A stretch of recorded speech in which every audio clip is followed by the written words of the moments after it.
Thank you very much, DJ. Do you have the East African anthem? Mungu twaomba uilinde Jumuiya Afrika Mashariki, tuwezeshe kuishi kwa amani, tutimize na malengo yetu. Jumuiya yetu sote tuilinde, tuwajibike, tuimarike. Umoja wetu ni nguzo yetu, idumu jumuiya yetu. Uzalendo pia mshikamano viwe msingi wa umoja wetu, na tulinde uhuru na amani, mila zetu na desturi zetu. Jumuiya yetu sote tuilinde, tuwajibike, tuimarike. Umoja wetu ni nguzo yetu, idumu jumuiya yetu. Viwandani na hata mashambani, tufanye kazi sote kwa makini, tujitoe kwa hali na mali, tuijenge jumuiya bora. Jumuiya yetu sote tuilinde, tuwajibike, tuimarike. Umoja wetu ni nguzo yetu, idumu jumuiya yetu. Thank you very much. I wish to request we have Aden from Mandera to pray for us in the Muslim faith. Then I will have a second person, a Christian, to volunteer to pray for us. Ushers, wherever Aden is, you can give him the microphone, please. Aden, inua mkono tukuone pale huko.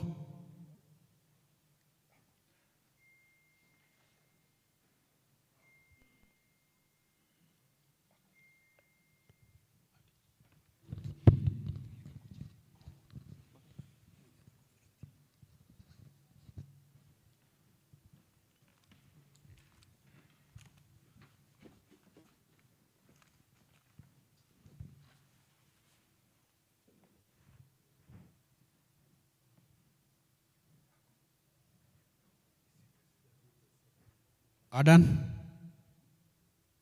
from Mandela, I was given your name.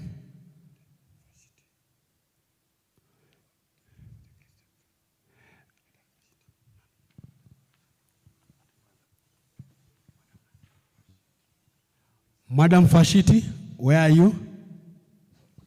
Inua mkono tukuone pia. You can also start to pray for Christian faith. Madam Fashiti.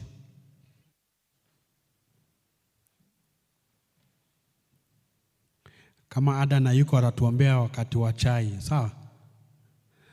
Okay, Madam Fashiti, take it away.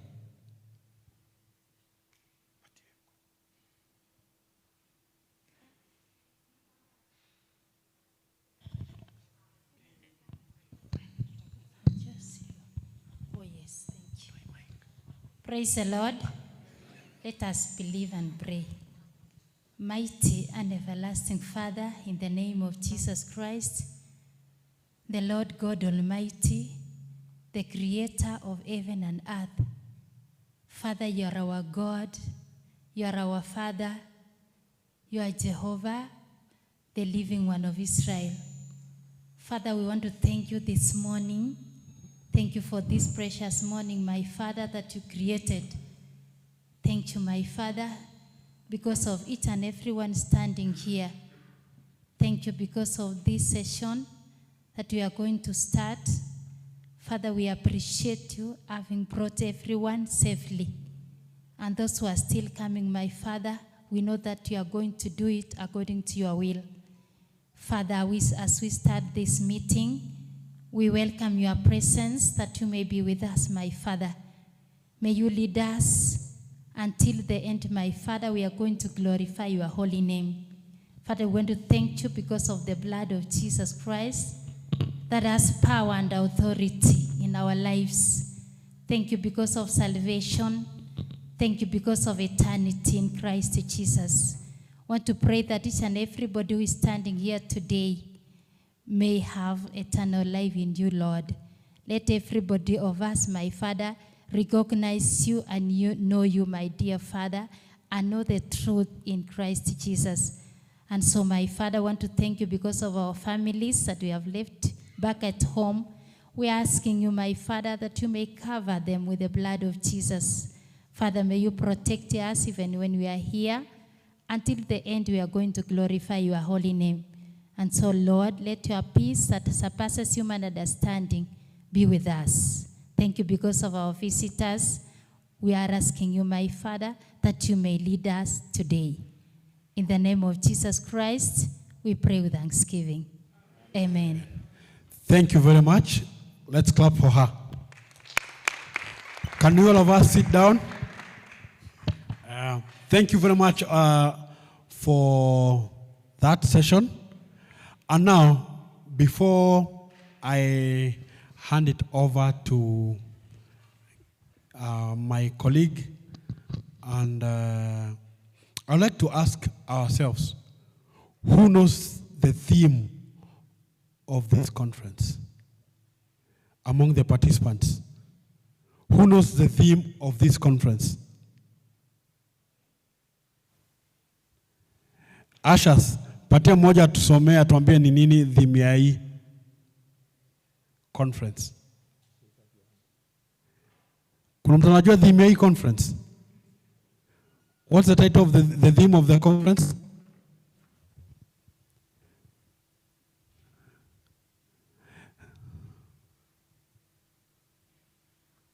Anyone?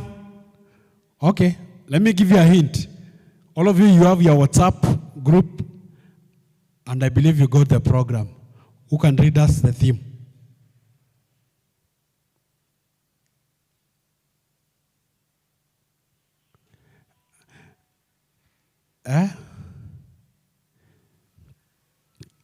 You know, I'm good in names. Now don't allow me to go there. So I've been given the mic. The theme is?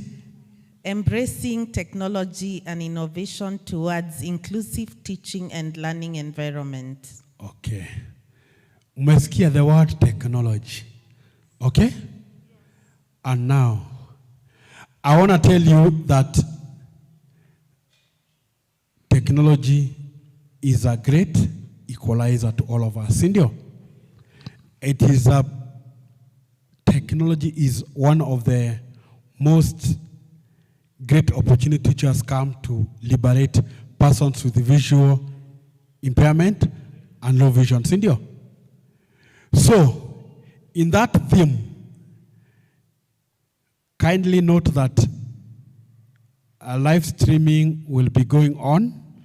Secondly, follow on X, on social media platforms. Photography will be done. So I just wanted to brief you on that because it's all about technology.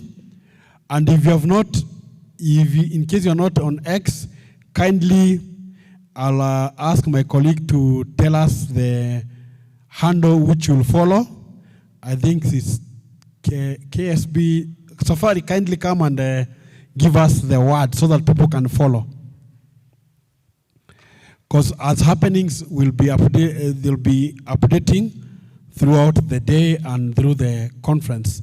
Because we would like even other people to know what is happening at Taifa Hall. Sindio?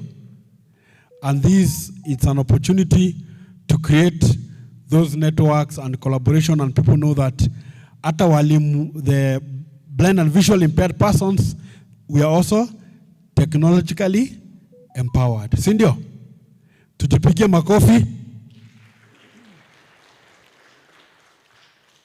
Now, I would like us to prepare 3 hearty claps as I welcome Kiptum to take us to the next level. And I'll teach you the clap.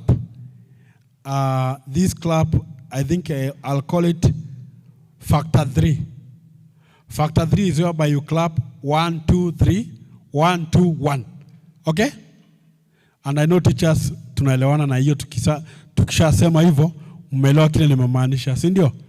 You don't need me to demonstrate, si ndio? So can we do that 3-factor clap to welcome Mr. Kiptum from Kenya Society for the Blind, the head of programs. Let's go. Yes. Yes. Mr. Kiptum, welcome.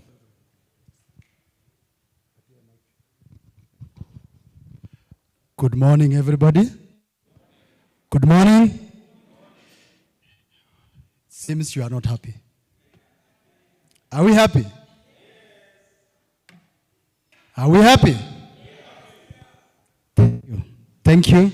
Allow me to just take a moment to recognize the presence of University of Nairobi, Dean of Students, who is with us here. Kevita, which actually has hosted us today here. Kenya Society of the Blind. And of course, we have Teachers Service Commission, represented by Jane Mutua, who is actually acting on behalf of the acting CEO. And of course, we have the partners in the house. We have Celtec, who will be doing a presentation for us around barriers affecting persons with visual impairment. We have Jubilee Commission, and also the Teachers Fraternity. My name is Son Kiptum, I just mentioned. I head of programs for the Kenya Society for the Blind. And I will wish that we bring the program to order so that we can be able to take advantage of the time given by the university. I'm sure that most of you quite a distance, and I'm sure that you have some of the objectives that you may need to attend as we, as Mugambi puts very clearly, it is all about technology. It is about technology as innovation or a game changer to the learning and teaching environment, teachers with visual impairment, and the teachers fraternity in the country. With much ado, allow me to call upon from University of Nairobi to come forward, followed by Jane Mutua, just to come forward so that you can be us at the high table here.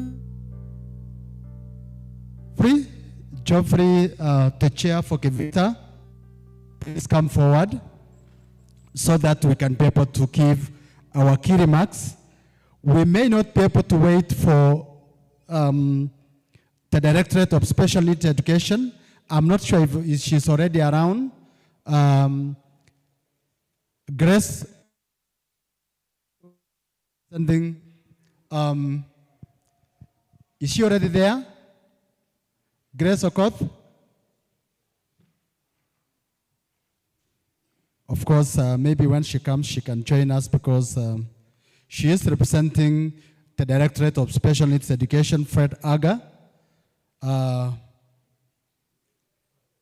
So without much ado, allow me to take this moment to welcome our guests who will give us speakers, and as well we'll recognize the present actors in the house. That is Celtec, really just unions which are here that will be part of our panel discussions later today. Allow me to call upon the Dean of Students, that's University of Nairobi, Mr. Kinyua, to give us opening remarks and also to welcome us to this event officially. Are we not giving a clap, please? That is not enough. That is not enough. Thank you, welcome, and thank you very much.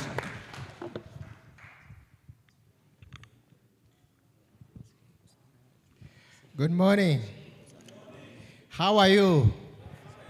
Thank you very much. Let me recognize the presence of Samson Waweru. Although I have not seen him, he is the host of this event, the CEO KCB, and our partners from TSC, Jane Mutua, Miliam Bambu, Benson Kiptum, partners present, our great teachers present. Good morning. My name is Johnson Kinywa, the Dean of Students here at the University of Nairobi.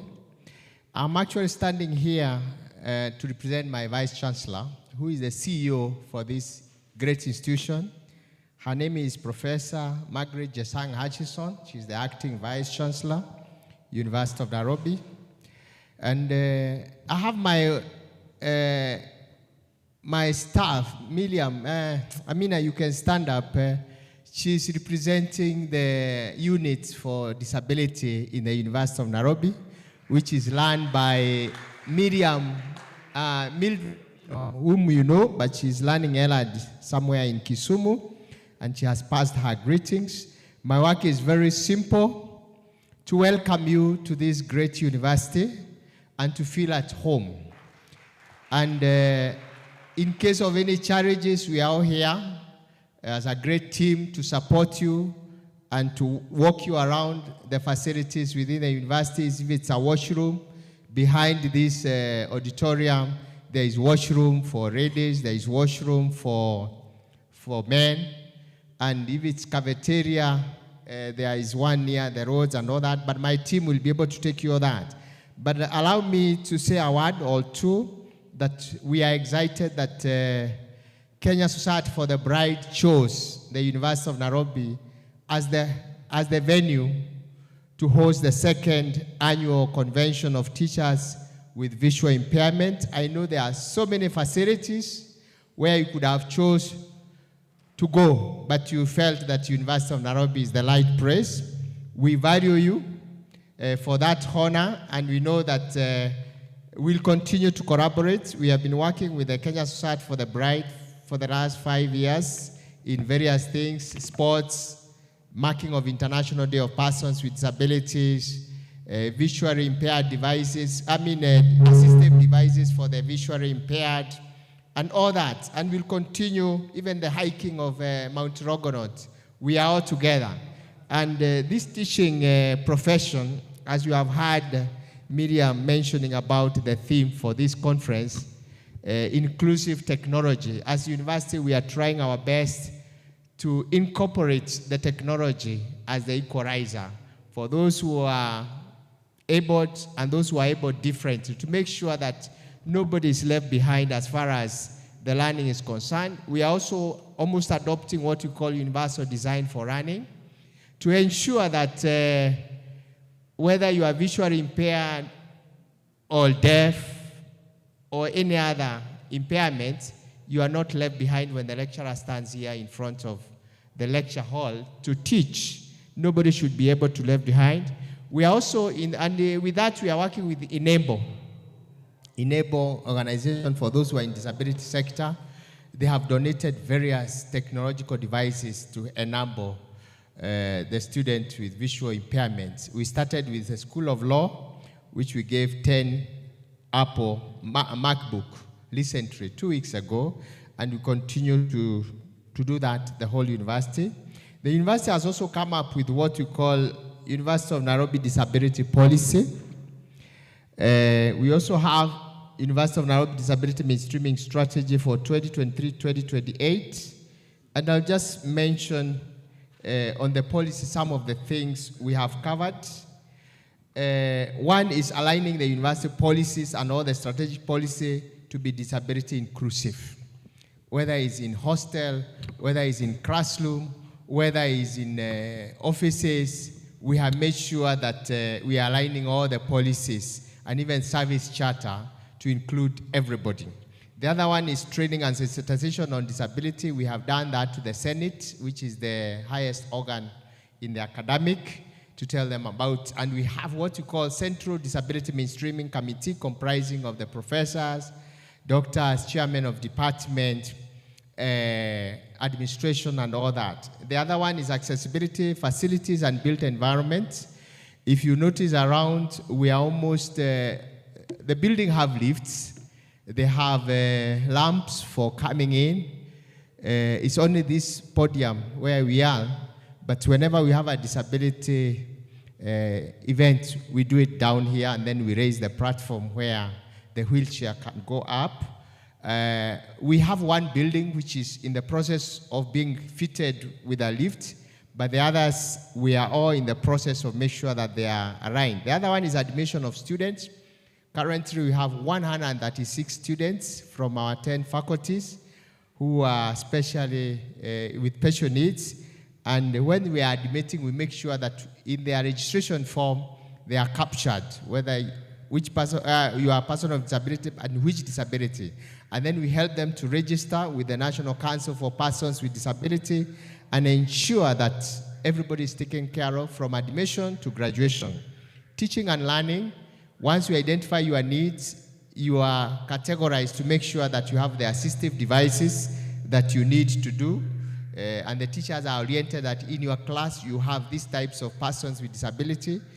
So in terms of employment, welfare and support of staff with disability, as you all know, our staff, instead of retirement of 60, they are given 65, and they are taken care of that, and they have what you call PA, persons to assist them in their day-to-day, the participation in university process, resources, and finally, the establishment of Disability Support Center is in the process of being put all the assistive devices to ensure that whenever the student are admitted, once you say this is the item you need, you'll be given. So I forgot to say from the beginning, because I've been trained by Amina, that when I'm talking to the visually impaired persons with disability, I should describe who I am. I'm not short, I'm not tall, I'm medium, light-skinned, with a smiling face, light dark suit, and white shirt with a tie. And yes, that's who I am. And whenever we meet, my voice is deep. You will be able to recognize me by the voice. And with those few remarks, I say once again, karibuni sana katika chuo kikuu cha Nairobi, na tunawagojea hapa na watoto wenu wale mnafundisha, mkuje hapa tuwasomeshe na wakuwe viongozi wakuu katika taifa letu la Kenya, na tuendelee kuongoza nchi yetu katika njia inayostahili. Asanteni sana na Mungu awabariki. Asante. Thank you very much. We need a better club than that, isn't it? Many good progress in the University of Nairobi. Thank you very much, University of Nairobi, especially being included in all directions, including governance. A good clap, please. Can we see a good clap, please? Thank you very much, and thank you for hosting us. We really appreciate, and we really thank University of Nairobi for taking this opportunity even to welcome us and to give us the space to be able to deliberate issues pertaining to teachers. Allow me to recognize the presence of Kise. Of course, we have a representative from Kise. Please come forward so that you can make your key remarks. We have Kupet. I'm not sure there's a representative of Kupet in the house. Please come forward. We'll have enough chairs here. And allow me to recognize Kagai in the house. Please, I'll wish that Kagai, you can come forward as well. Just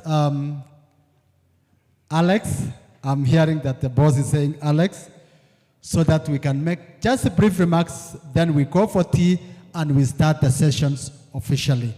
So allow me to welcome Gevita Joffrey, who will give us some few remarks, and also raise the voice of the teachers with visual impairment, isn't it? Are we together? No, I'm not hearing the voice very well. Hello? Papa, kuja karibu.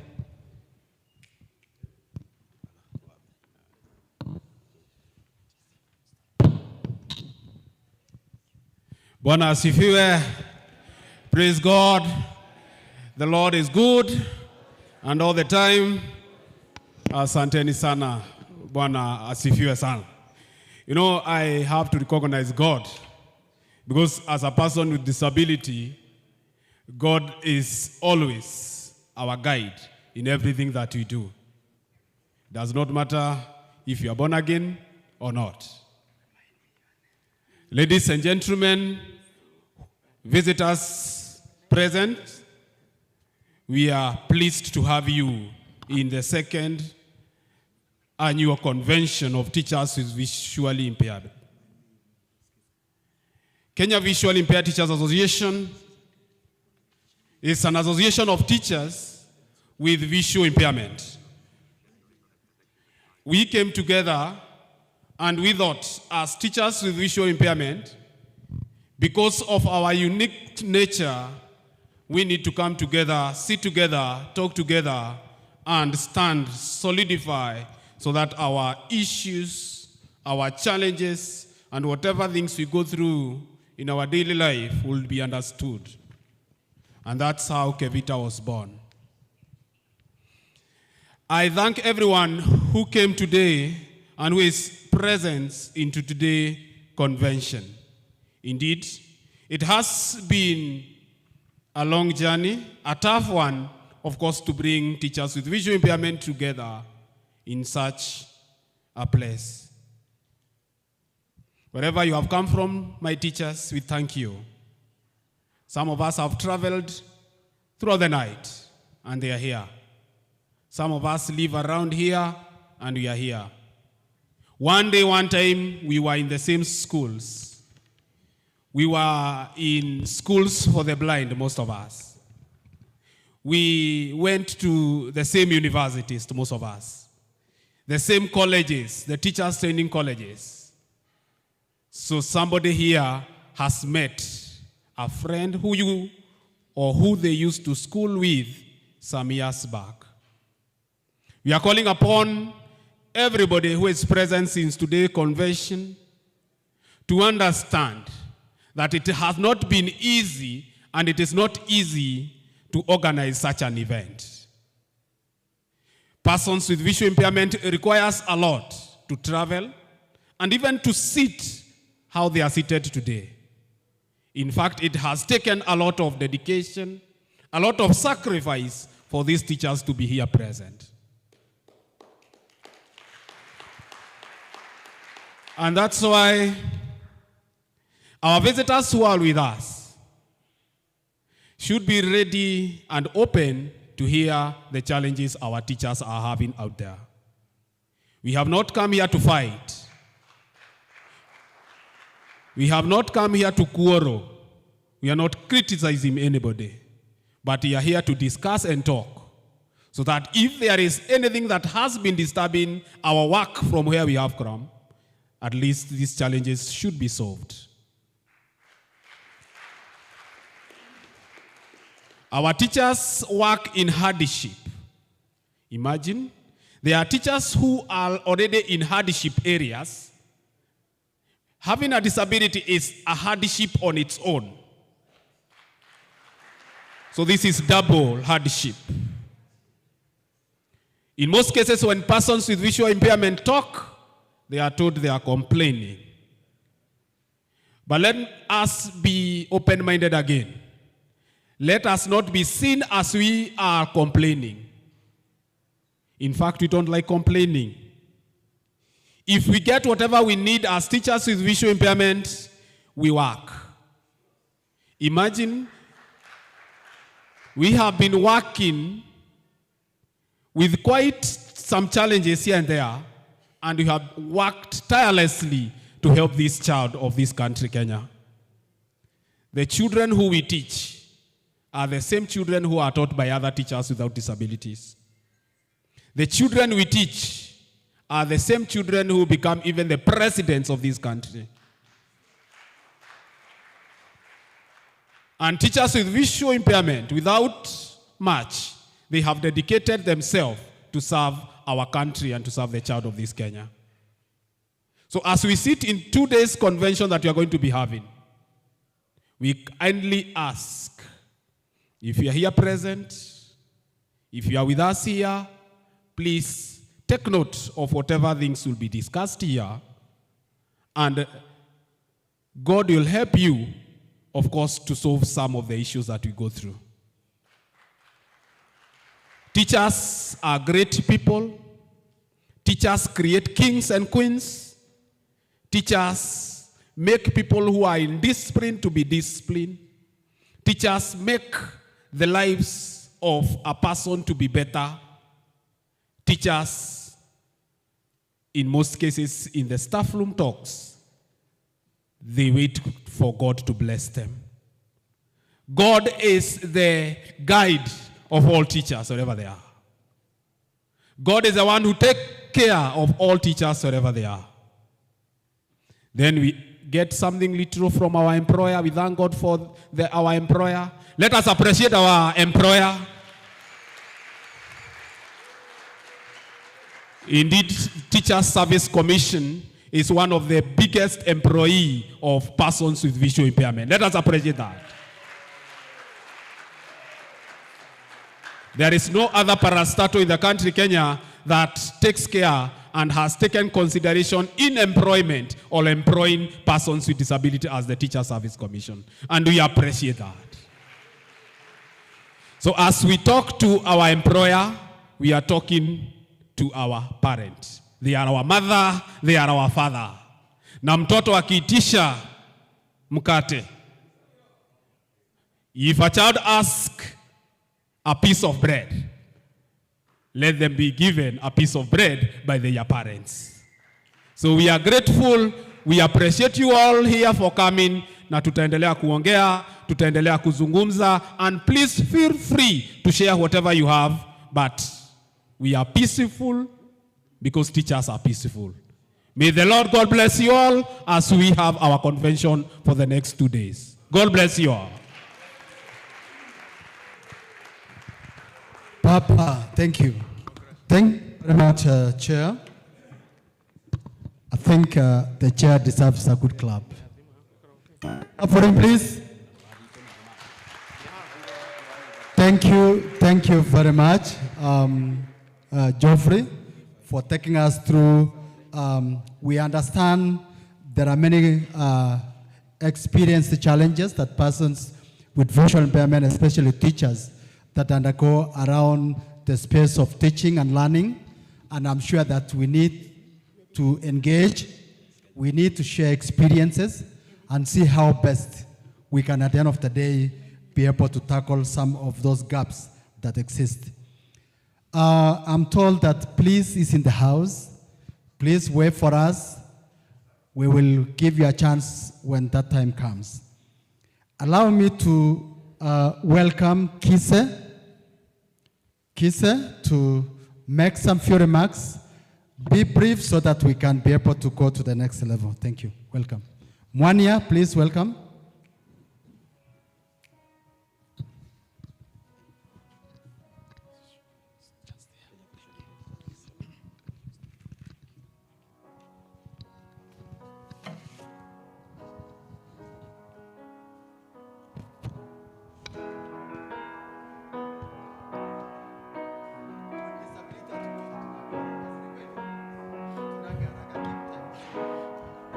Hello and good morning. Hello. Bana, si unajua na kuona kwa sauti. Good morning. Oh yeah, like that. By the way,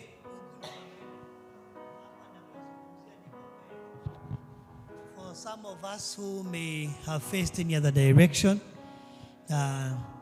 now we know.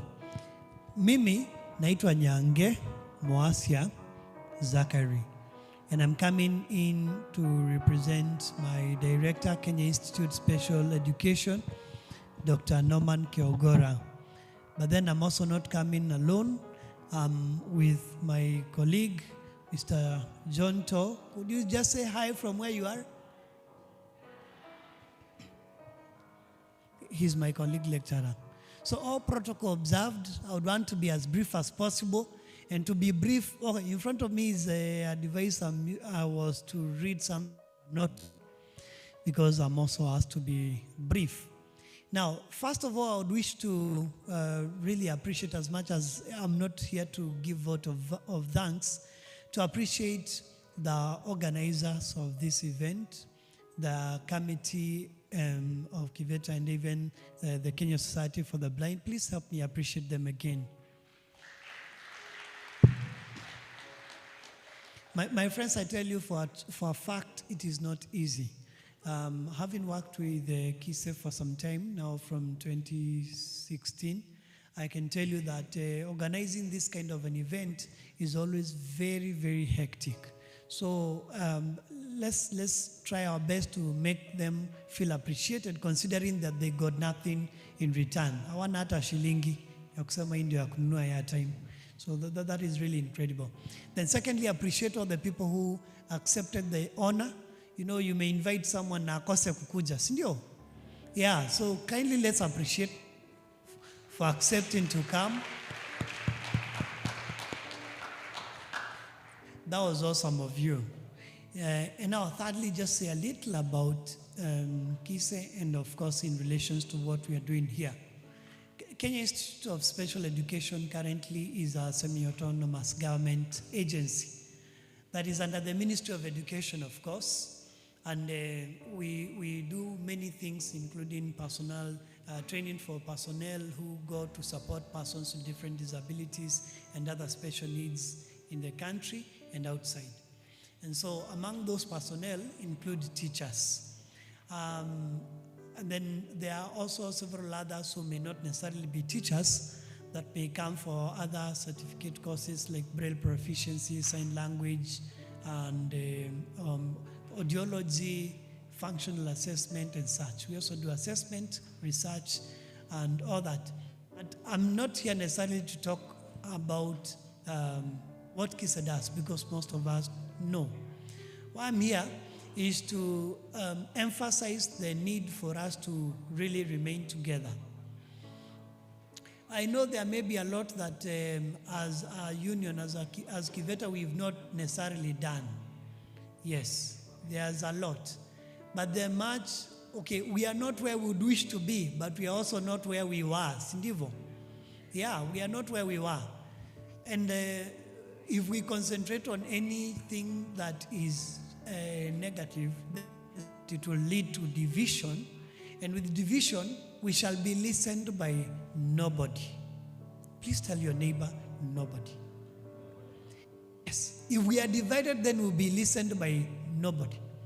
So we need to do whatever it takes to make sure that nothing that shakes or divides Kiveta, because when we are strong, we'll be listened to. When we are divided, then also our needs will be as divided as the same, or even more. And so with the same kind of breath, what we did recently, because I was asked to be very brief, is that one of the things that we achieve is, of course, by collaboration with different institutions, including our mother TSC and the National Examination Body. So recently, the National Examination Body accepted to call us for a consultative meeting discussing about examination for persons with visual impairment. I mean, even calling us is already a great thing. Please, let's appreciate them. We did have a discussion, and they were considering the option of using refreshable Braille displays. Although at the time when we got there, to them, Orbit readers was equal to refreshable displays. However, by the time we left the meeting, that had been clarified so that Orbit reader stands as just but one of the examples. Sindio? Si hata si tumekuja na magari. Do we need to know kama nimekuja na TX ama ni Subaru? No. It's just a car. So a refreshable display. So we are grateful because last night the Kenya National Examination Council just helped confirm that our push is acceptable, that persons who are doing diploma in special needs in education and in different institutions will not necessarily need to do e-exam. They would be able to just do it the way they did as they planned themselves. That was such a milestone because we know the kind of challenges we go through when to acquire some of these assistive devices. They're always not easy. Also, they are costly. They are costly. We can afford, yes, but they are costly. Yeah. So it is a good move. Then, of course, we also settle in for the need that they will not also undertake it's called what? The learners in special schools and those with visual impairment specifically will not necessarily be forced to undertaking their exams with refreshable displays. That is at least for this year. So that it becomes easier for us to have better planning and for us to do the right resourcing so that it is easy for them to be ready. And even us, sasa watapelekewa na sisi walimu tujapata the skills za kutosha. Sindivo?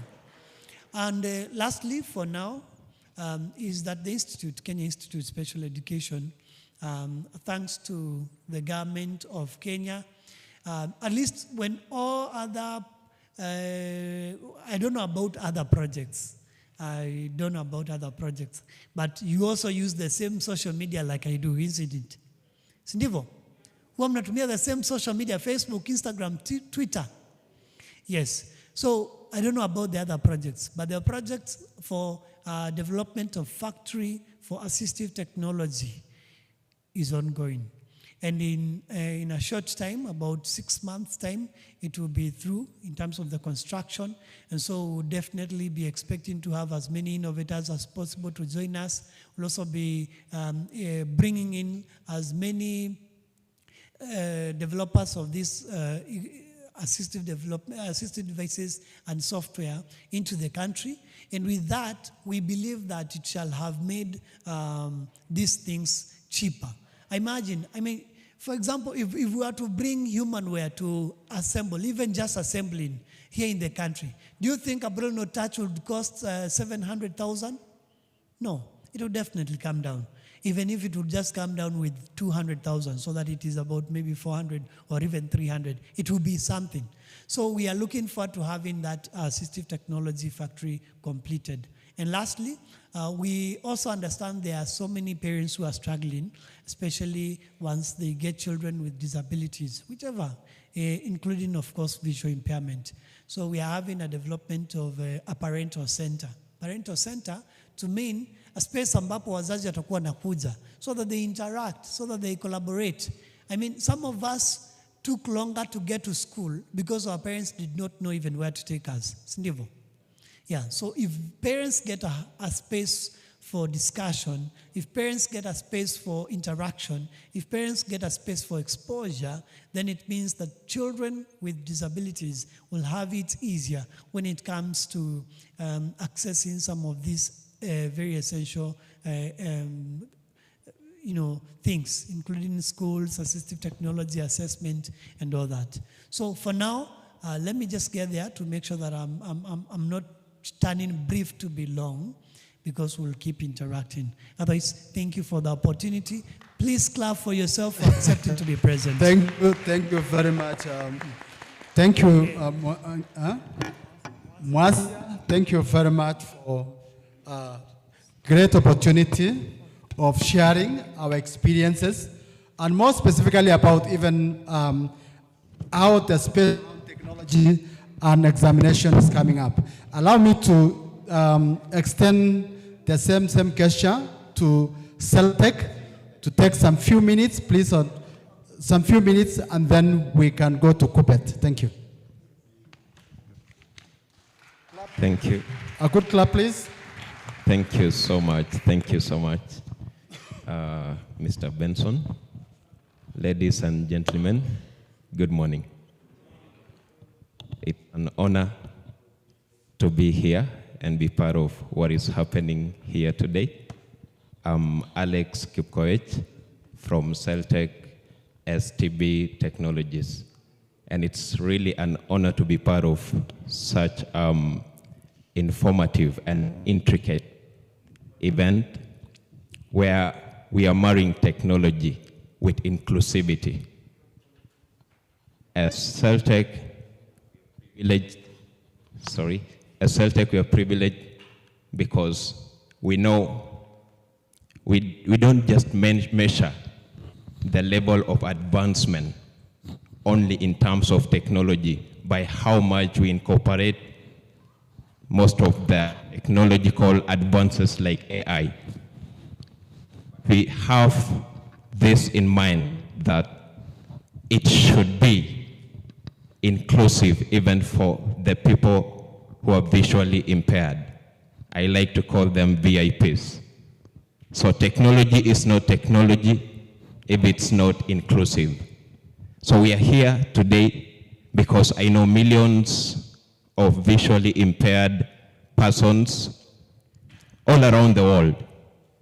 They've been facing these challenges whereby we have new technological advances, yet they cannot have a full, if I can call it a full glimpse of what this technology is all about. Because while creating all these technological advances, we don't have them in mind. This is a discussion we have come here today so that in as much as we are developing new softwares, we have the visual impaired even in mind. So we will be coming back to even do a short report and presentation. Just to borrow from my good friend right now, the Dean, let me describe myself.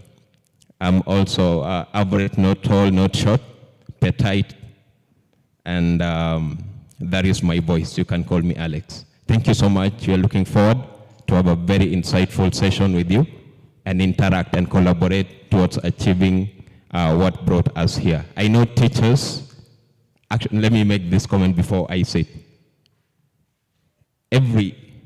If you want to really get an entry point to any society and any form of community, you can do this through the teaching fraternity. And we are happy because we are here with the teachers who will help us to even propagate what we represent to each and every sector.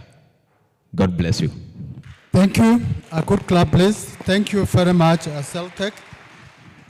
You are not very aware that we are alive in terms of technology, and I'm sure that that's part of the conversation. They'll be sharing with us around financial inclusion when it reaches their time. Allow me to welcome Kupet, and then we end up the process of official opening. Thank you. Welcome.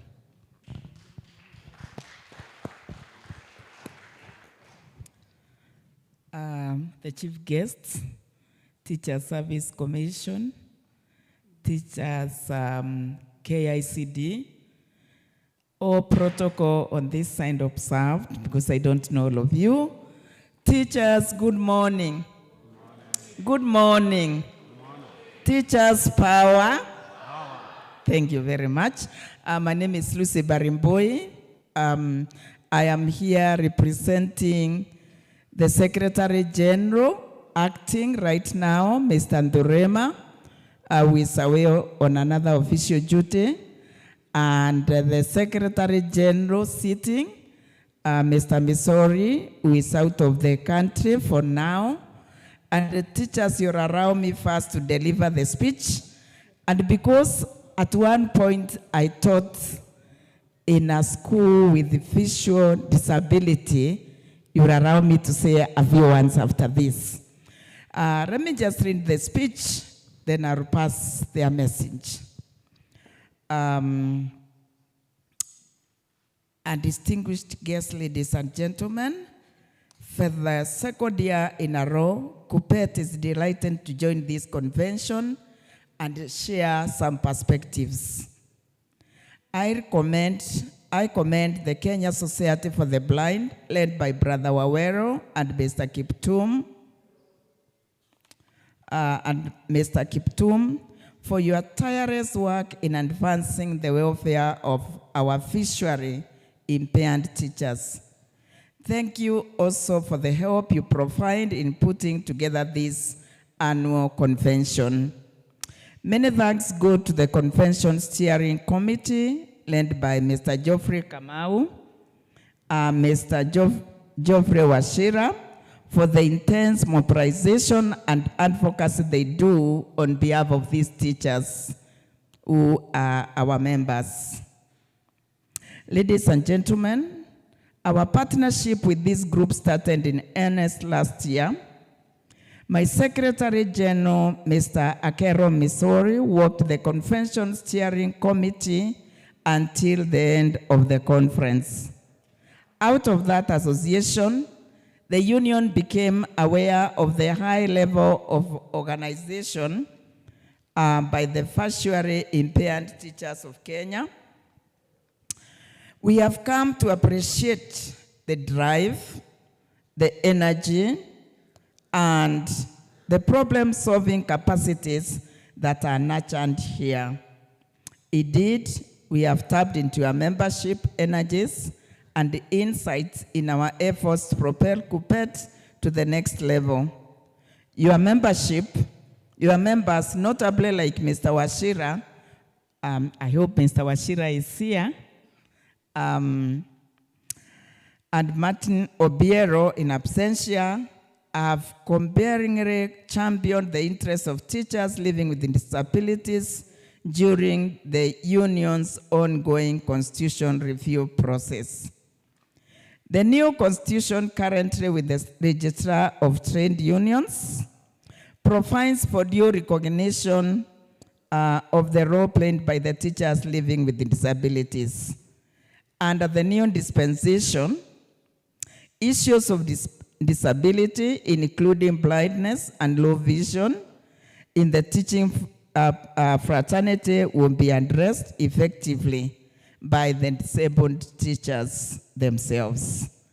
The new dispensation will recognize and include teachers living with disability all the way from the grassroots to the national levels. Grievances on special allowances, renewal of the official disability card, tax exemptions, and other issues will be simplified.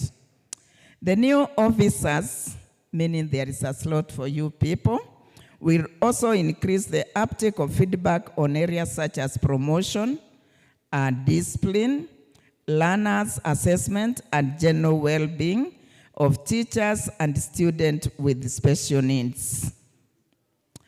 Lastly, we want to thank the Teacher Service Commission for the good job that you do recognizing these teachers. And I thank you so much because I think you arrived here before all the other partners. We are sure you're taking this very seriously. We thank other people, KICD, who have played a role in this, and of course our partner teacher unions.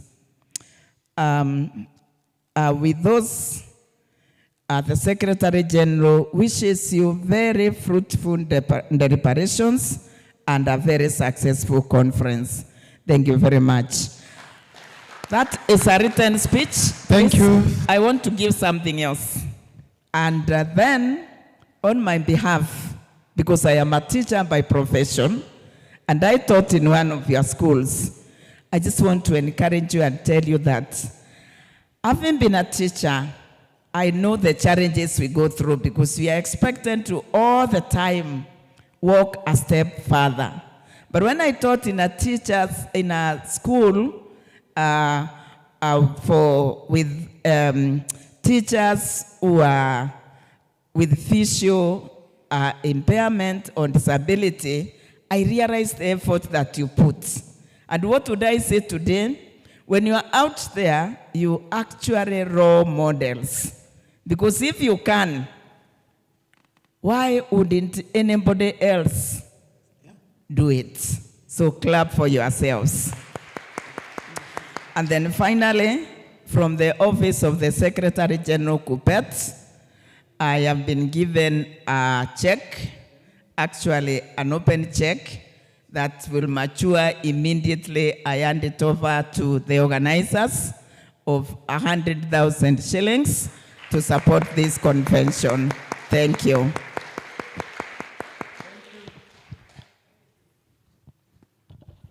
Thank you very much, Kupet. That was quite encouraging that we speak from experience. And allow me to, please, a good clap. I think she did something good. Thank you very much. As we go to the climax, allow me on behalf of Kenya Society for the Blind to just make some few remarks about the journey that we have come with teachers. And of course, to mention actually that in the process of planning this convention, we worked very closely with Kevita. Thank you very much, Geoffrey, and your team. We worked very closely with Teacher Service Commission, among other partners. I think, Miriam, you can stand up. You did a good job. Please, a good clap for her. She's one of the tireless ladies that I've ever worked with when we were planning. Thank you very much. On behalf of Kenya Society for the Blind, just to mention actually that as part of the conversation around disability, I'm sure that many people or societies always believe or perceive that persons with disability, and more specifically persons with visual impairment, have limitations. But that's just a perception that the society is imposing on persons with visual impairment. But in reality, there is an innate ability within that person that we want to discuss today and give an opportunity.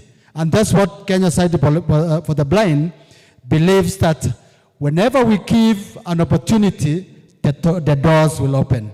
And with that, I believe that through our director, that is Samson Waweru, who has been very keen leading this conversation, has really given us a challenge that persons with visual impairment or persons with disabilities in general have the capacity when given the opportunity. And it's through the opportunity that we are talking about that all the partners in the house today are walking the journey through the space around teaching and persons with visual impairment. Of course, as a society, we are willing to partner to walk the journey with teachers with visual impairment, and even to ensure that come next year, we will be able to allow even the teachers to be able to plan alone as Kevita. And we come in to just give a support to ensure that the teachers take the space that's required to be able to champion for their rights. And I'm sure that disability is not inability. And I'm sure that the teachers can lead and we can stand behind them and we can be able to go a journey together. Thank you. Thank you very much. And I'm sure that our conversation around today will gear up towards sharing our experiences, sharing our innate lived experience.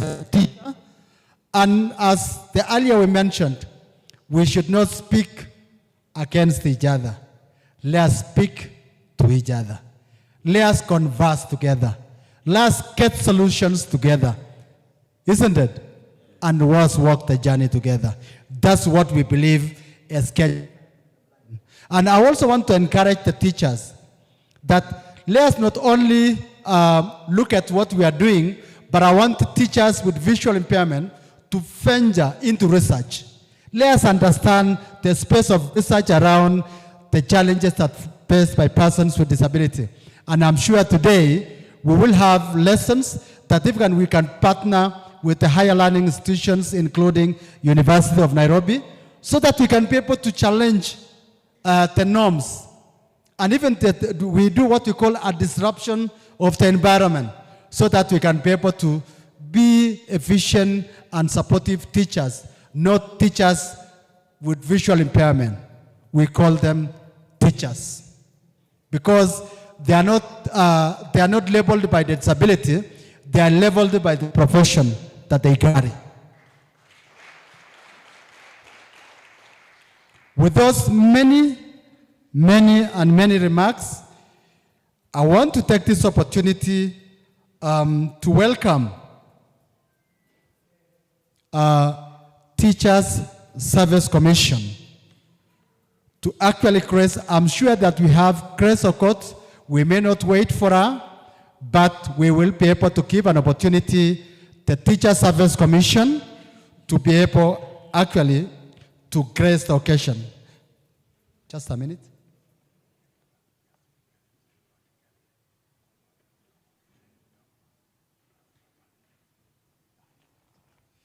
Thank you for consulting. Immediately after we get an official opening from Teacher Service Commission by Chen Mutua, who is a director, we will be able to go to our panel discussion. So if you know you are in the panel discussion, please prepare yourself, because immediately after this, we will be able to embark into panel discussions. And I would encourage that let us have what we call constructive criticism that can be able to help us to open doors for our teachers. Allow me, with a lot of humility, to welcome Jen to grace the occasion with a good clap, please. A good claps. DJ, where is DJ? DJ, hapo umetuangusha. Umetuangusha. Can we have stand up, please? It has been a day for long. Just stretch yourself. Stretch yourself. Can you hear that music? Just move some small, please. Kidogo tu. Dance kidogo tu. We can't have the TSC, our mother. Aye. Ebu kidogo nione ka dance kidogo tu. Eh? Isn't it? Ah, thank you, DJ. Thank you, TJ. We can have a seat. Welcome, Jen. Thank you.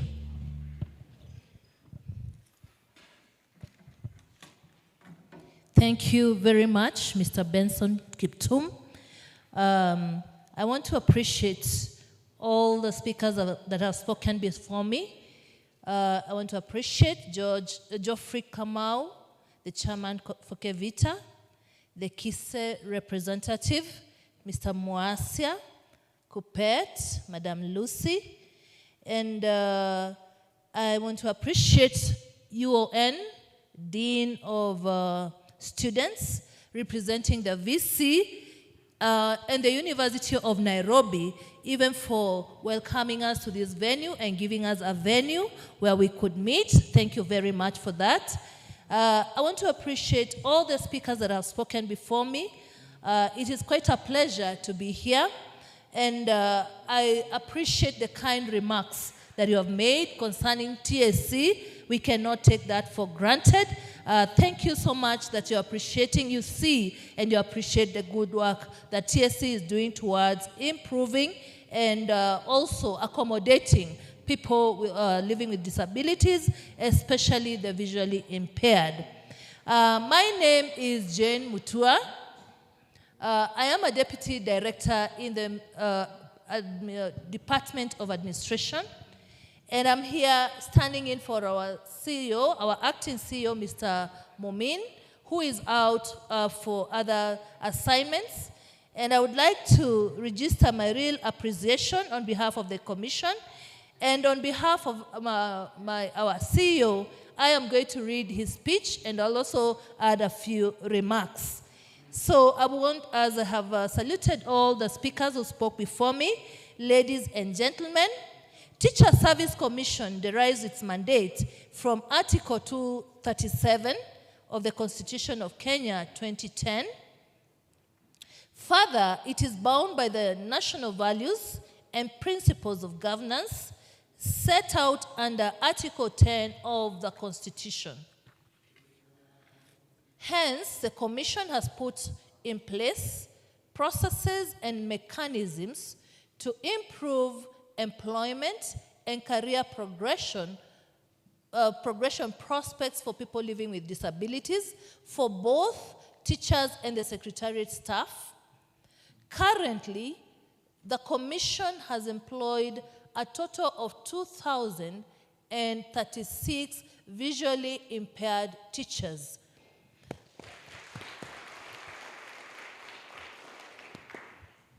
The Commission is greatly honored to be part of this noble event that seeks to improve the quality of teaching by our visually impaired teachers through technology. First and foremost, the Commission wishes to applaud the dedication and commitment of our teachers who are living with, who are visually impaired despite the challenges they face. Their contribution as curriculum implementers is worth noting.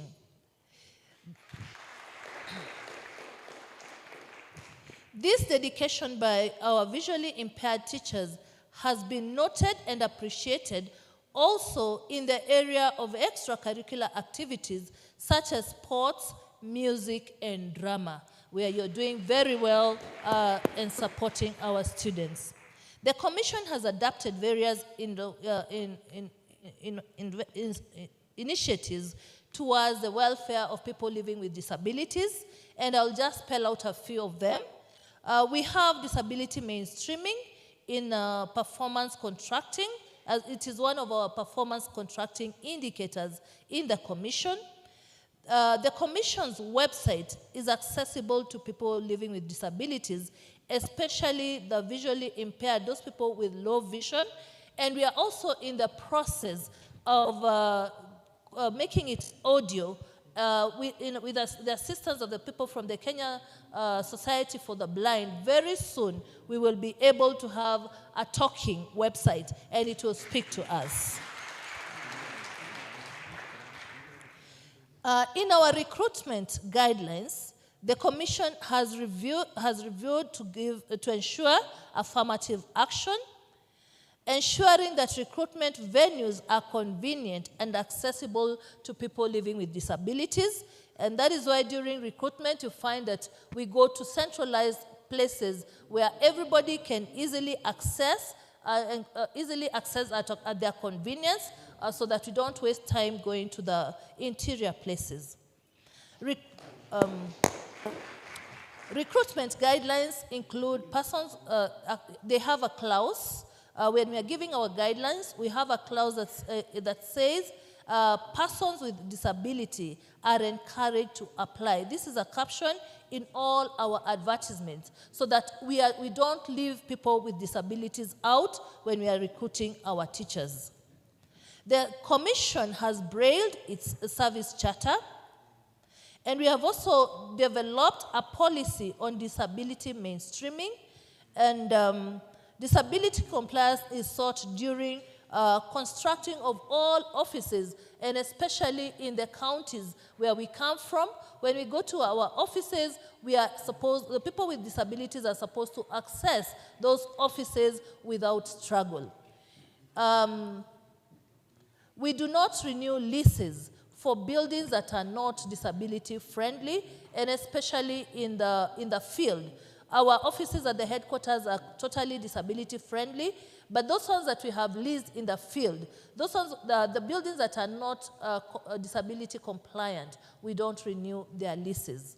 We have also established a gender and disability division alongside disability mainstreaming committee to support implementation of programs. And on that note, we have Madam Miriam, who has been a key participant in the organization of this forum and this occasion. She is the one who is in charge of that division, and she's doing a very good job. Let us appreciate her.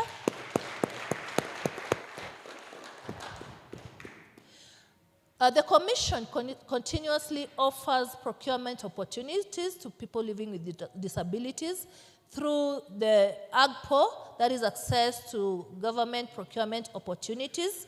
We consider people with disabilities according to the set regulations. Continuously, we sensitize our staff and teachers on matters disability-friendly environs so that everywhere we go, we have environments that are disability-friendly so that we are able to serve our clients without any encumbrances. We have continued to extend services for people living with disabilities to 65 as per the Pensions Act. Employees with disability on wheelchairs, those who are hard of hearing and visually impaired, are paid disability guide allowances, and all people living with disabilities are granted tax exemption on their income in line with the KRA tax exemption policy. Now, in turn, after we have done all these considerations for our teachers, we also want to appreciate that our teachers have not left out the students. In turn, they have also embraced inclusive teaching by creating a learning environment where all students, regardless of their visual abilities, can fully participate and access information effectively, requiring adaptations like providing alternative formats of materials, utilizing assistive technology, and fostering a supportive classroom culture that values diverse learning styles and abilities. Some of the key strategies that our teachers have put in place to foster inclusive education include the descriptive language, use of descriptive language, whereby they clearly describe visual elements in lessons, including diagrams, images, and demonstrations, like somebody has correctly said, done here. I think I should also describe myself, that I am not very tall, dark. I'm wearing a dark suit and something red, and my voice is just as you hear, and that is how I speak always, and with a smile. And I love people smiling because I love when people are happy and living with joy and gladness. They've also used embrace the use of tactile learning aids. This is incorporating tactile models, textured materials, and 3D representations of concepts to facilitate understanding through touch. The teachers have also been able to use audio descriptions by providing audio descriptions of audio aids through recordings of live narrations. They have used large print and digital text. We also have screen readers and magnified software. So our teachers, our teachers have really been able to create a conducive, inclusive environment for our students, and we really want to appreciate you for that. We have instructional modifications like differentiated instruction, where the teachers have tailoring teaching methods to individual students' needs, providing varied activities and assessment options to ensure all students can demonstrate their learning. We have also embraced collaborative learning, where we are encouraging peer collaboration and group work to facilitate information sharing and support among students. Our teachers are also active, have also used active learning strategies, that is in incorporating interaction activities like discussions, simulations, role plays, and hands-on experiments to engage students beyond visual reliance. We have verbal cues and instructions, giving clear verbal cues and instructions throughout the lessons, to avoid reliance on visual signals. Lastly and not least, audio recordings of lectures and materials have been provided through the recording of lectures and important information for students to review later. Ladies and gentlemen, in view of what I have mentioned and the mentioned points, you will agree with me that to achieve these actions, a collaborative multisectoral approach is required because of the kind of resources we require. And having this convention is a good step towards achieving this reality, and we call upon all stakeholders present to come together and make this achievable. Lastly, the Commission is grateful to be involved in this forum so that together we can develop strategies and interventions to enhance inclusive education and training for both our learners and our teachers. So, ladies and gentlemen, with those few remarks, I wish to declare this forum officially open. Thank you very much.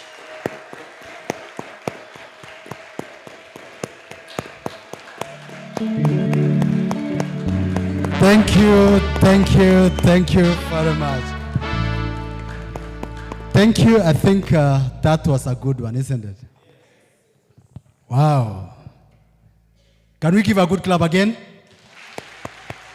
Thank you, Jen. Thank you for the great speech about what you do as the mother. And I'm sure that this is a conversation that we need to take to the next level, isn't it? Are we together? Thank you very much. I think we are moving to the next stage. I'm sure that we need tea to replenish ourselves, isn't it? But before we go for tea, allow me to take you to the next stage, which is a very good conversation around the role of technology in inclusive education. The role of technology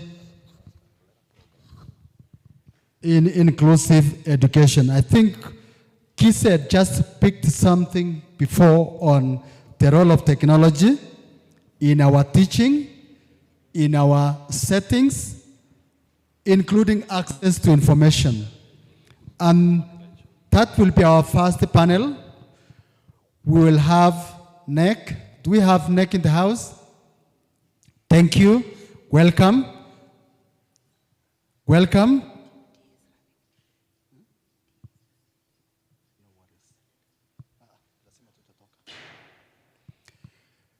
That is Kenya National Examination Council. We have Kevita. That is Jacinta. Can we see Jacinta in the house? Jacinta will be taking us in Kevita. We have Kise. Kise will also take us. I'm told that John Mwangi will be on the side of Kevita. John Mwangi, are you near with us? Thank you. I think the three, we will look at KSP, if KSP can be able to attend so that we can have the four teams, and our moderator will be Paul Mugambi. Paul Mugambi will be our moderator for that session. I'm not sure if it will be possible for us to take up to the next level without taking a cup of tea. Unless the teacher tells us that we need to proceed. Can we proceed?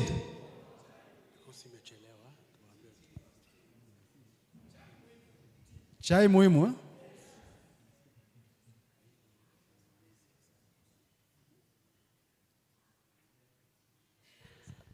Okay, let the moderator take us to the next level. Thank you. Walimu, habari zenu? Tafadhali mtatuia radhi, chai imechelewa kidogo, lakini tutafika hapo, na nitahakikisha kwamba I won't be the one who is denying you tea. Sawa? Tafadhali tujipigie makofi. Na I'm hoping that it's a discussion which we are having together as we ensure we discuss issues around technology and its relevance in terms of inclusive learning. Because what is making us to be here, it is the teachers with visual impairment, both low vision, totally blind, teachers with albinism, and also long-sighted teachers. Sindio? Because when you talk about visual impairment, it is a spectrum. It is not just those who refuse to see like me and others, or those who can see a little bit. It is a spectrum. So my panel is made up of esteemed guests and visitors, and I hope they are ready to help us dissect, understand why technology is important in our inclusive learning. To begin with, what I'll do, I'll grant them an opportunity of 3 minutes or 4 minutes each to tell us what they do in terms of inclusive technology within their organizations. Then after that, after they have done their presentations, all of them, I'll have an opportunity of asking them 2 or 3 questions each, and then I'll give the plenary a chance to ask 2 or 3 questions or 4 there. Then we can have closing remarks from each of the panelists. It is a discussion which will enable us to really understand the role of inclusive technology in inclusive learning. I'll ask my usher to be helping me in terms of timing so that they may not take much of the time which we want the plenary to ask some of the questions. Okay? And very important, help me to welcome the first panelist from the Kenya National Examination Council. Tumpige makofi. Your 3 minutes are starting now.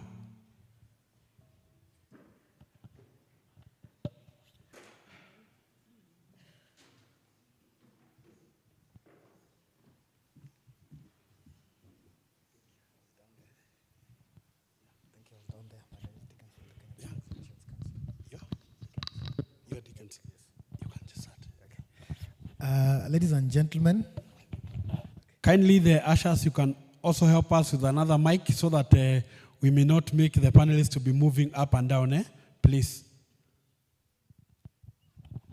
Thank you. Ladies and gentlemen, good morning.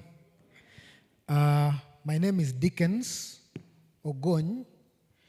I work with the Kenya National Examinations Council as a special needs officer.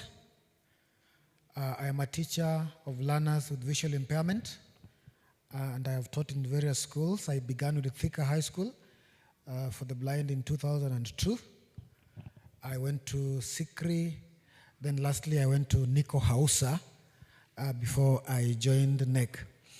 Now briefly, how are we making technology, making use of technology in our processes?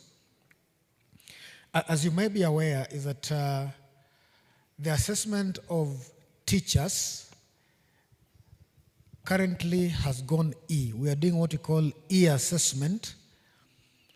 And this E-assessment is conducted with teachers, those with visual impairment, those without visual impairment, and any other category of teachers.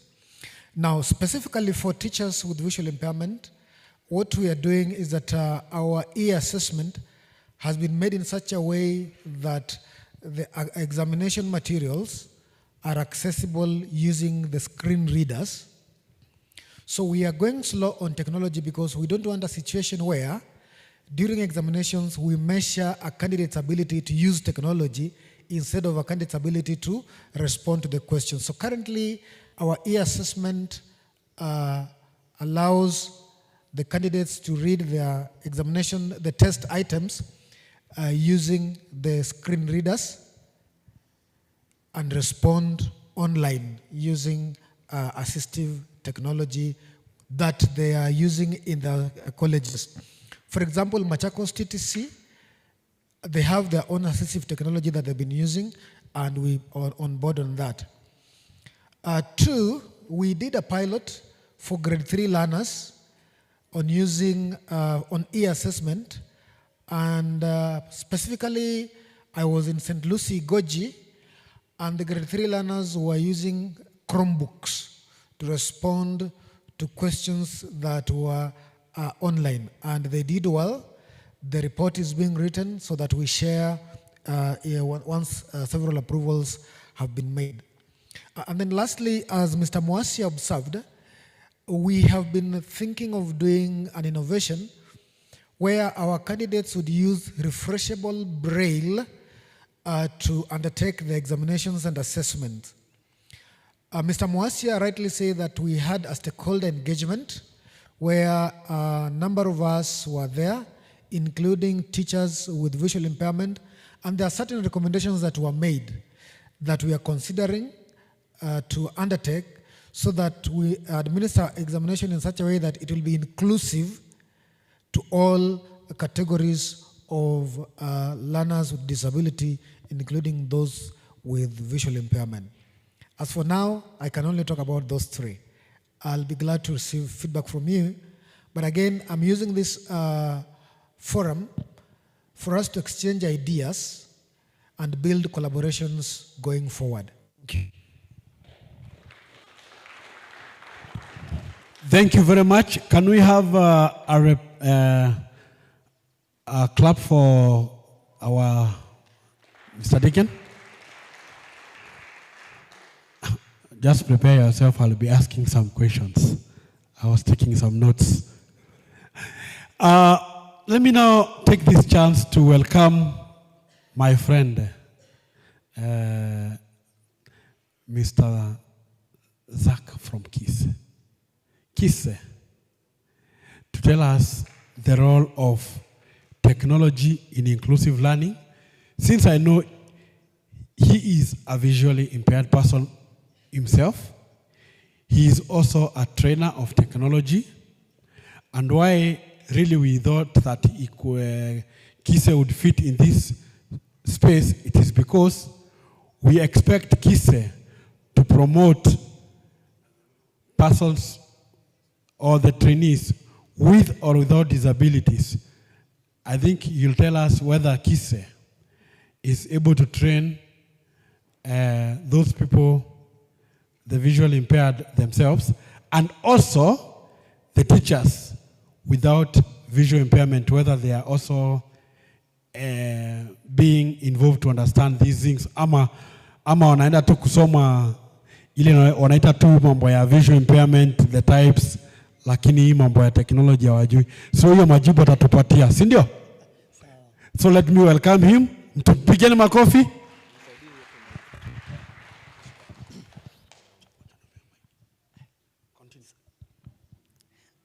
So I am here again, and I'm holding the mic a little far from me because I believe you can still hear me. Can you hear me? Can you hear me? Good. Now, I'm really happy that we are talking about what I'm passionate in, assistive technology in relations to the role of assistive technology in inclusive education. So now that means a lot. I must to say in relations to KISE, that's okay. So first of all, allow me to stamp the fact that technology really makes things easier to the rest people. Kwa wale watu wengine wote, technology inafanya mambo yawe rahisi. Lakini kwangu mimi na wewe, especially those with visual impairment, technology make things possible. I don't know if you heard me. technology makes things, please tell your friend, maybe they may have forgotten. Technology for us makes things possible. What I'm saying is that just in case that screen reader in your phone was disabled, then that phone becomes as useless, actually worse than a toy. Kwa sababu toy unaweza manipulate. Lakini hiyo simu ikitoa screen reader, you cannot even move an inch. So it means that technology makes things possible for us, whereas it is making them easier for the rest. So now, because of that, it means that this is our pen and paper. Like technology to me is a pen and paper. And that is how one has to learn it the best, so that they would also be able to express themselves through the same. Having said that, Kenya Institute of Special Education is not where it would wish to be. It's not where it would wish to be. But also, it's not where we were before. Let me clarify. We are not where we would wish to be, because our ideal situation is where every person with disabilities, and specifically visual impairment, would be given an assistive device to use when they come in the institution, at least for hire. Just the way you may be given a braille machine. Bado ukikuja uweze kupewa nini? A refreshable display or a laptop that is installed with a screen reader for you to use at least during the time that you're in the college. But then, that has not happened. I will not stand to lie. It is not happening, right? So, where are we? Where we are currently, it's a point of having the chance of, first of all, access. Access where, say, for example, when you get to the ICT lab, which may not be as also the way we expect as today, the computers there have screen readers, so that it becomes easy for them to be able to interact with the computers. Also, the institution has bought a number of refreshable braille displays, like braille note touches and focus displays, and then other devices like Clear Reader to make sure that one is able to use to read printed text. Now, the need for those devices being present to enhance learning cannot be overemphasized, because, I mean, I'm talking to my friends, people that we interact every day. I know already that you understand all these things. I cannot stand here to start telling you about the importance of talkback. You know it, right? So what I'm trying to say is that right now we are not where we would wish to be as an institution, but also we are not where we were before. So when it comes to issues of training, and especially when we had the need to have them do e-exams, we had a challenge. And we honestly discovered a big gap, that most of those people with the visual impairment, although as they come in, they may claim to have skills in technology, when given a task to perform, they struggle. They struggle. So then, with that, we designed to have a program where we would train on computer literacy. At least we just train computer literacy. And this is to roll as early as April. We are talking of, today is 27th of February. So I'm saying April, that is in a month's time, then the program will be running. So it will be possible for them to learn literacy skills, on computer literacy skills, enabling them to do both basic and possibly advanced options or skills in terms of technology and learning. Now, in the other thing about access, we are using learning management systems, what we call LMS, the learning management systems that are meant to facilitate access to information. So for example, kama kuna course ambayo inafunzwa on, say, certificate in autism, then it would be have even its notes uploaded online on the learning management system so that someone is able to read them at their preferred time. It is not right for kuna kasumba ambayo online meetings are referred to online learning. That's not true. Online learning ought to be where the materials are able to be accessed at your preferred time, at your preferred space, and with your preferred device. So that would refer to online learning. So we have in a learning management system, allowing them to being able to access them that way. Also, in terms of reading, realize that we are saying that we enhance ourselves, and especially when it comes to research. We have collaborated with other institutions, so we are having a library like My Loft, that you access it online. So once you subscribe, you need to have the KISA ICT office develop for you, create for you an account, and then with the account you'll be able to log in into My Loft, and under My Loft you'll be able to access different learning resources like journals, books, and other materials. So with that, then it enhances access. Kwa sababu hapo mwanzo, persons with visual impairment wangeenda kwa library, and you realize that most books are in printed format. So then that would make them disabled. They came impaired, they leave the library disabled. That was very unfortunate. But then now with My Loft, they are able to access even on their phones. Now, there may be some of them sat here today, and someone may tell me, but mwalimu mimi huwa access. Why? Because probably they have also not done the right thing. If you are sat here and you know, hata wewe usiposet talk back vizuri, itakuserve. It won't serve you. So the same case, for those who may be sat here and they are not being served well by My Loft, probably we've not interacted. So you access the books on your phone, you'll be able to read and also listen. And of course, lastly to mention, we are trying to make sure that we also have them registered with the Bookshare, so that would have them be able to access even more formats of materials that is more accessible for persons with visual impairment than the ones that may be uploaded in other platforms. I think I get to that point for now.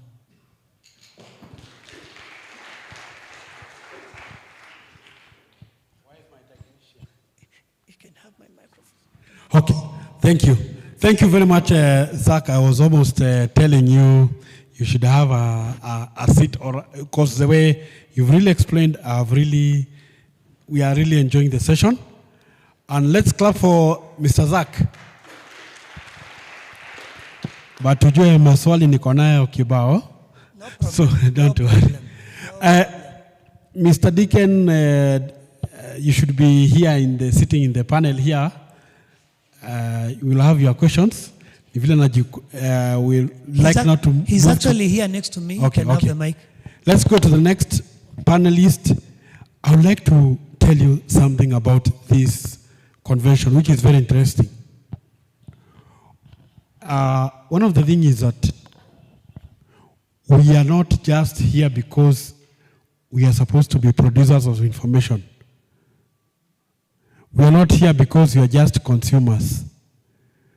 We are here because we are looking for inclusivity. Sindio? And as teachers, we are supposed also to be producers of information, not just consumers. That time whereby people used to do for us things, ilitupita, sindio? Siku hizi, even we persons with visual disabilities are producers of information. The next panelist.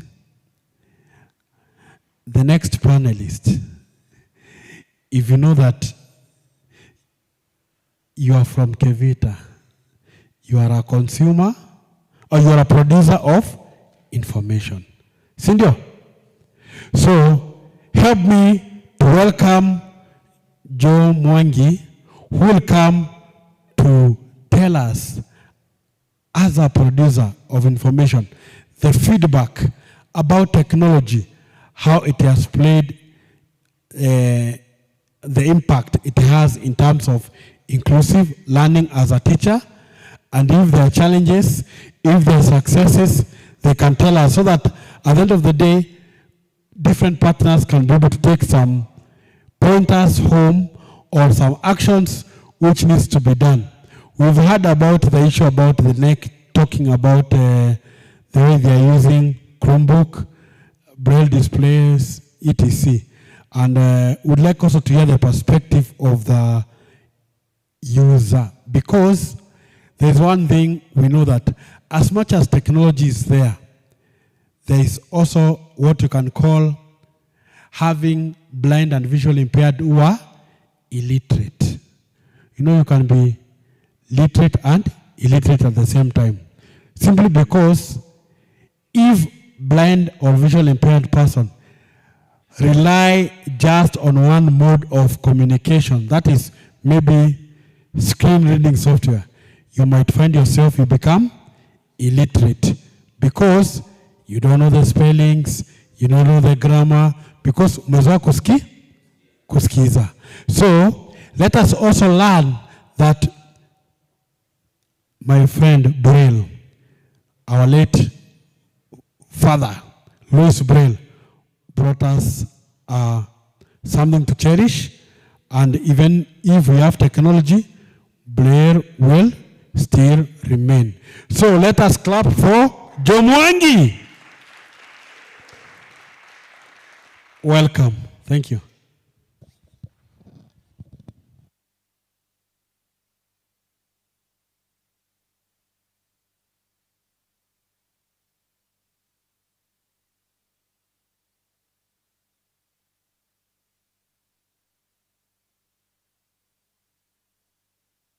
Next time, please, all the panelists should be seated in front. There are special seats which have been made here so that they can generate knowledge. Kindly, Mr. Redon, since you'll be next, be in front. Since you'll be talking about inclusive, how the role of technology in inclusive learning, and knowing that you're one of the people who is generating knowledge or inspiring the future generation, you'll tell us more.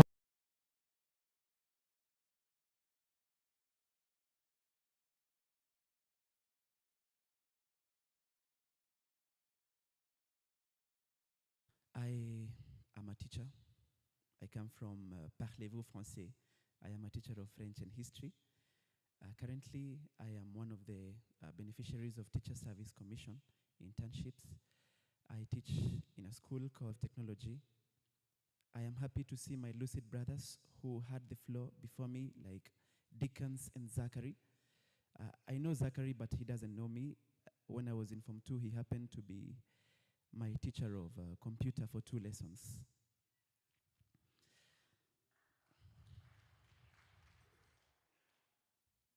Thank you.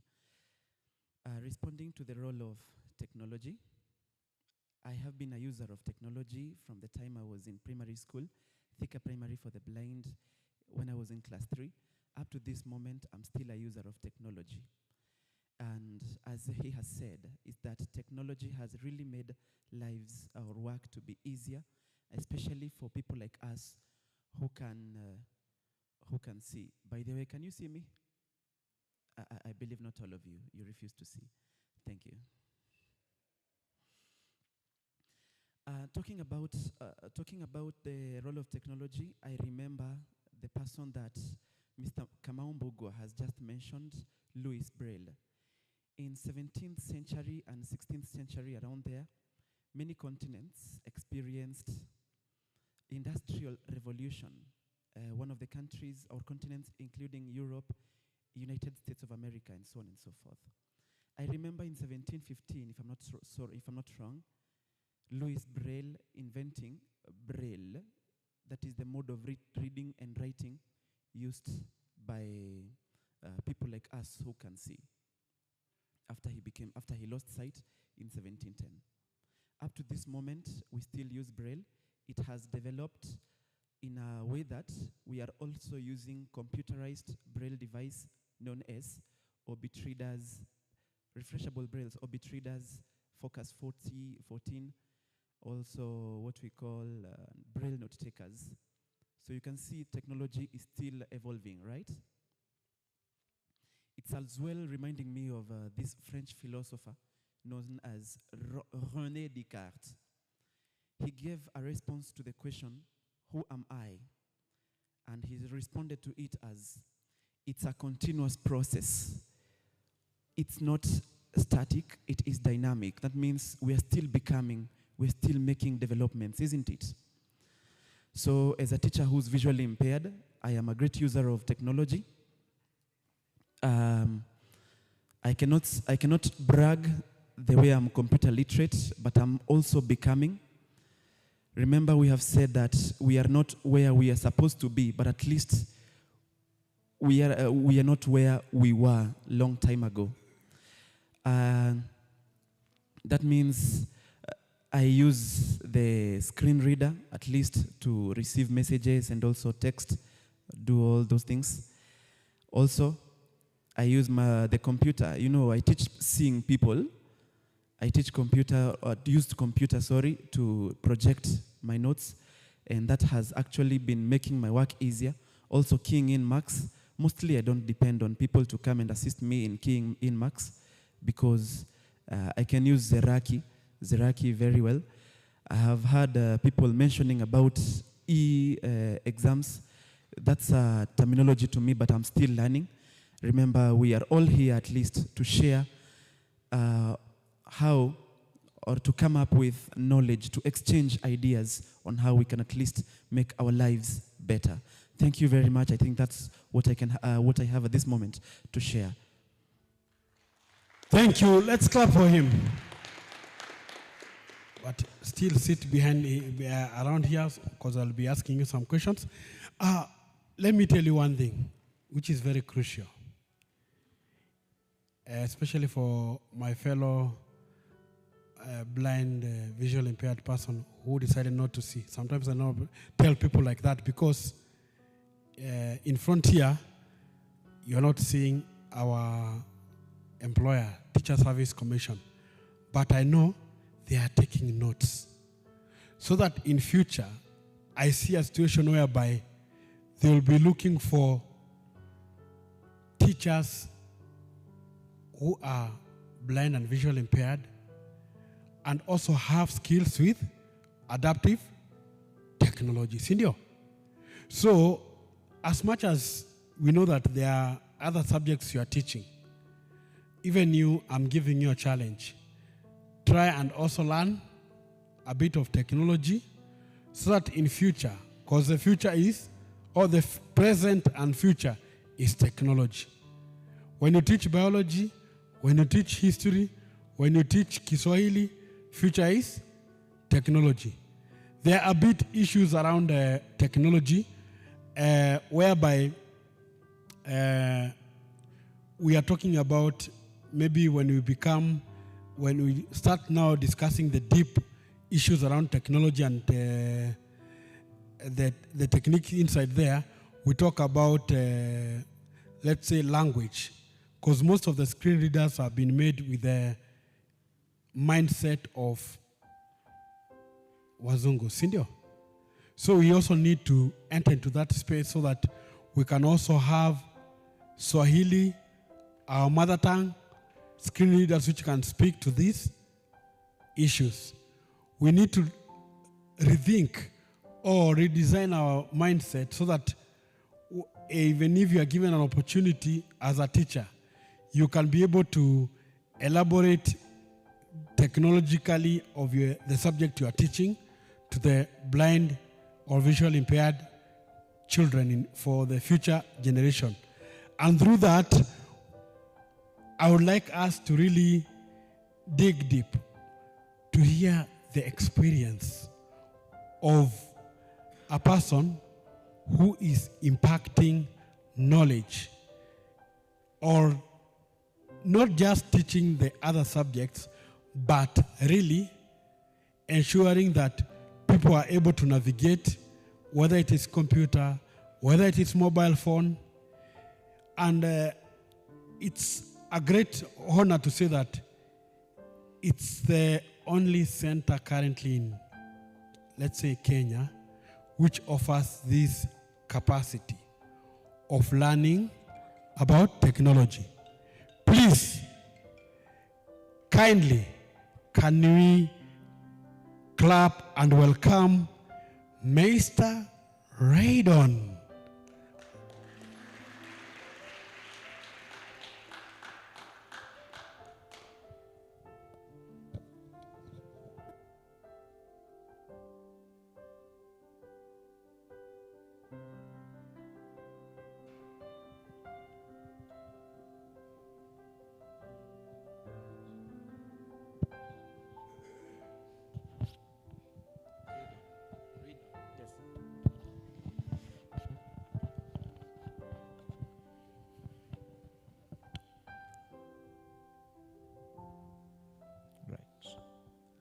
Good morning, everyone. My name is Raydon Shitambasi from the Kenya Society for the Blind. I am a trainer. I train at the Computer Adapted Technologies department, and I'm also a DJ. So I want to talk about the role of technology in an inclusive classroom. Am I audible? Yes, so allow me to talk about the role of technology in an inclusive learning. But then we need to define an inclusive learning before we even talk about the role of technology in an inclusive learning. So what is an inclusive learning? This is learning in which every learner is not lagged behind. There's no term like a slow learner, but now a teacher or trainer needs to know that learners have different paces of understanding concepts.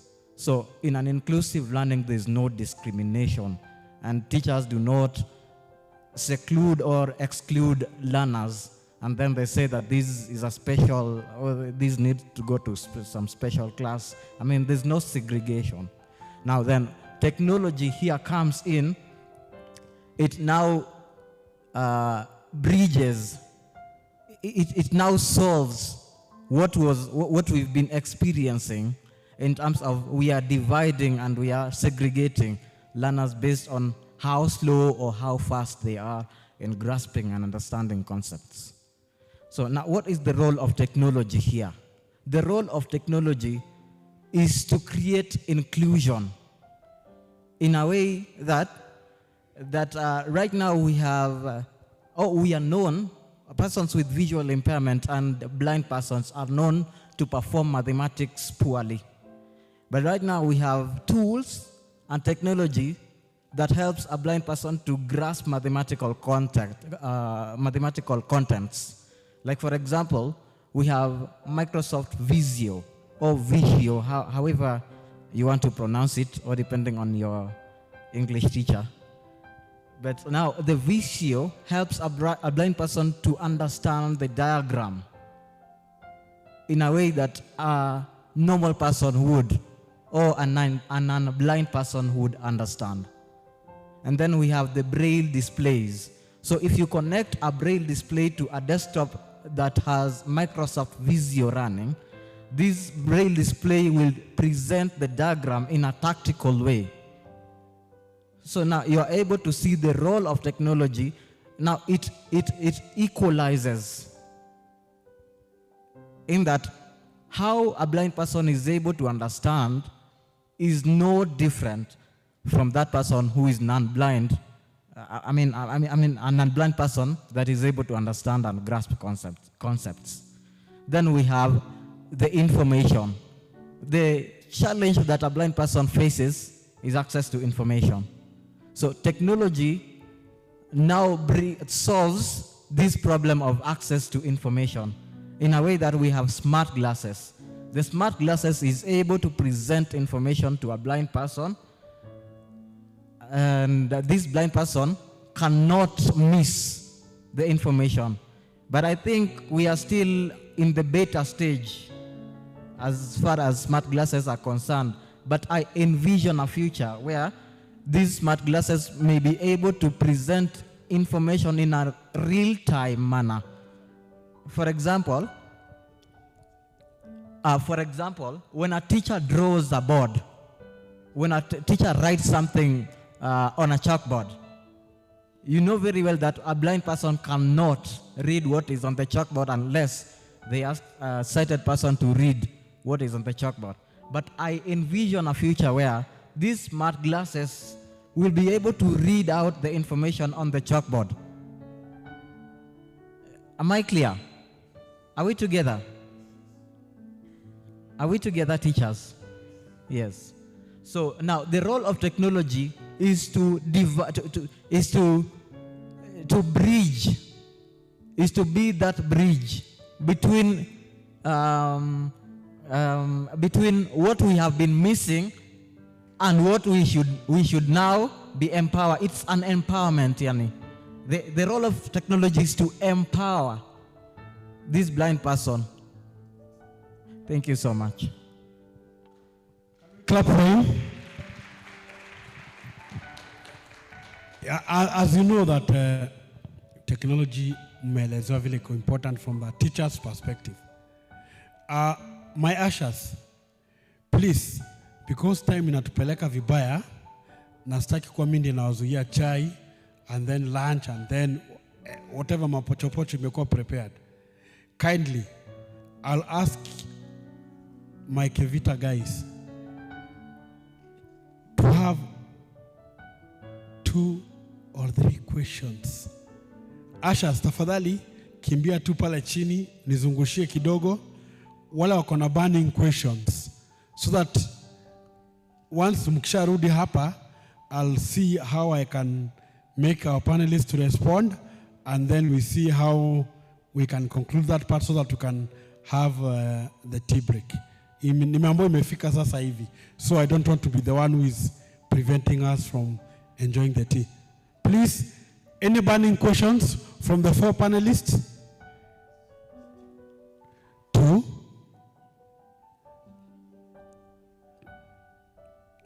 Asha, tafadhali mbio mbio.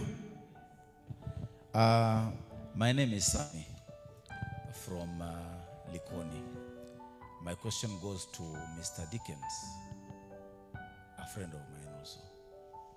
You have talked about piloting using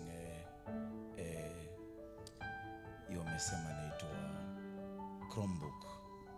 Knowing well, Chromebook is not found in all schools, maybe, or learners with visual impairment. Like I think in most they have not access to Chromebook. And now NEC is talking about the Orbit reader.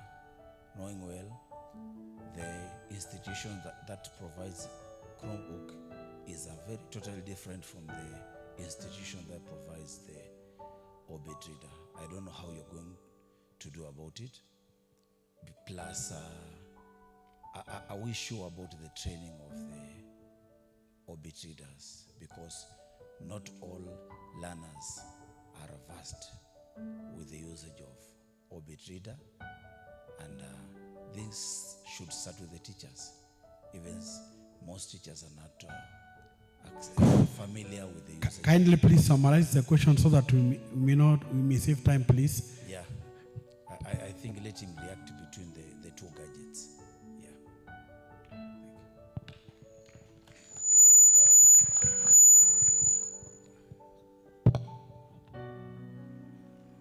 Next question, please.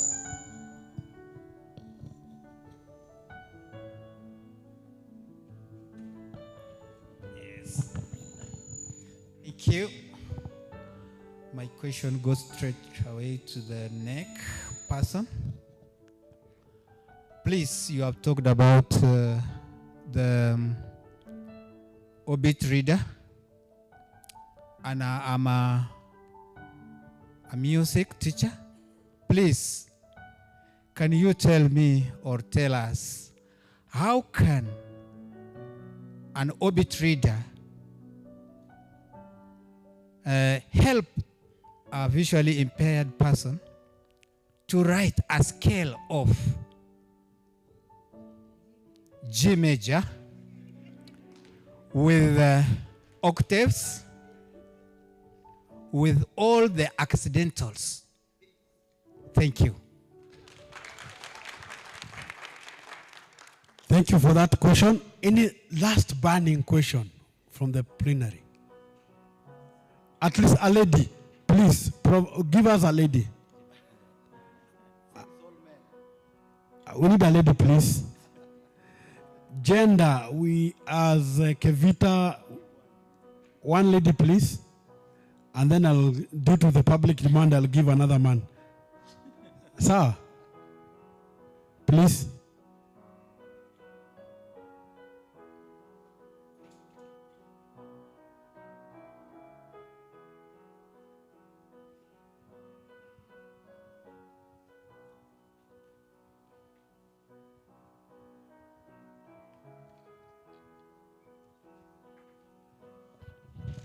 We are waiting for the question. Our ushers with the mic, please go faster. Yes, I have the mic. My name is Ndongo Sami from Thika School for the Blind. So I'm directing the question to this very difficult name from KSB. Redenol. Yes, that name. It's a good one. So we have heard that technology is all over and we really embrace it. There came another one called artificial intelligence, whereby, you know, our colleagues and our friends, those who can see, are able to navigate very smoothly and get knowledge and information from AI. I tried once and the screen readers couldn't respond to whatever I was asking. You know, I just got into that site of ChatGPT and I was able to interact with it. But somehow, somewhere, the screen readers could not, you know, be in line with the AI. I don't know whether I was the one who was kind of illiterate or is it also a challenge? Have you noticed that they are not compatible? So kindly respond to that so that we may have a smooth running, because we need to be equal, or if not, closer to equal to with those who are normal in quotes. Thank you.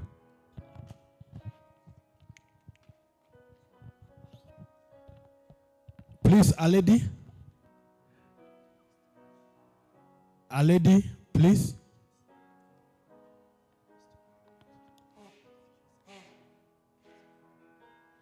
A lady, please, so that I can close that chapter and then I ask my few questions and then we wrap it up and then we give you, as we go for tea, and then we can adjust the program a bit so that we can meet all our demands. Sawa?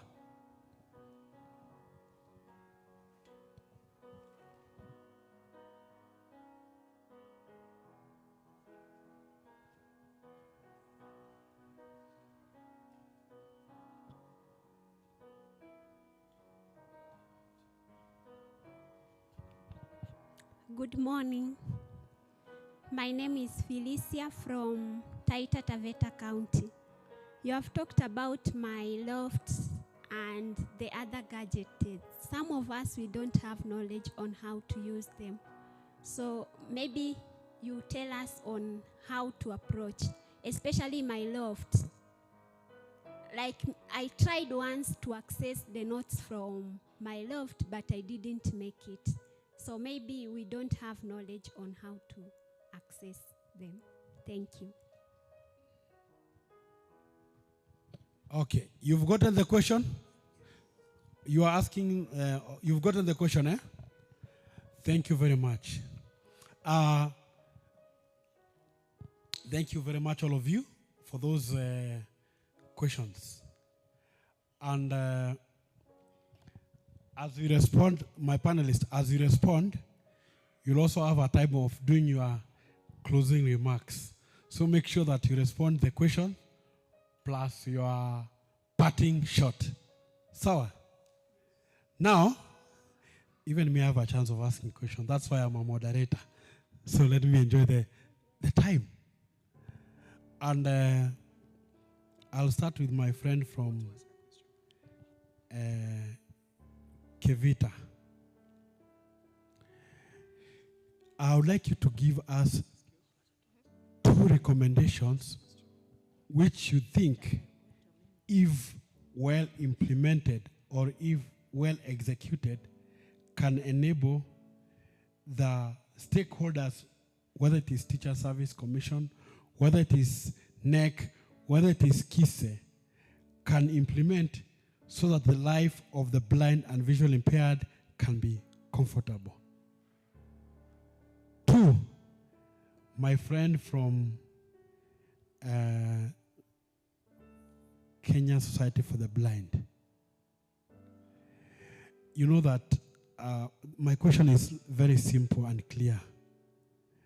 Knowing that we have teachers in the house, and knowing that sometimes technology is a new thing to all of us, what are the 2 recommendations in terms of training and capacity you can encourage the teachers in the house to do so that they can be technologically empowered? Why I'm asking that question is because at the end of the day, in technology, as we know, it is a market of many things. And we cannot really pinpoint which one is the best, which one is not the best. And also teachers need to know what they can implement in terms of their own work. My friend from NEC, may I have a simple question? It's very simple, by the way. What are the plans you have to ensure that teachers with visual impairment are capacity built in order to make them competent enough to mark examination just like other teachers? It's very simple. My friend from KISE, Zach, you know I'm an innovator. You know that KISE is, as a name they say special, but we love it to be more inclusive. You know that technology sometimes, the way it is coming, it is making our life much easier. What are KISE plans to ensure that they also have blind and visually impaired persons as part of the liberation of technology? If all of you can answer those questions, I'll be free enough to release people to enjoy their tea. Thank you.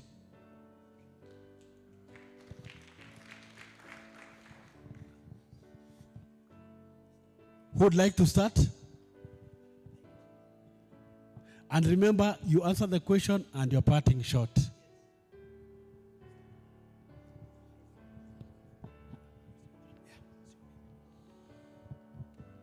Ashas, give someone a mic there to respond. Yes, I have one.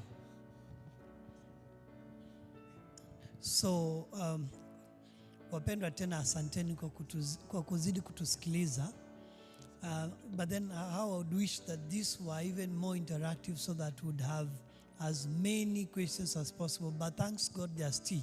So during the tea time, look forward to interacting with as many of us as possible. Now, I'll start directly from the innovator's point. Kenya Institute of Special Education, the government of Kenya through Kenya Institute of Special Education, as mentioned before, is generating or developing an assistive technology hub or rather factory in the institute.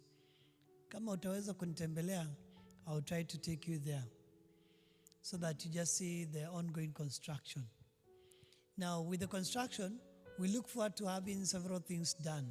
One of them is to have the possible assistive devices manufactured there. And in this case, we are not leaning on one impairment, but so talk of hearing aids, talk of wheelchairs and crutches, calipers for those who are physically impaired, talk of white canes, talk of watches, braille watches, talk of any other tool that will be used by persons with different disabilities, of course, including persons with visual impairment. Now, as you know, devices like refreshable braille displays tend to be challenging to be developed here in the country. Right now, having said that, then the march that the Institute plans to also have is to, first of all, make sure that we bring on board, through collaboration, those people that develop these devices so that we can have them come to assemble them here. So when they bring them for assembling, that will definitely have an impact positively towards the cost downwards. That shall have benefited the community of visually impaired persons at large. As at now, the Institute, through the Ministry of Education, is taking different assistive devices to different schools. Some of those I am sure that we did take include Mitoto and also School for the Blind. My friend Dongo, I will look for you, niambie umepata, umeziona, ili zisikue tu ziko kwa just boxes somewhere. And in terms of innovation, my friend Prof. Number 1, Bwana Paul, can actually is my witness of the fact that we were sharing with him some time he happens to have developed that innovation where when we are keying in our tokens, steamer, when you are feeding our token in our houses, then we would have a token a token box that speaks to us. But unfortunately, that has not seen the light of the market because of 1 or 2 people ambao wamekanyaga waya. So, as Kise, what could we do? What we can do is to provide, to have a memorandum of understanding with him as a company so that we end up seeing when they happen to have a space for them to do or whatever kind of innovations they would please, talk of the machineries that they may require to have that done, and probably also personnel, and then we see then how... Time is up, please. Yes. 2 pointers, please, because of the time. All right. So, in essence, that's just what I'm trying to say, to make sure that we have an MOU that is having an innovation so that they would use the platform to, give their service to the country and the world at large. Lastly, I would wish to challenge all of us in terms of, there was a question on my loft. So I'm happy very much that you are recognizing that there's a possibility of insufficient knowledge from your end. So that is something that we can do on a personal ground, because I don't know what you are skilled in and what you are not, so that I support you to be able to achieve it. Otherwise, I challenge all of us to realize that technology is our pen and paper, and be ready to dedicate as much time as possible in our busy schedule to learn something new every day. Otherwise, thank you for listening to me. God bless you. Thank you very much. And in case you have an extra point, we have a rapporteur in the house. Please, our panelists, you can pass by so that the information you have, usiende naye nyumbani, please. Sawa? Please, the next panelist, please do what we call KISS. Okay, thank you. This is Dickens from NEC. There are so many questions that were directed to my organization, and I'll begin with the last one, where we were being asked how to ensure inclusion of teachers with visual impairments as examiners, if I got you right. Now, first of all, as a teacher, we recognize the fact that teachers with visual impairment can mark just like any other examiner. But it starts from us, the teachers, that you must express the desire to work with us as an examiner by applying when we announce or when you advertise the chances. Then once you've applied and indicated your special need, then it goes through the process of shortlisting, training, and after training, you are invited to come and mark with us. How do we do it? Now, when we engage you as an examiner, the confidential documents that you need to sign, the oath of secrecy that you need to sign, And we are aware that, let me use Moasia because he's my friend. Today, Moasia would be having George as the assistant. Tomorrow, he'll be having maybe Jane as the assistant. So when we invite teachers with visual impairment to mark for us, we leave out the assistants so that they don't interact with examination materials because we cannot hold them accountable. For Zachary, we'll hold him accountable because he's a TSC employee. Are we together up to that point? So you first express the desire by applying, we train you, we invite you, but when we are inviting you, when you get into the marking room, you leave your assistant behind because your assistant is not part of the contract that we have with you. There is a question that was asked about orbit readers, music in orbit readers, and the training. We had a stakeholder engagement when we thought of this innovation of having candidates respond to the questions using the orbit readers. Now, why did we first of all choose the orbit readers? We thought of the orbit readers because these are the most available devices in schools.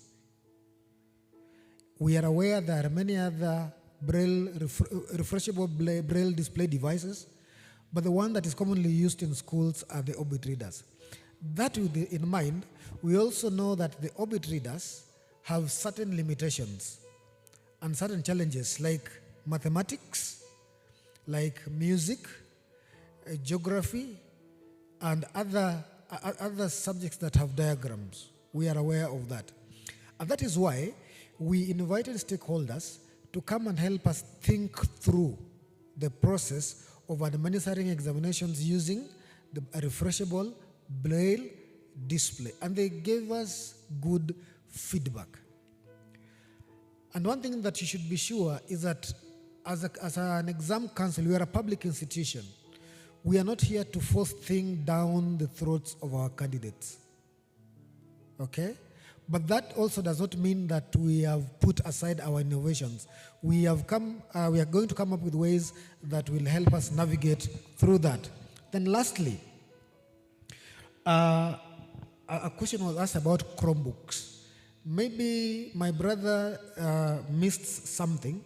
What I said that we piloted e-assessment, and e-assessment, the learners were to use the assistive technology within their schools. And in a school that I mentioned, like St. Lucy, I mentioned that the learners used Chromebooks to respond to the question. It doesn't mean that we told them to use Chromebooks.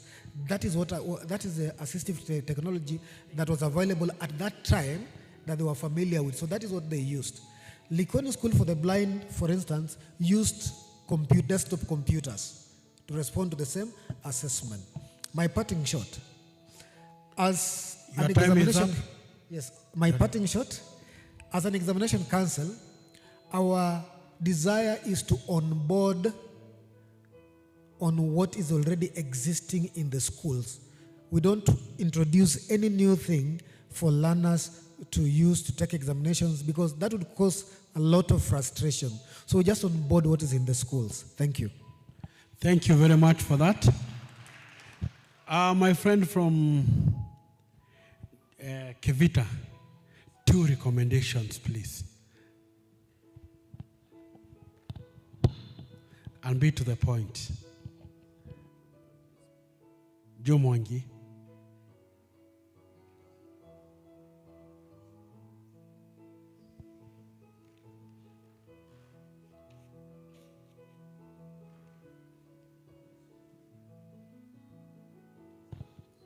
Thank you. Before I address the issue of 2 recommendations, I'll be very brief for the interest of time. I would like to readdress the issue of the question about the orbit readers. During its piloting in 2022, I was one of the persons who undertook the piloting process. So we were some of the people who gave the feedback, and the issue of music in writing of those G clefs, the F clefs, the crochet, and all those, it was addressed, and as they are still doing the updating, they'll put that into considerations. Thank you. On the issue of recommendation, the question about recommendation, to Teacher Service Commission and Kenya Institute of Special Education. First, let me bring out my heartfelt appreciations to the Teacher Service Commission for being the best employer of persons who are visually impaired. And one recommendation that I would like to put across to Teacher Service Commission is that I would like them to work closely or collaborate with Kenya Institute of Curriculum Development as well as Kenya Institute of Special Education, to work closely with them, at least to bring teachers who are visually impaired on board, or to make to just come up with something like a workshop whereby these teachers who are visually impaired can at least be educated of their roles as teachers, as well as what is expected of them being a teacher, and also what is expected of them to the employers. Half a minute. Okay. And also, Kenya Institute of Special Education should also educate many teachers who are visually impaired, at least about, or those who have not taken the courses of special education at least. Finally, let me challenge each and every person at least to be open, or to have an open mind. They are ready to learn because knowledge is power. Thank you. Thank you very much for that parting shot. Be ready, have open-minded. And lastly, Raydon,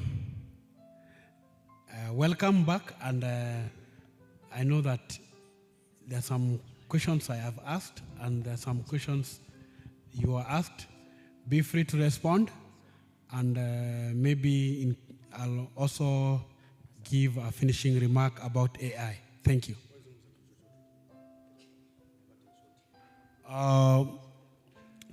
The question which I had asked Mr. Raydon, it's about how can teachers or visually impaired teachers can come and learn from your experience or expertise, because you know technology is evolving. How can they, maybe let me simplify like this, how can they enjoy the services you're offering? Yeah,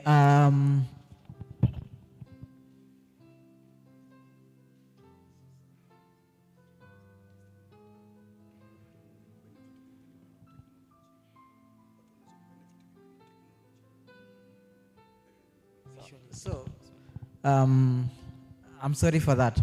So a question here was asked on the benefits, or what are the benefits of using artificial intelligence to persons with visual impairment. There are countless benefits, countless. Number one, AI itself. From the AI, we also have a technology known as AGI, or Artificial General Intelligence. This is where the Google Gemini comes in, for example. This is where the cloud comes in. I mean, it helps a visually impaired person to get the information, like, for example, image descriptions, reading from the handwritten, the handwritten reading, and also the scene description. So the AI gives that persons with visual impairment the power to get the information which they wouldn't get without AI. And then the other benefit of AI, it summarizes some very hard concepts. For example, right now we have an AI that is able to summarize a long PDF. A PDF can have, for example, 640 something pages. But if you upload this PDF to an AI, it is able to summarize it into an audio conversation. It turns this PDF into a podcast in a way that a visually impaired person is able to listen and enjoy the podcast. And like, if I, the teacher or the trainer, were to explain to this person, I might use some maybe complex terms that may even exacerbate the understanding of this person. And then the other benefit of using AI to persons with visual impairment, AI, it is like a teacher. It is like a teacher. In a way, for example, if you go to openai.com and use ChatGPT, for example, and ask it, tell me, what does the river and the source talks about? This AI is able to search quickly online what the river and the source is all about, who authored the river and the source, what information is there. So it gives some very, very quick information. And that is a plus to visually impaired persons teachers. But also, I wouldn't encourage that way, because it's also a way of encouraging some lazy minds. Yes, so yes, you need to depend on it, but you don't need to over-depend on it. You also need to, your students should trust you. Those whom you are teaching, they should trust you. They shouldn't ask you questions, then you go to AI. I'll add you 1 minute, please. Yes. I'll add you 1 minute because of the other questions. So, sir, thank you so much. No, the other question about the importance of coming to learn at your center. KSB. Why teachers need to come and learn there to update themselves in terms of technology. Okay. You've gotten the question? Mr. Raydon, we are asking about the importance of why teachers need to come at the center to learn the technology issues or to update themselves. I'm sorry. Sometimes you might find it, but I'm struggling actually to hear. So I'm a deafblind person, for your information. So I use the hearing aids. So it has some issues with sounds. Yes. Okay, thank you very much. I'll take it, that question. Can we clap for the panelists, please? Again.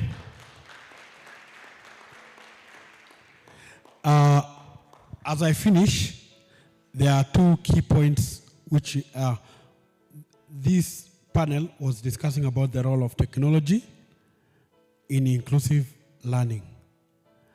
And there's this question about AI which has been asked. And I would like to tell you that AI has been with us. It's just that right now it is much amplified.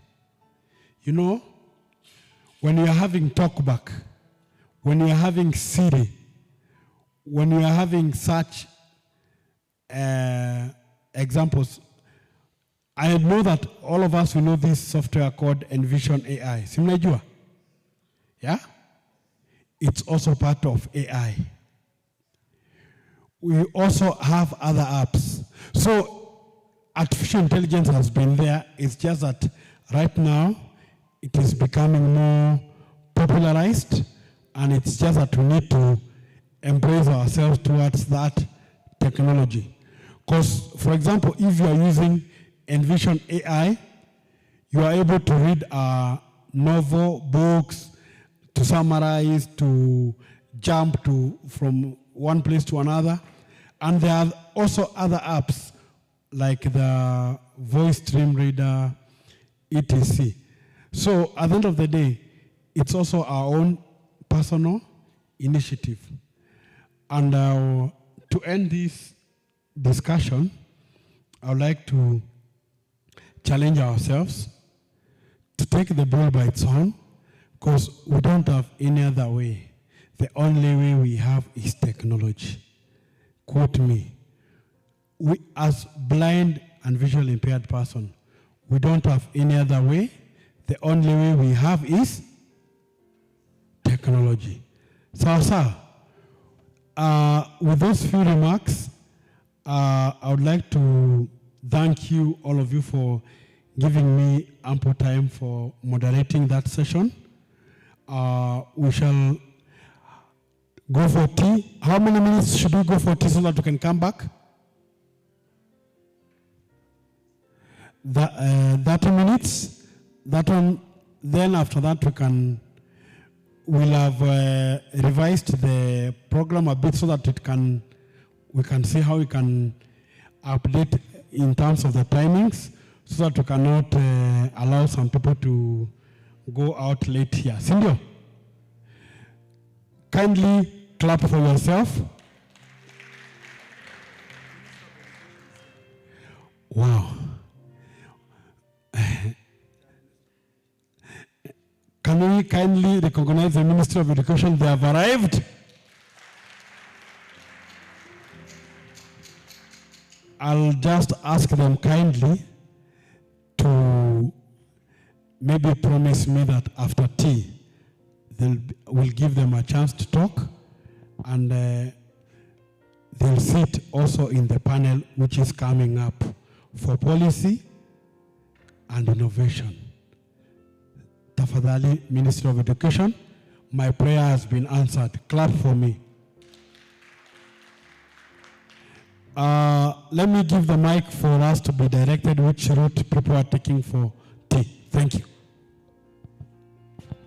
The tea is just outside there. I think the ushers can support the other teams. Just a step where you did the registration.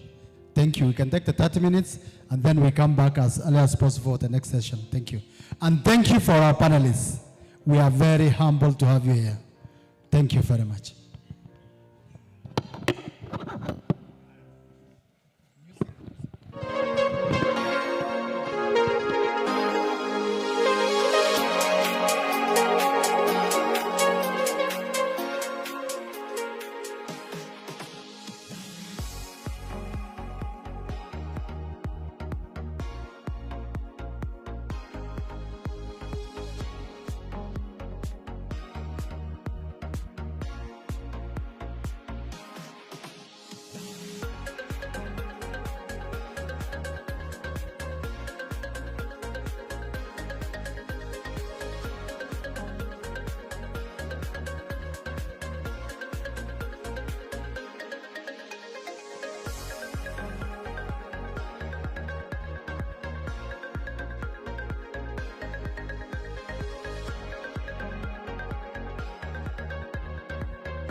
Today we are in Limuru Country Club in support for an initiative that Swing for Change.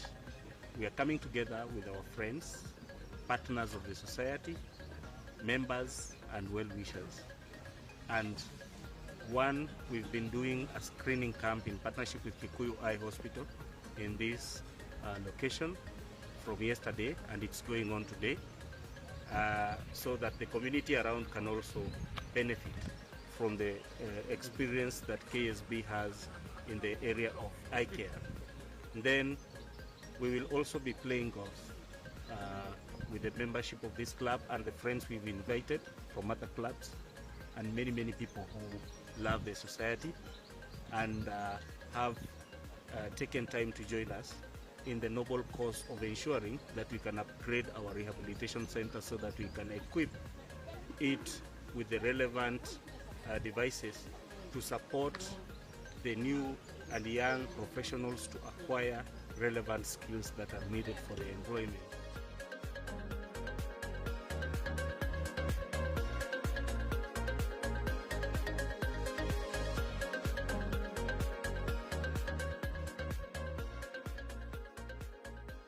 So my name is Wambu Injao.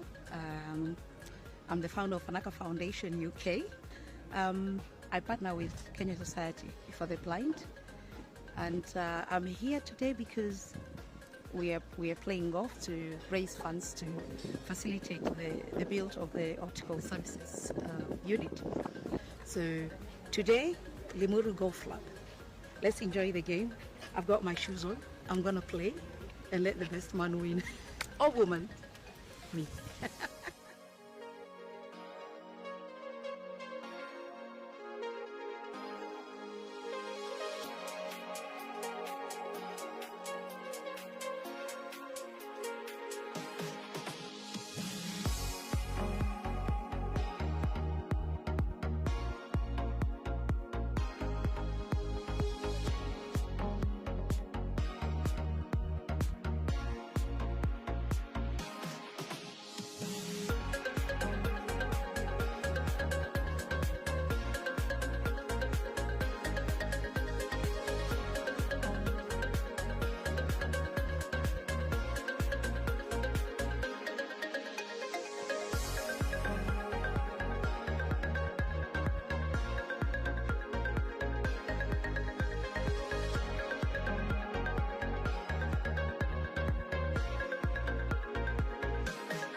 Today we are in Busia County, working and training persons with visual impairment on digital skills and digital skilling.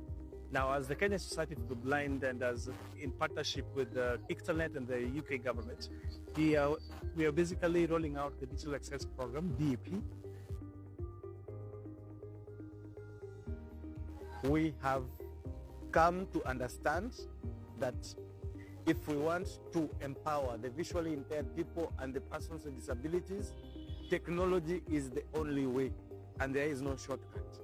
So we really want to thank this partnership because we are going to give the participants here knowledge and skills to tap opportunities from using digital platforms and from interacting with various internets and websites. We are also working with the national government and the county governments in making services that have gone digital according to the goal of the current regime, digitizing all services so that the websites, the platforms can be accessible, especially the e-citizen, where all government services are, where persons with disabilities can use the skills and the technologies we are training them here on how to access those services.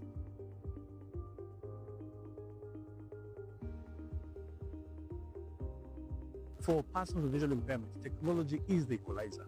And we have noted, as people who are living in the 21st century, that persons with visual impairment have been left behind.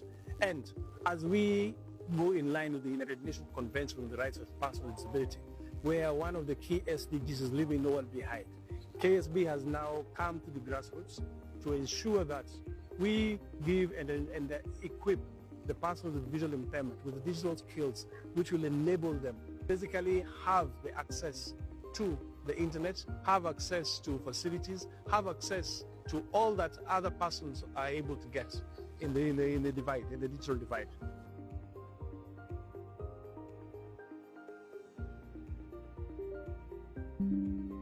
Next 10 days we will train 200 persons with visual impairment. We are training here in this center called Busia Technical Center.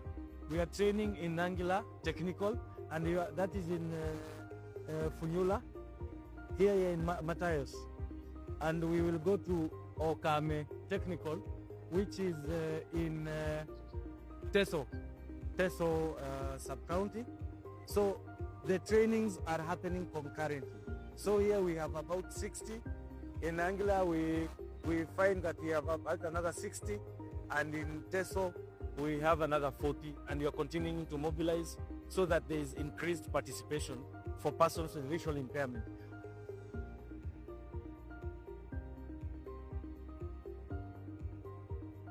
The focus of this project actually is to catalyze local demand, skilling, upskilling, and reskilling for persons with visual impairment, and ensuring that as Kenya move forward towards ensuring that 80% 80% of its services goes online or being on the e-citizen, you realize okay that also looking at communities, especially the disadvantaged communities, to be able to have digital skills and be able to access online services, among other opportunities that come with digital inclusion. My name is Lawrence Wamani. I am a project officer at Kenya Society for the Blind and also one of the trainers in the digital access program. So currently we are here at Okame Vocational, where we have been training persons with visual impairment on accessing technology. We have installed JAWS, which is the screen reading software that we use on some laptops and also on some desktops for sustainability purposes. And this has not only happened here, but also in the other training centers.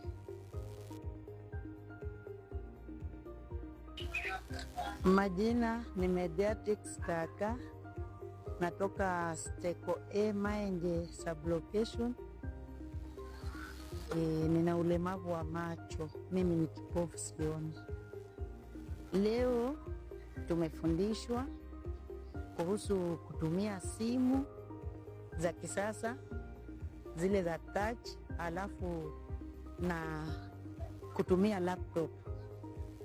Ni mafundisho mzuri ya kutamanika, sababu tangu laptop zianze mimi huwa nasikia tu, lakini leo nimeziguza na nimeanza kufundishwa jinsi ya kuzitumia.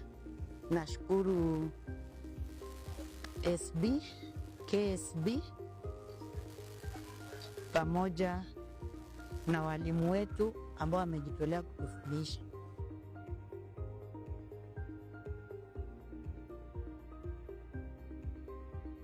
Access to digital space is really one of the key rehabilitative aspects, which aligns quite well with our rehabilitation program.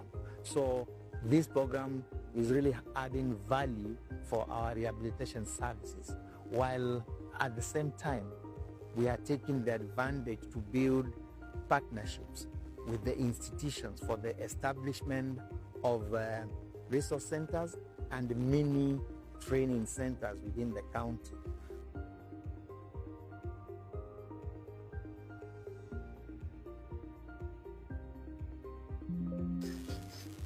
Hello, kwa majina naitwa Kelvin.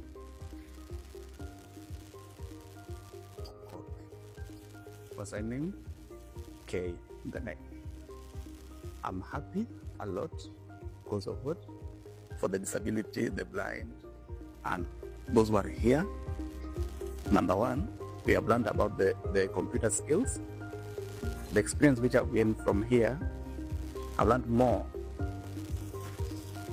Important where life situation, in future possible I can get a job and open my cyber, where people I can practice always help friends, come interact, and teach them the skills about the computer, the family, to interact.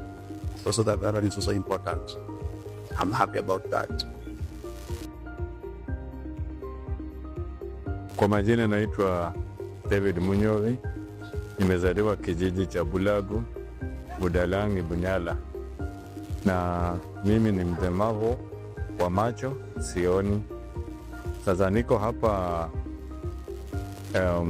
Nangina kujifundisha mambo kuhusiana na kompyuta.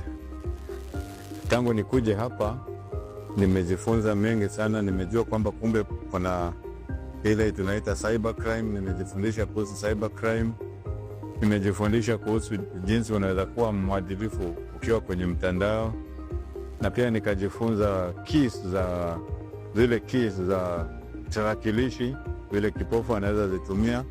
Alafu kitu cha maana ukifinya yenyewe inakuambia kama umefinya A, yenyewe inakuambia A.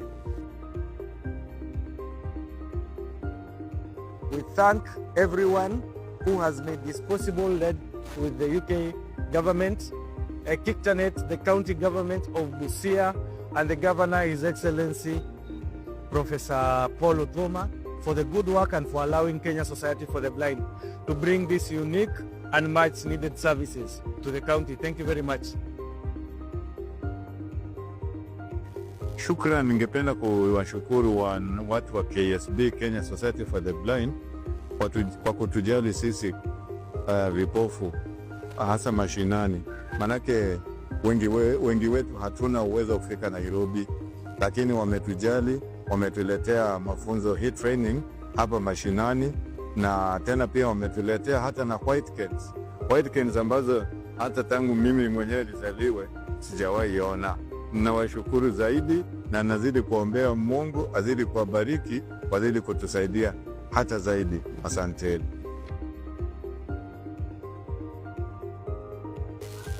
I want to take this opportunity to thank KSB for bringing this program in Busia County. We are grateful. Thank you.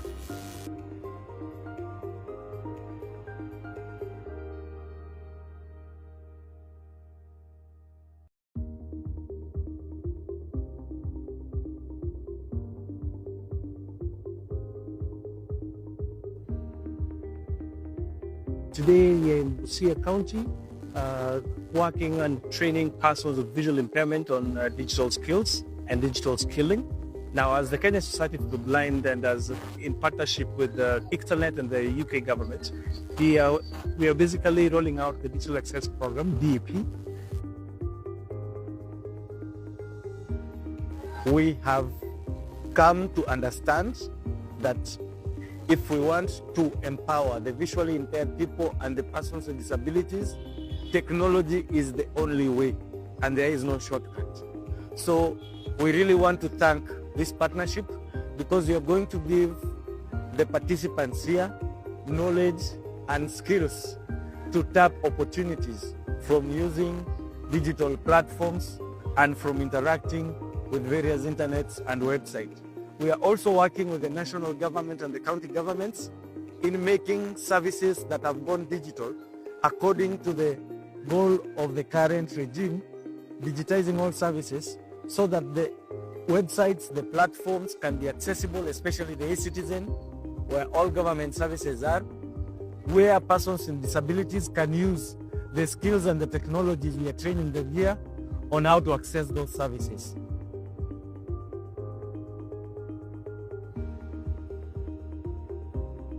For persons with visual impairment, technology is the equalizer. And we have noted, as people who are living in the 21st century, that persons with visual impairment have been left behind. And as we go in line with the United Nations Convention on the Rights of Persons with Disability, where one of the key SDGs is leaving no one behind, KSB has now come to the grassroots to ensure that we give and equip the persons with visual impairment with digital skills which will enable them basically have the access to the internet, have access to facilities, have access to all that other persons are able to get in the divide, in the digital divide.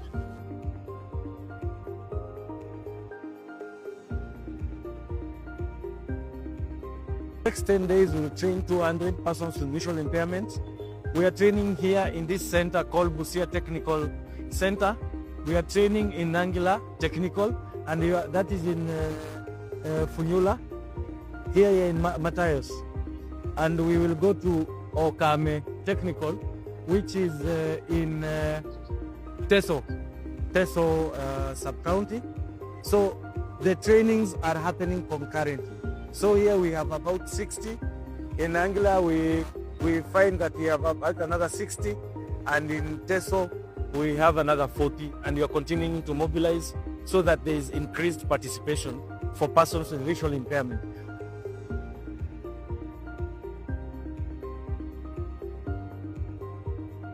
The focus of this project actually is to catalyze local demand, skilling, upskilling, and reskilling for persons with visual impairment, and ensuring that as Kenya move forward towards ensuring that 80% of its services goes online or being on the e-citizen, you realize accurately that also looking at communities, especially the disadvantaged communities, to be able to have digital skills and be able to access online services, among other opportunities that come with digital inclusion.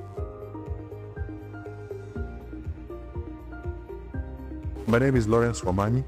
I am a project officer at Kenya Society for the Blind and also one of the trainers in the digital access program. So currently we are here at Okame Vocational, where we are been training persons with visual impairment on accessing technology. We have installed JAWS, which is the screen reading software that we use on some laptops and also on some desktops for sustainability purposes. And this has not only happened here, but also in the other training centers. Majina ni Mediatrix Taka, natoka Steko A Maenge sublocation. Nina ulemavu wa macho, mimi ni kipofu sioni. Leo tumefundishwa kuhusu kutumia simu za kisasa, zile za touch, alafu na kutumia laptop. Ni mafundisho mzuri ya kutamanika, sababu tangu laptop zianze mimi huwa nasikia tu, lakini leo nimeziguza na nimeanza kufundisha jinsi ya kuzitumia. Nashukuru KSB pamoja na walimu wetu ambao wamejitolea kutufundisha.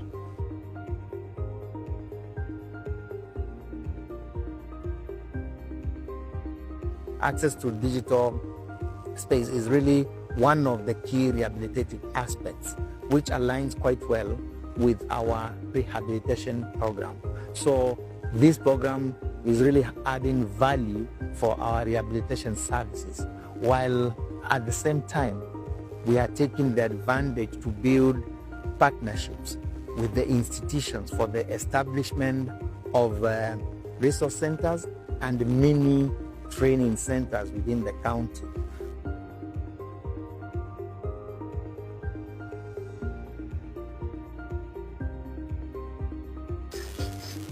Hello, kwa majina naitwa Kelvin.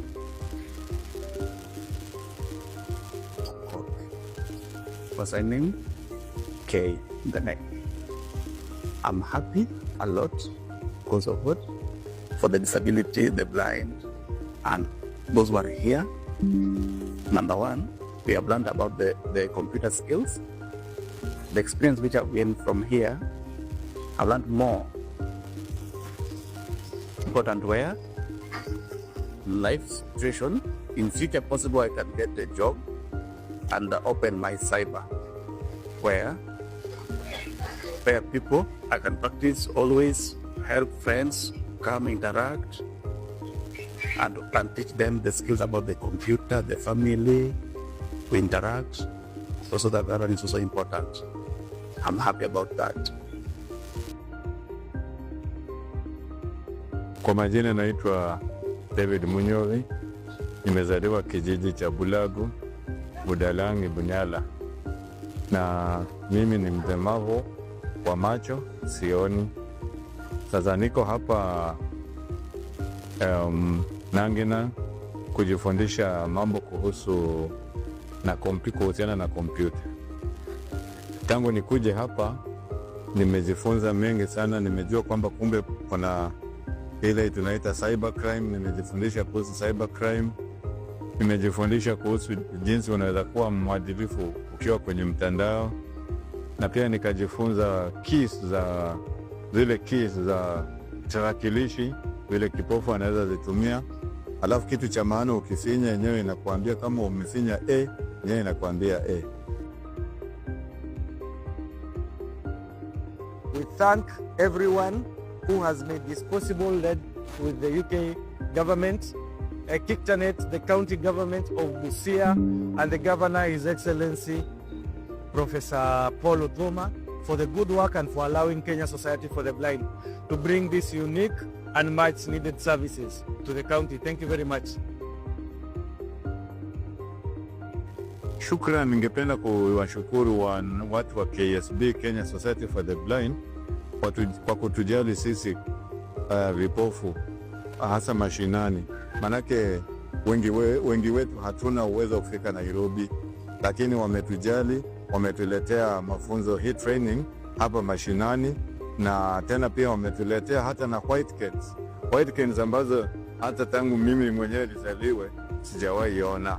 Nawashukuru zaidi na nazidi kuombea Mungu azidi kuwabariki, wazidi kutusaidia hata zaidi. Asanteni.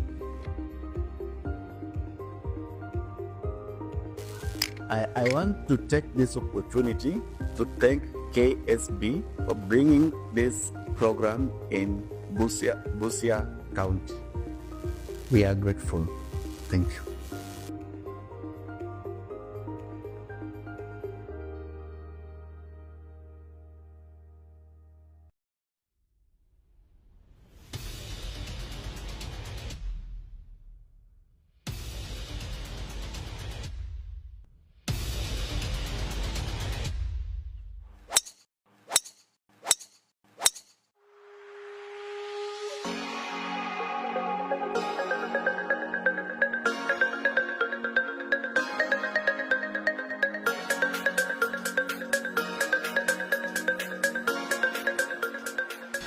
Today we are in Limuru Country Club in support for an initiative that Swing for Change. We are coming together with our friends, partners of the society, members and well-wishers. And one, we've been doing a screening camp in partnership with Kikuyu Eye Hospital in this location from yesterday, and it's going on today. So that the community around can also benefit from the experience that KSB has in the area of eye care.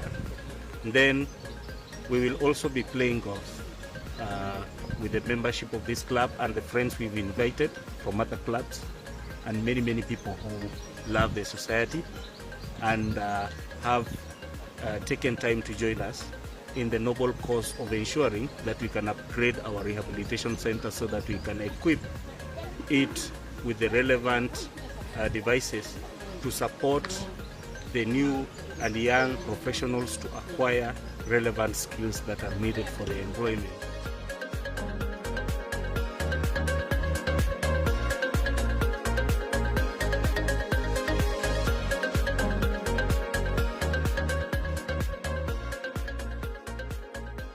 So my name is Wambu Injao. I'm the founder of Fanaka Foundation UK. I partner with Kenya Society for the Blind, and I'm here today because we are playing golf to raise funds to facilitate the build of the optical services unit. So today, Limuru Golf Club. Let's enjoy the game. I've got my shoes on. I'm gonna play and let the best man win. Or woman, me.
Today we are in Limuru Country Club in support for an initiative that Swing for Change.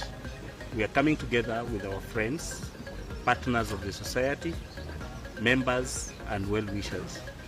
And one, we've been doing a screening camp in partnership with Kikuyu Eye Hospital in this location from yesterday, and it's going on today, so that the community around can also benefit from the experience that KSB has in the area of eye care.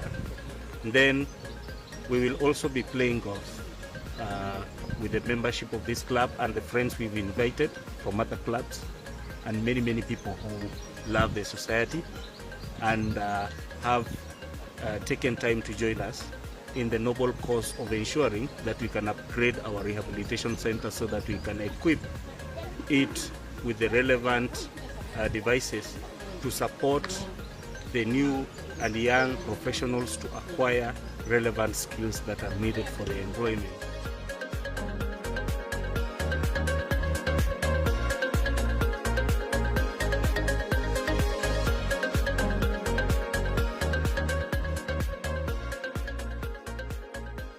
So my name is Wambu Njau. I'm the founder of Fanaka Foundation UK.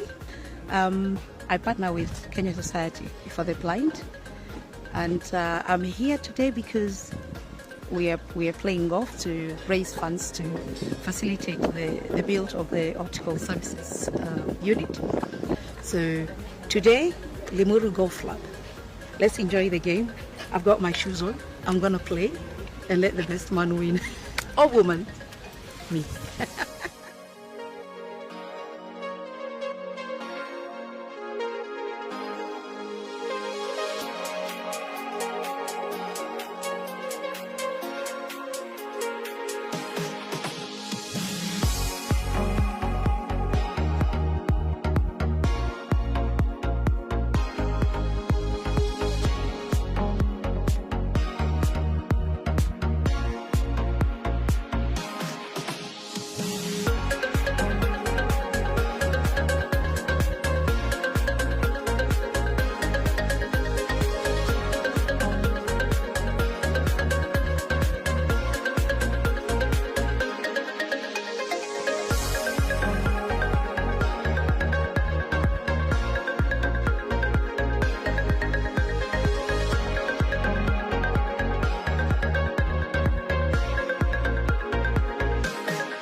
Today we're in Busia County, working and training persons with visual impairment on digital skills and digital skilling. Now, as the Kenya Society for the Blind and as in partnership with Impairment and the UK government, we are basically rolling out the Digital Access Program, DAP. We have come to understand that if we want to empower the visually impaired people and the persons with disabilities, technology is the only way, and there is no shortcut. So we really want to thank this partnership because you are going to give the participants here knowledge and skills to tap opportunities from using digital platforms and from interacting with various internets and websites. We are also working with the national government and the county governments in making services that have gone digital according to the goal of the current regime, digitizing all services so that the websites, the platforms can be accessible, especially the e-citizen, where all government services are, where persons with disabilities can use the skills and the technologies we are training them here on how to access those services.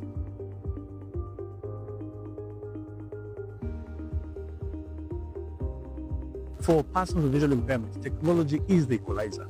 And we have noted, as people who are living in the 21st century, that persons with visual impairment have been left behind.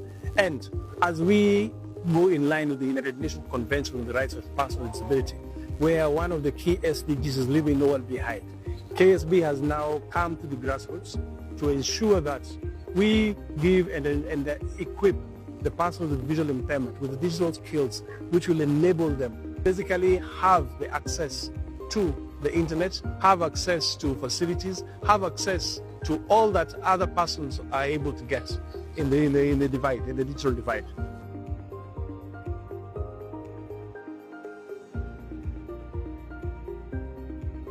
Next 10 days, we will train 200 persons with visual impairment. We are training here in this center called Busia Technical Center. We are training in Nangila Technical, and that is in Funyula, here in Matayos. And we will go to Okame Technical, which is in Teso sub-county. So the trainings are happening concurrently. So here we have about 60. In Angela, we find that we have about another 60. And in Teso, we have another 40. And we are continuing to mobilize so that there is increased participation for persons with visual impairment.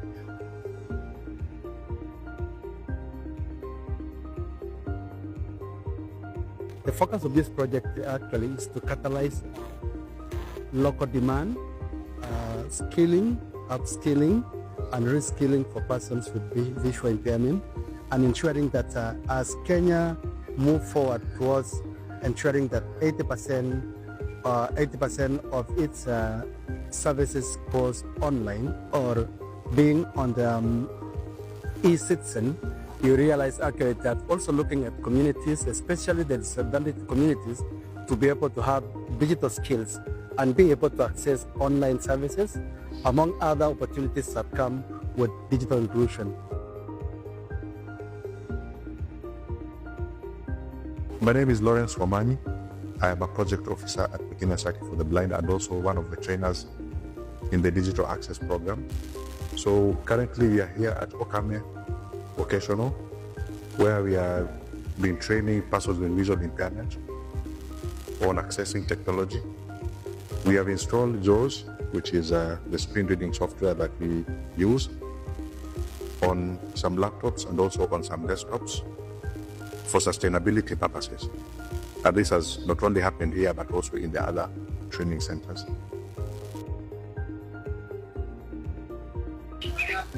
Majina ni Mediatrix Kaka, natoka Steko A Maenje sublocation. Nina ulemavu wa macho, mimi ni kipofu sioni. Leo tumefundishwa kuhusu kutumia simu za kisasa, zile za touch, alafu na kutumia laptop. Ni mafundisho mzuri ya kutamanika, sababu tangu laptop zianze mimi huwa nasikia tu, lakini leo nimeziguza na nimeanza kufundishwa jinsi ya kuzitumia. Nashukuru KSB pamoja na walimu wetu ambao wamejitolea kutufundisha.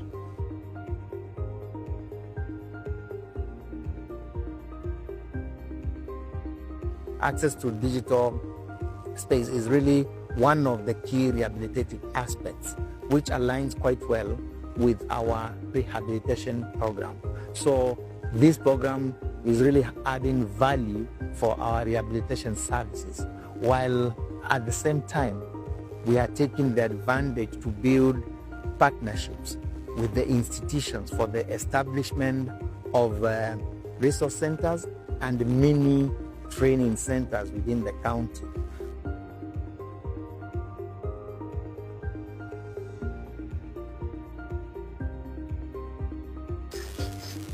Hello, kwa majina naitwa Kelvin.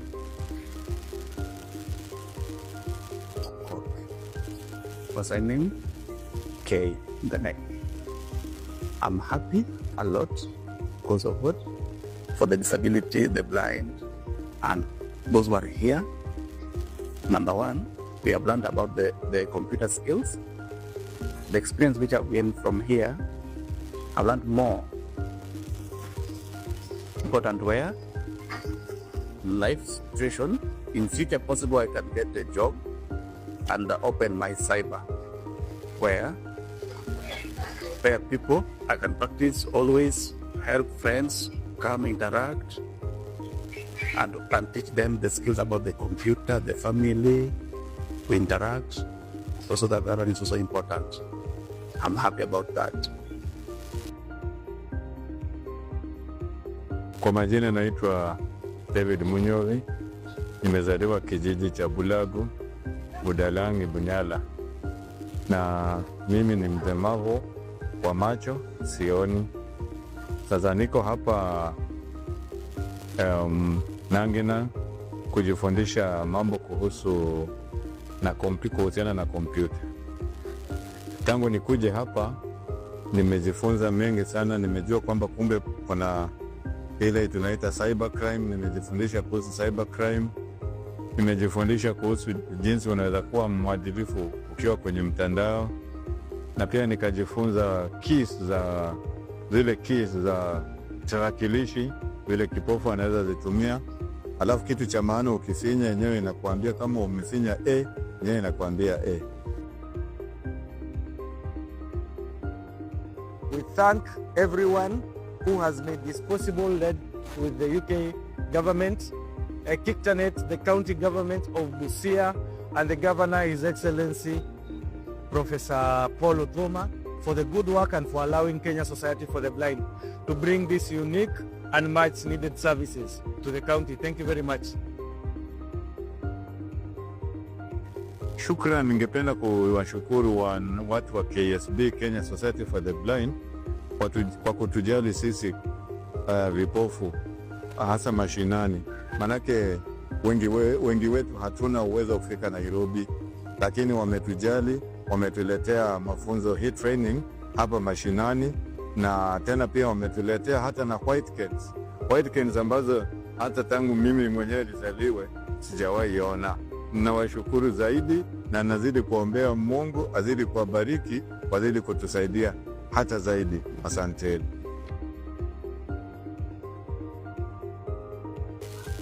I want to take this opportunity to thank KSB for bringing this program in Busia County. We are grateful. Thank you.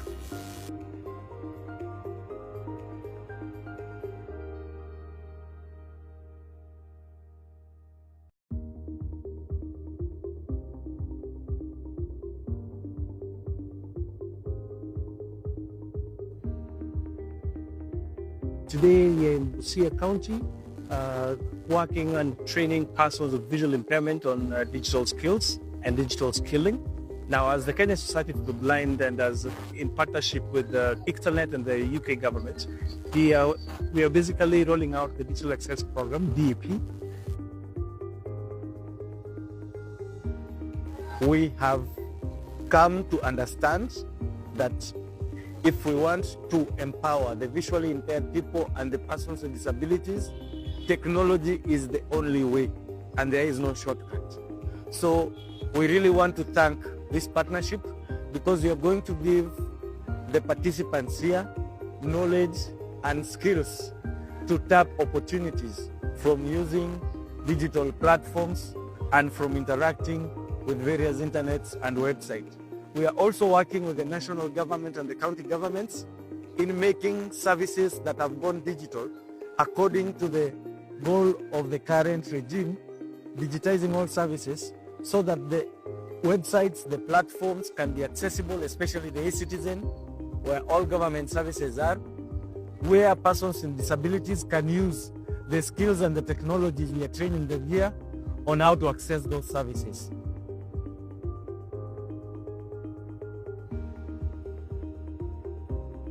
For persons with visual impairment, technology is the equalizer.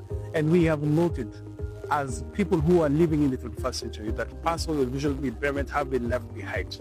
And as we go in line with the United Nations Convention on the Rights of Persons with Disability, where one of the key SDGs is leaving no one behind, KSB has now come to the grassroots to ensure that we give and equip the persons with visual impairment with digital skills which will enable them basically have the access to the internet, have access to facilities, have access to all that other persons are able to get in the divide, in the digital divide.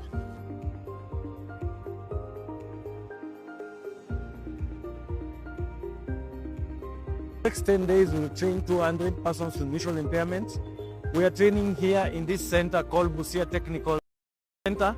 We are training in Nangila Technical, and that is in Funyula, here in Matayos.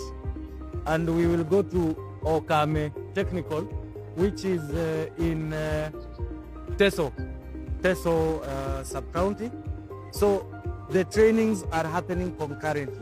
So here we have about 60.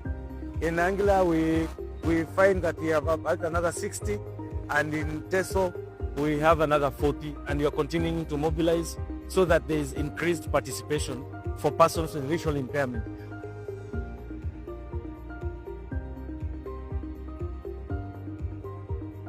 The focus of this project actually is to catalyze local demand, skilling, upskilling, and reskilling for persons with visual impairment, and ensuring that as Kenya move forward towards ensuring that 80% of its services goes online or being on the e-citizen, you realize actually that also looking at communities, especially the disadvantaged communities, to be able to have digital skills and be able to access online services, among other opportunities that come with digital inclusion. My name is Lawrence Wamanyi.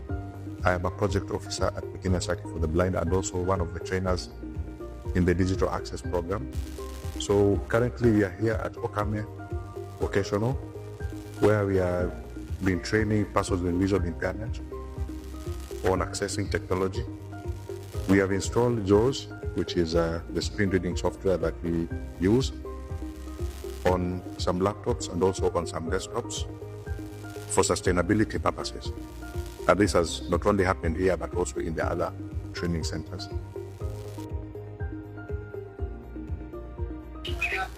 Majina ni Mediatrix Kaka, natoka Steko A Maenge sublocation. Nina ulemavu wa macho, mimi ni kipofu sioni. Leo tumefundishwa kuhusu kutumia simu za kisasa, zile za touch, alafu na kutumia laptop.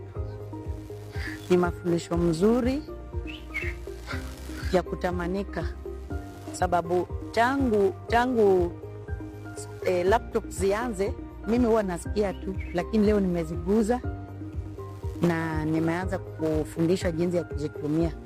Nashukuru SB, KSB pamoja na walimu wetu ambao wamejitolea kutufundisha.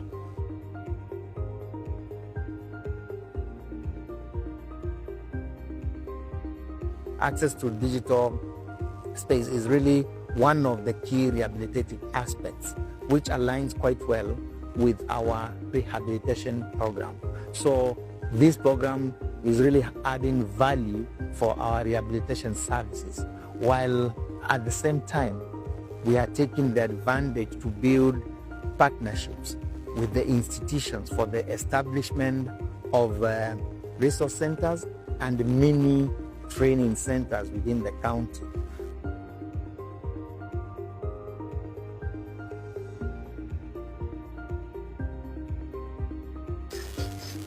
Hello, kwa majina naitwa Kelvin.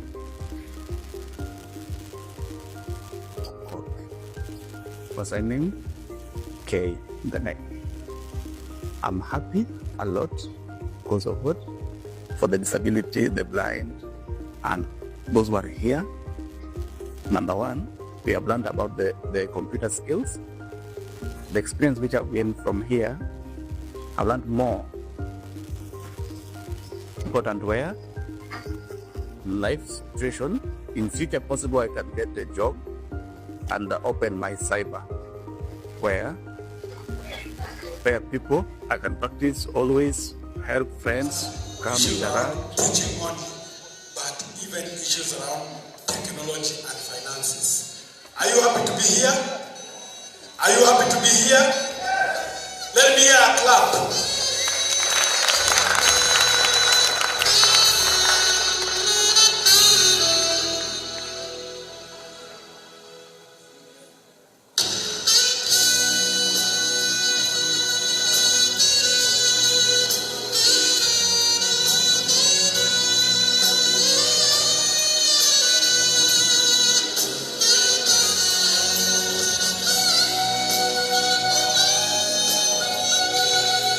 Thank you very much, DJ. Thank you very much, DJ. DJ, I'm the only one now who is a DJ. Sit down. Now, you know, as I was telling you, my friends, thank you for that silence. I've got a small special request from one of the member of our committee she has been participating very well and also giving us some advice and support here and there. And also, she has been taking special notes about this convention.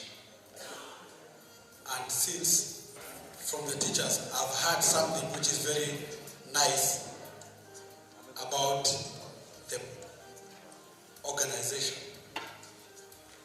One of the largest employer of persons with disabilities, the only top employer of visually impaired persons in Kenya. Guess who is that? Who? Teacher Service Commission. So, before I present to you the Jubilee presentation, I'll ask kindly Madam Miriam to come and have some 5 minutes or 2 minutes to say something. Please, let's do a three-factor. No.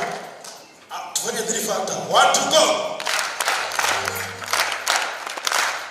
Welcome, Madam Miriam. Thank you. Thank you so much. Our representative from the ministry, our colleague, Kise, Kenya Society for the Blind, Kevita, and our esteemed teachers, good afternoon. Yes, my name is Miriam. I work for Teacher Service Commission. I'm the head of Gender, Disability, and Child Protection. Basically, I'm the one who handles inclusion matters, and I'm very proud to be associated with inclusion matters. So as you heard from our director, thank you, TSC is committed. Okay, we are committed and very proud to be associated with you teachers. You have done a great job. Mnaweza kuwa uko mashinani and you think we don't know what happens, but we know what happens and the work that you're putting in. Now, the other day I was being told that there's a mathematics teacher. Someone went to watch as they were teaching, and this is a VI teacher who was teaching mathematics.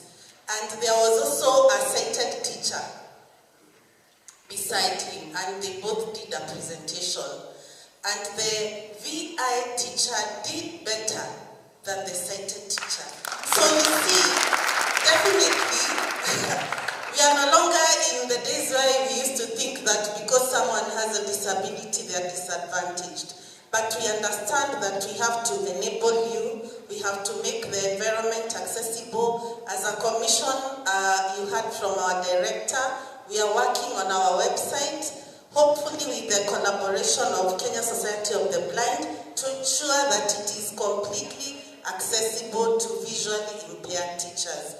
So we are with you because I'm just stepping out, but tomorrow I'll be with you. I just wanted to let you know that we are proud of you, especially in the extracurricular activities, music, and all that. We know, let me tell you, we know what you're doing. And we are here, we have worked with Geoffrey, the head of Kevita, even to address some of the challenges that you have, and we will continue doing so. So feel encouraged. We are very happy to see you. I've had their teachers coming from Mandera. Mandera ako wapi? Nimuone. That is true commitment. Can we clap for him? All the way. Okay, so we really thank you. Kindly let us, this is a safe space. Let us be free to air out our issues, and we will see how best to address them. So I would just want to wish you fruitful deliberations. I'll be with you tomorrow, God willing. Thank you. Thank you very much for that. We really appreciate, Miriam, for your time, and I know that there are some pointers you've picked, and other than the website, the portal of TSC, as teachers fill those forms, I think, I don't know whether they have challenges, but I believe that it's also in collaboration with Kenya Society for the Blind, something will be upfront. Simpigie yo makofi mtanikwambia. I know with TSC, and I know the service they provide, because I know it's very crucial for future generation, they will do it. Sindio? Asanteni sana. Now, we are entering into an interesting session. Please, kindly, if you have your mobile phones, remember you have these recorders. Record the information you are getting here. Hautapata mahali pengine. Na having an opportunity through Kevita, Kenya Society for the Blind, and the partners who have come on board to disseminate this information, it's very crucial. Because at the end of the day, we know that persons who are blind and visually impaired, what makes us separate from others, it is lack of, who knows, lack of what? Lack of information. Simple. And when you look at the Convention on Rights of Persons with Disabilities, there is an Article 9 which talks about accessibility, Article 20, independence of freedom of choice. They really trying to tell us about information. And right now, it is my pleasure. Tutafanya makaribisho ile inaitwa mvua. Unajua makofi ya mvua walimu? Tafadhali assist me to welcome Mercy Ngaine from Jubilee. Will enable us to have information about finance and inclusivity, and we see how Jubilee is intending to work with us as teachers with visual impairment. Makofi ya mvua. Tena zaidi. Moja. Asante sana. Mercy, welcome, and take your 20 minutes or 25. Thank you. Thank you so much, Mr. Mugambi.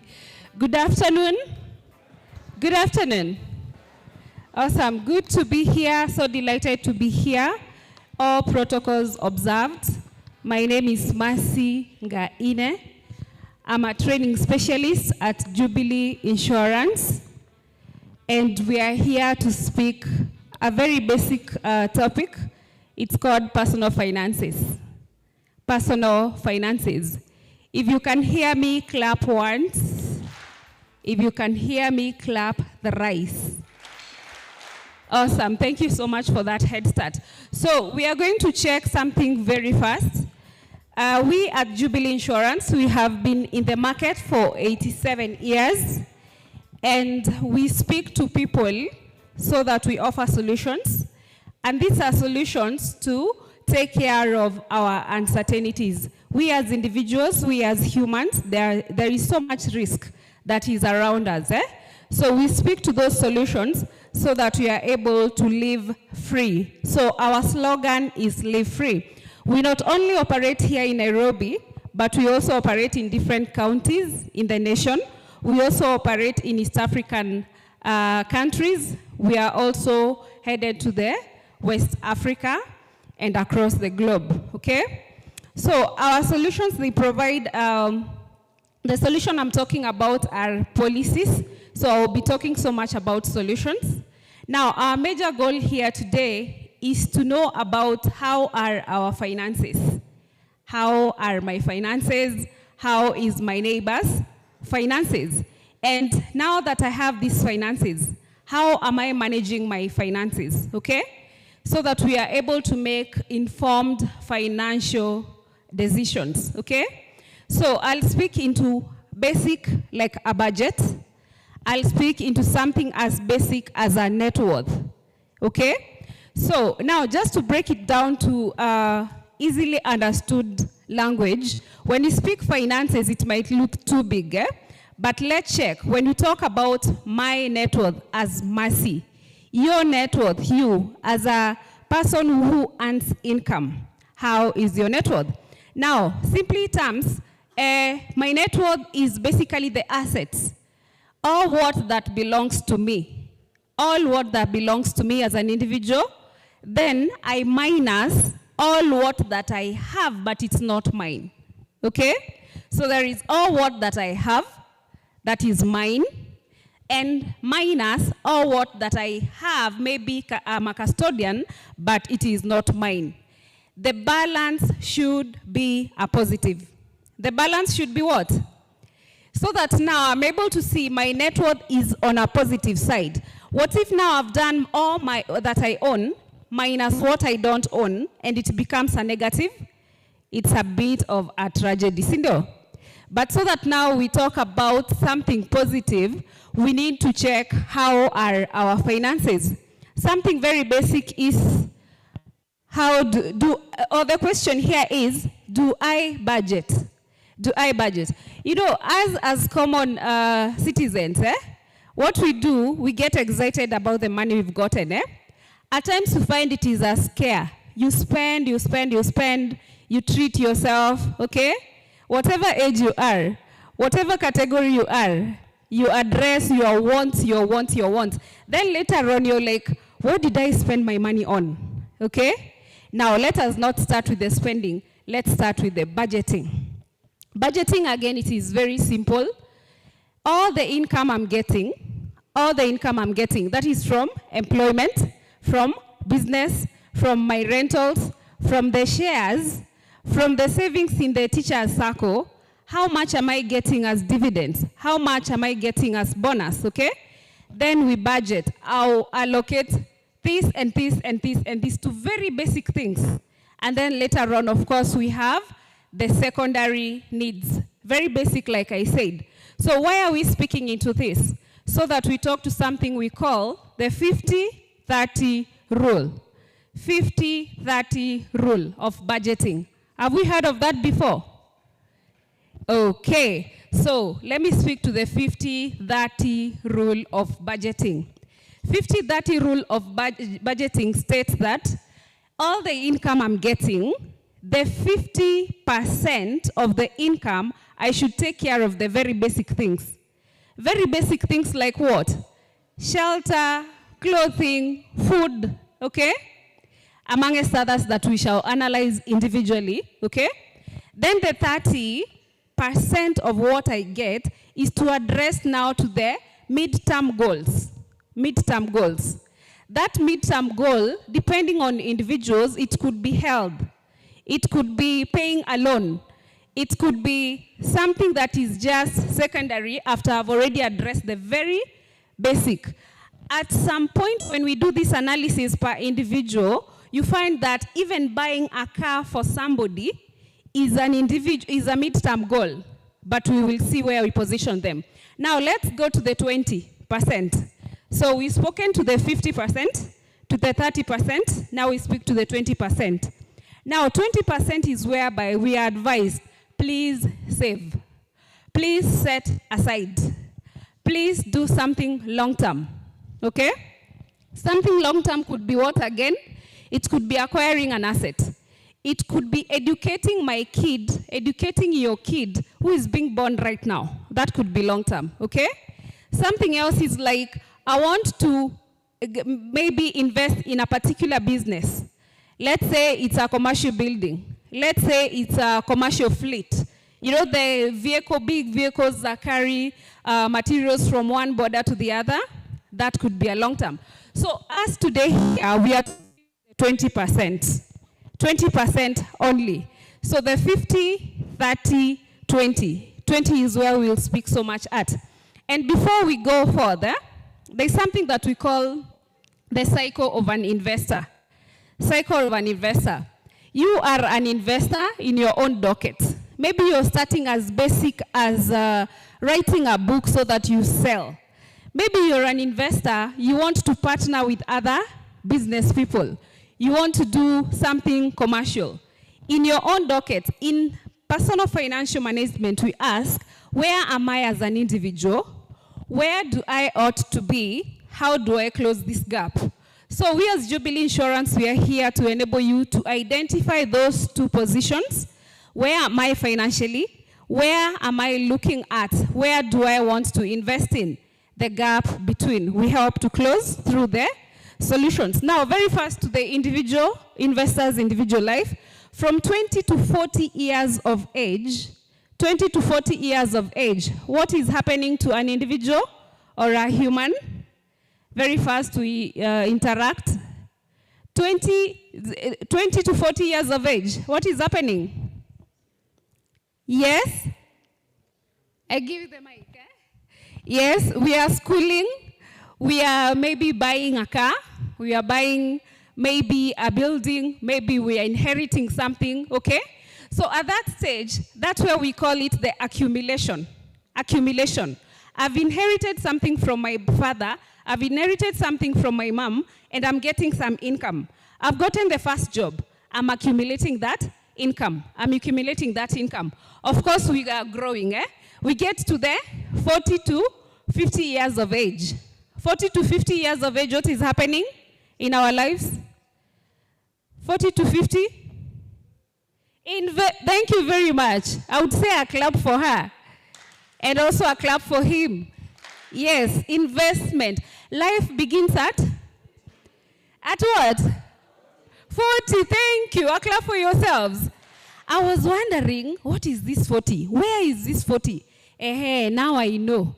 Now I know why it was being said that life begins at 40. That is the time that you've already closed distractions. You've invited yourself to be present in your life so that you do the consolidation. Zile pesa ulikuwa unapata kidogo, we blow off, we give out, we do whatever we want to do, we do impulses and all, especially for ladies like me. At 40 to 60, that is when you're compacting it, you're consolidating, you're ensuring that if dividends come, I'm not going to treat myself. I'm going to wait for the long term. Moving very fast forward, we get to 60 to 70. What is happening to our lives at that moment? Yes? Yes, sir, you said something. 60, 70, 80. And this cycle is interesting because we are there, all of us, sindio? We are there, all of us. So at this place, we are retiring, sindio? Health. Wazazi wanatupigia nyumbani wanatuambia kale kadawa kaliisha, sindio? Somebody is saying like this, the phone on the ears. So we are doing deaccumulation. We are deaccumulating. So we accumulated at a young age, we consolidated when we are very present in our age, and now we are deaccumulating, okay? So the question is, have we planned for that deaccumulation stage?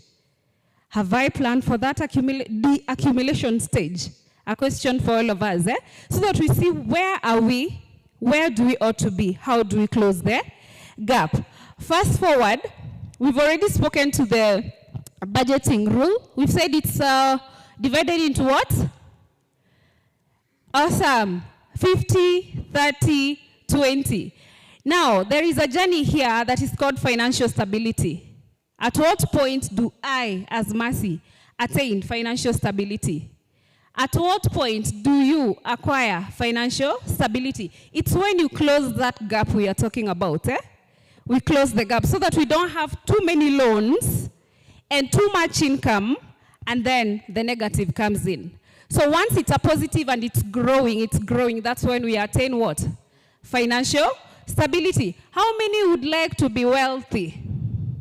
Wealthy? Awesome, I can see hands up. How many would like to be rich? Of course, everybody. Thank you so much. So that is the question we are asking ourselves, me included. What journey, what gap do I have between? So that when I'm grown 80 years of age, right now you can, I'm here, I'm all energetic, you know, I'm speaking to all of us, but at 80 years of age, what will be my status? I don't want to disturb my kids, right? So we are addressing so that we leave a good legacy for our kids, right? So that we don't make them now, they have to cater for our imagine basic needs. Yeah, sure. So let us look forward to attaining what? Financial stability. Financial stability. Now, on budgeting, once you do all that, we are speaking to the saving. Saving. Now, this saving is like this. Let me just speak to it. We split the 20%. Mnakumbuka ile 20% yetu? Yes, we split it katikati. Itakuwa ngapi ngapi? 10% and 10%. This 10%, I would ask a question. What if right now I have not bridged my gap, then I lost my job at Jubilee Insurance? Are you asking yourself the same question? The other question is, what if I'm here all healthy, then I fall sick and I need millions of money for my health? Are you asking yourself the same question? What if a legal issue comes up? I'm right here, I'm doing something very respectable, yes, then something legal happens and I'm supposed to be safeguarded against that. There is some money involved, so that we call it an emergency fund. Emergency fund. So here 10% to share kawapi kwa emergency fund, so that it can take care of those eventualities. Then the 10% we are speaking to, I ask myself as Mercy, am I saving? Question number one. If I'm saving, am I saving enough? If I'm not saving enough, what stretch do I need to take so that I'm able to ensure that I take care of my future? So this is where you'll find us as Jubilee Insurance talking about a savings solution, about an investment solution, about a what? Retirement benefit, something of this sort. Allow me to ask another question. How many are parents here? Myself, I am a parent. And these kids are, thank you so much. And these kids are growing so fast. How many would love to see their kids? Of course, we are teachers. I'm also a teacher. How many would love to see their kids flourish education-wise? Good, all of us. And flourish even in many other ways. Okay? Generally in life, all of us, we would like to. Now the question is, have I put a plan in place for my kid, who's right now 3 years, who's then 13 years? Have I put a savings for education? Something else, we have so many goals. I had investment. Once you invest, there is something that you want to acquire as an individual.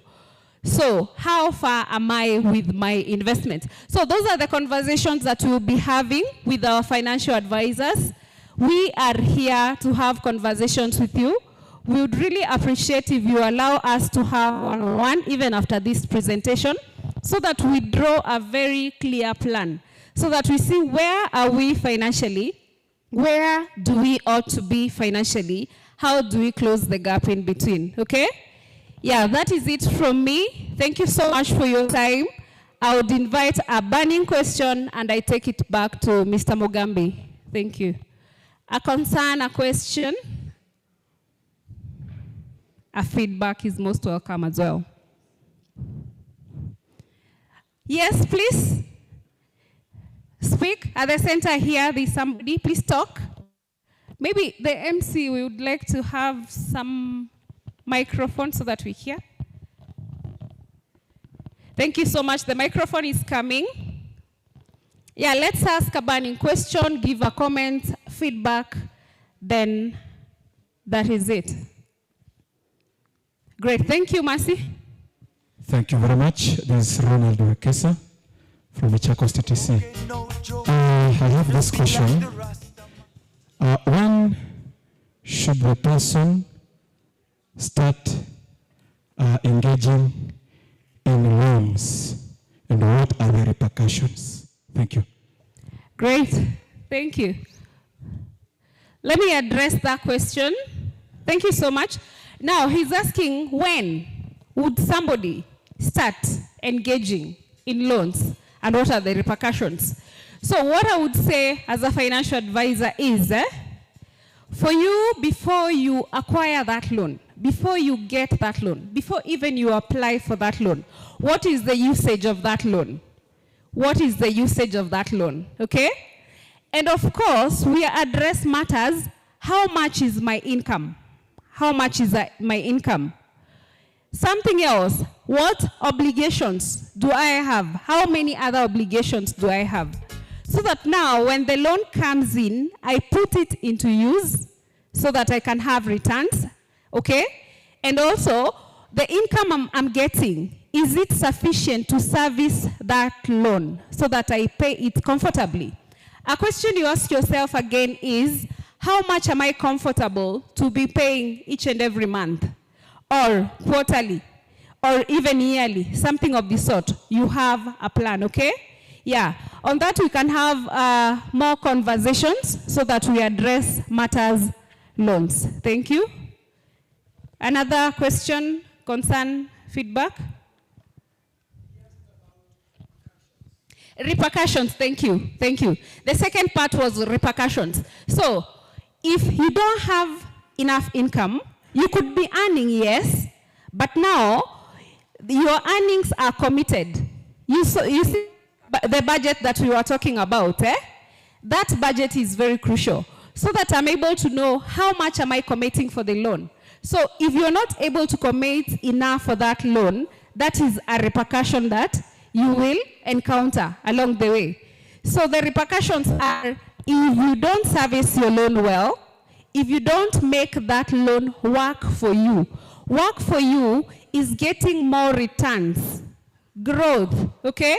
So that you're able to pay back the loan and also you retain and you grow whatever venture that you have in place. So the repercussions are, if you don't pay a loan, that obligation is a serious one, Okay, we may not be loan officers, but we are financial advisors. So in different dockets, for example, we have enabled you as Jubilee to acquire a loan from a bank. Yes? So the bank now will take charge of that to ensure that the loan is paid. Very sad situations on repercussions. You may find that the asset you acquired might be taken. Another repercussion, the investment you've put in place won't do well because it is being entered into by the loan, okay? So many repercussions there. Thanks. Okay, yes, Mercy? Good afternoon, teachers.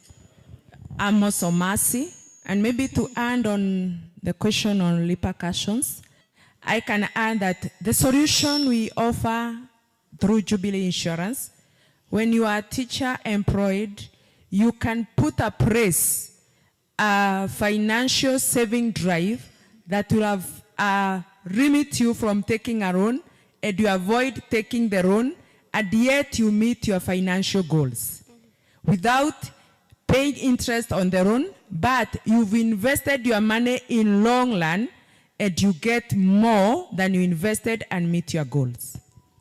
Correct. Thank you. Thank you, Mercy. Yes, there is another hand. Yes, thank you so much. My question is, can one service a policy after retirement using pension money?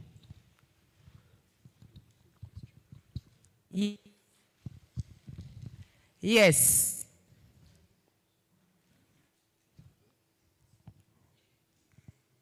Do I need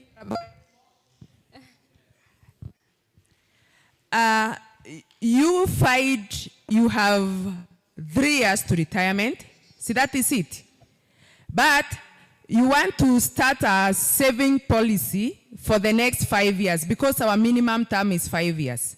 You can put in that policy, you start servicing, and by the time now you've done the retirement, you can pay off the 2 years and wait for the maturity date for you to pick up savings plus the bonuses. That is one option for the person who is doing the regular one.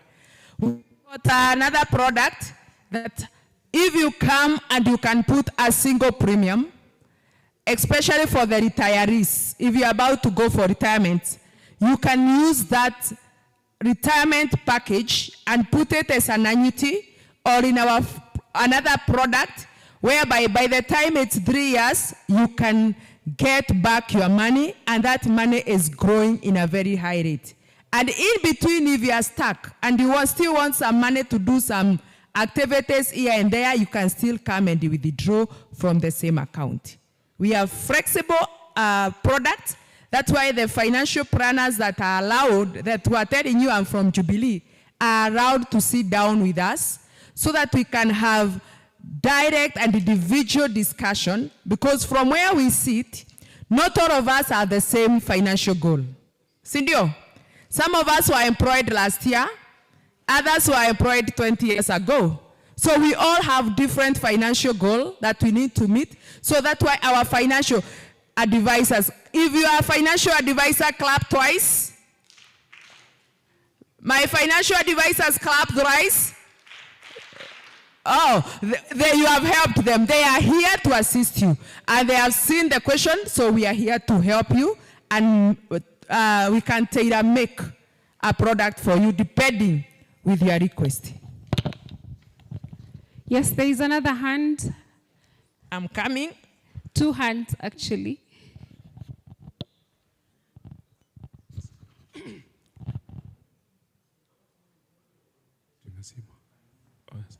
Mercy, please assist. He's speaking. Thank you very much. I am Johnston from Kitui. My concern is on the maturity of the policy. How long does it take to process the benefits from the policy that has matured? Because we've had complaints from some companies where the maturity, the matures, but the processing may take even a year or 2 or 3 years. Some of them end up not getting what they're supposed to. Thank you. To answer that, because that's my docket, at Jubilee, we normally say we process your maturity between 7 to 14 working days. And you money in your account, and we follow up to make sure you are satisfied even with a Jubilee package. Sure. Thank you, Mercy. Just to add something on that. Thank you, Joseph, for that question. So you find that we've really aligned systems at Jubilee currently so that we are able to process the maturity even way before the actual date. Okay? So the financial advisors on the ground, we are able to assist you so that you do the needful and the processing starts immediately. Okay? Thank you. Yes, next. All right, thank you so much. This is Alex. I'm asking on behalf of one of the visually impaired people we were with on Tuesday, and they were airing out their concerns as touching the insurance and the policies around insurance. So maybe I'll direct this to Jubilee Insurance so that we can get to know how your policies are. It was just a case scenario. Let me bring it like this. Okay. This particular person was not visually impaired, but in process of time, because of accident, he became visually impaired. Now, prior to that incident, it happened that he had started or initiated actually a certain policy to cover for education for the children. But now going back to the insurance, because the time had not matured, he was advised that he had to rather, maybe if he's stopping, then it will not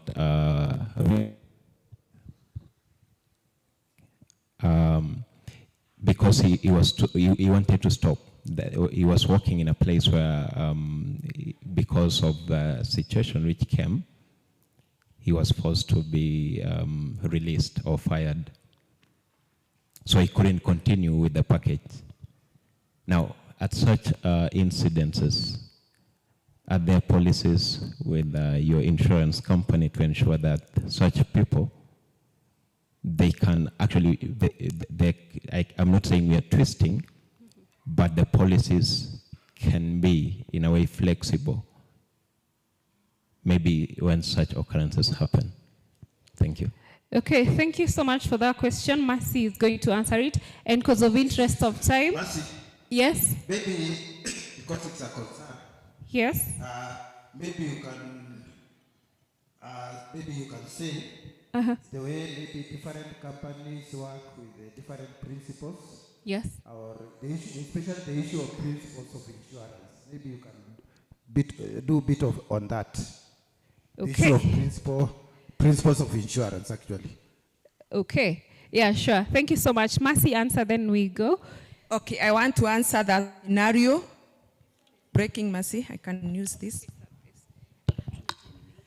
I want to answer this scenario. And I want to base it in Dean Jubilee, because that's where I sell policies. That's where I sell for and contracted. I know each insurance company has different contract that they have signed with their clients. But now in Jubilee, or at Jubilee, our contract says we have the benefit that you've signed for. But apart from the benefit of saving and you getting the investment part of it, we have the risk cover of it. Because we are saying when you buy this product, you transfer your risk from yourself to insurance company. Like that scenario, that person had transferred. But now, when we are sitting down with an individual, there's a person you'll tell them, when we are giving you this investment package, we want to earn risk covers on top of the investment. And probably that client said, no. Me, I don't want to take risk, I just want to invest my money. So when time of risk comes and that client walked to Jubilee, we look at the contract that we made with that person. If the contract was saying, I don't want the risk part of it, we call them riders in our company, whereby I'm given a rider. In case of total permanent disability, I'll be paid in between. Like now that scenario, a total permanent disability happened. In case of loss of job because of total permanent disability, my policy will still mature and I will not lose anything. But probably this client said, I don't want much risk because it comes with an extra cost, but I only want the saving package of it. So depending with what the client signed at the beginning, and that's why when you sit with your financial advisor, ask as many questions as possible from your level. This one was to open your mind and see what is there. Because I guess the problem was the contract the client had signed with the company. Is that well answered? A clap for me. Another clap for her. Okay, one of your colleagues requested, okay. Yes. Due to time constraints, sure. Please allow me to make a small request to these Jubilee guys, because I'm seeing teachers muna maswali mengi na kibao. With the powers given to me on this convention, I would like to request the Jubilee team kindly today in the evening, as Kivita guys go to the accommodation place, kindly create time, go and talk to them. Is that okay with my friends? Kivita guys, is that okay? Yes? Yes, Sindio. Let me now ask, with the power given to me, Jubilee, do you agree? Sure. Thank you so much, Mr. Mugambi. Yes, we agree. Thank you, team, for agreeing. Sawa. So, because of the time, and we really need to go to the next panel, nastaki chakula ipoe, I would like to make a small request for us to clap for the Jubilee team as they fade away. I'll just give them 1 minute to give a parting shot. Sawa? Alafu tuwapige makofi, si ndio? A parting shot, please. Thank you so much, Mr. Mugabe. My Jubilee team, this team is going to Kasarani. True? Sure. I'll guide you how we will be with you in the evening. Our parting shot as Jubilee. We normally say, there is living. Sema, there is living. And there is living free. So Jubilee, we say live free. Sema live free. Nikisema Jubilee na wewe unarudisha live free. Jubilee. Jubilee. So there is living and living free. We are here to help you live free without those big loans. Thank you very much. Clap for them. One clap. I think as Kenya Society for the Blind, who have been partnering with the Kevita and the team, sometimes it's very, very important for us to understand one thing, yeah? Information is power, Sindio? And what Jubilee have done in collaboration with Kenya Society for the Blind is also giving you other voices. Because sometimes we as blind and visually impaired persons, we normally talk to ourselves, Sindio? And we don't have the solutions for everything, Sindio? So having such an opportunity, take advantage for it, what the platform which Kenya Society for the Blind has provided for you in collaboration with the Kevita. Sindio? Tujipige makofi. Hebu tusimame kidogo. Tusimame kidogo. Kwa najua kuna watu wanaweza amua kutembelea usingizi, sindio? Haya. Put your right hand up. Right hand up. Hebu chukua maua. Tuchukue maua ya blue, ya yellow, ya kule Kitui. Haya. Left hand up. Left. Tuko sawa? Tujipige makofi. 1. Tena. Thank you. Sit down. Now I'll be converting myself to something else. A panelist after this minute. Now, I'd like to call upon, we are now into another panel. It's all about policy, sheria, technology, inasema nini?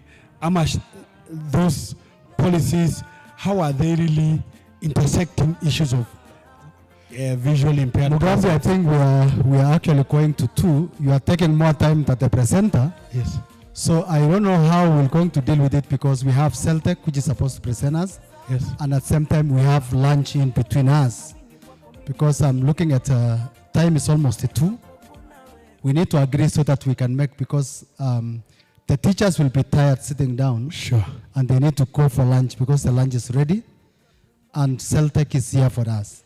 So I'm not sure if you're going to give Celtec 10 minutes just to wrap up. And then we go for lunch. Then we come back in the afternoon for policy. Do we agree? Do we agree? Then Celtec, please come forward. As you come forward, the chair, Kevita, have some announcements just within 2 minutes. Please, I would like to say like this. As we are adjusting the program accordingly, it's in order for us to be flexible and also to ensure that you get much information as much as possible. Sindio? Now, it's very important. In my other world, I'm also an innovator one of the first blind innovators. Sure. And the presentation which you are coming now to listen, it is connected with financial inclusion. Okay? We know that we've talked about, Jubilee has told you about personal finance. It has told you about all that. But at the end of the day, we also need financial inclusion through technology, which can enable us to transact our businesses much better, much faster, much easier. Sindio? Na unajua saa ingine, it's good that we learn from the experts. Sindio? I believe Mr. Alex is around? Yeah?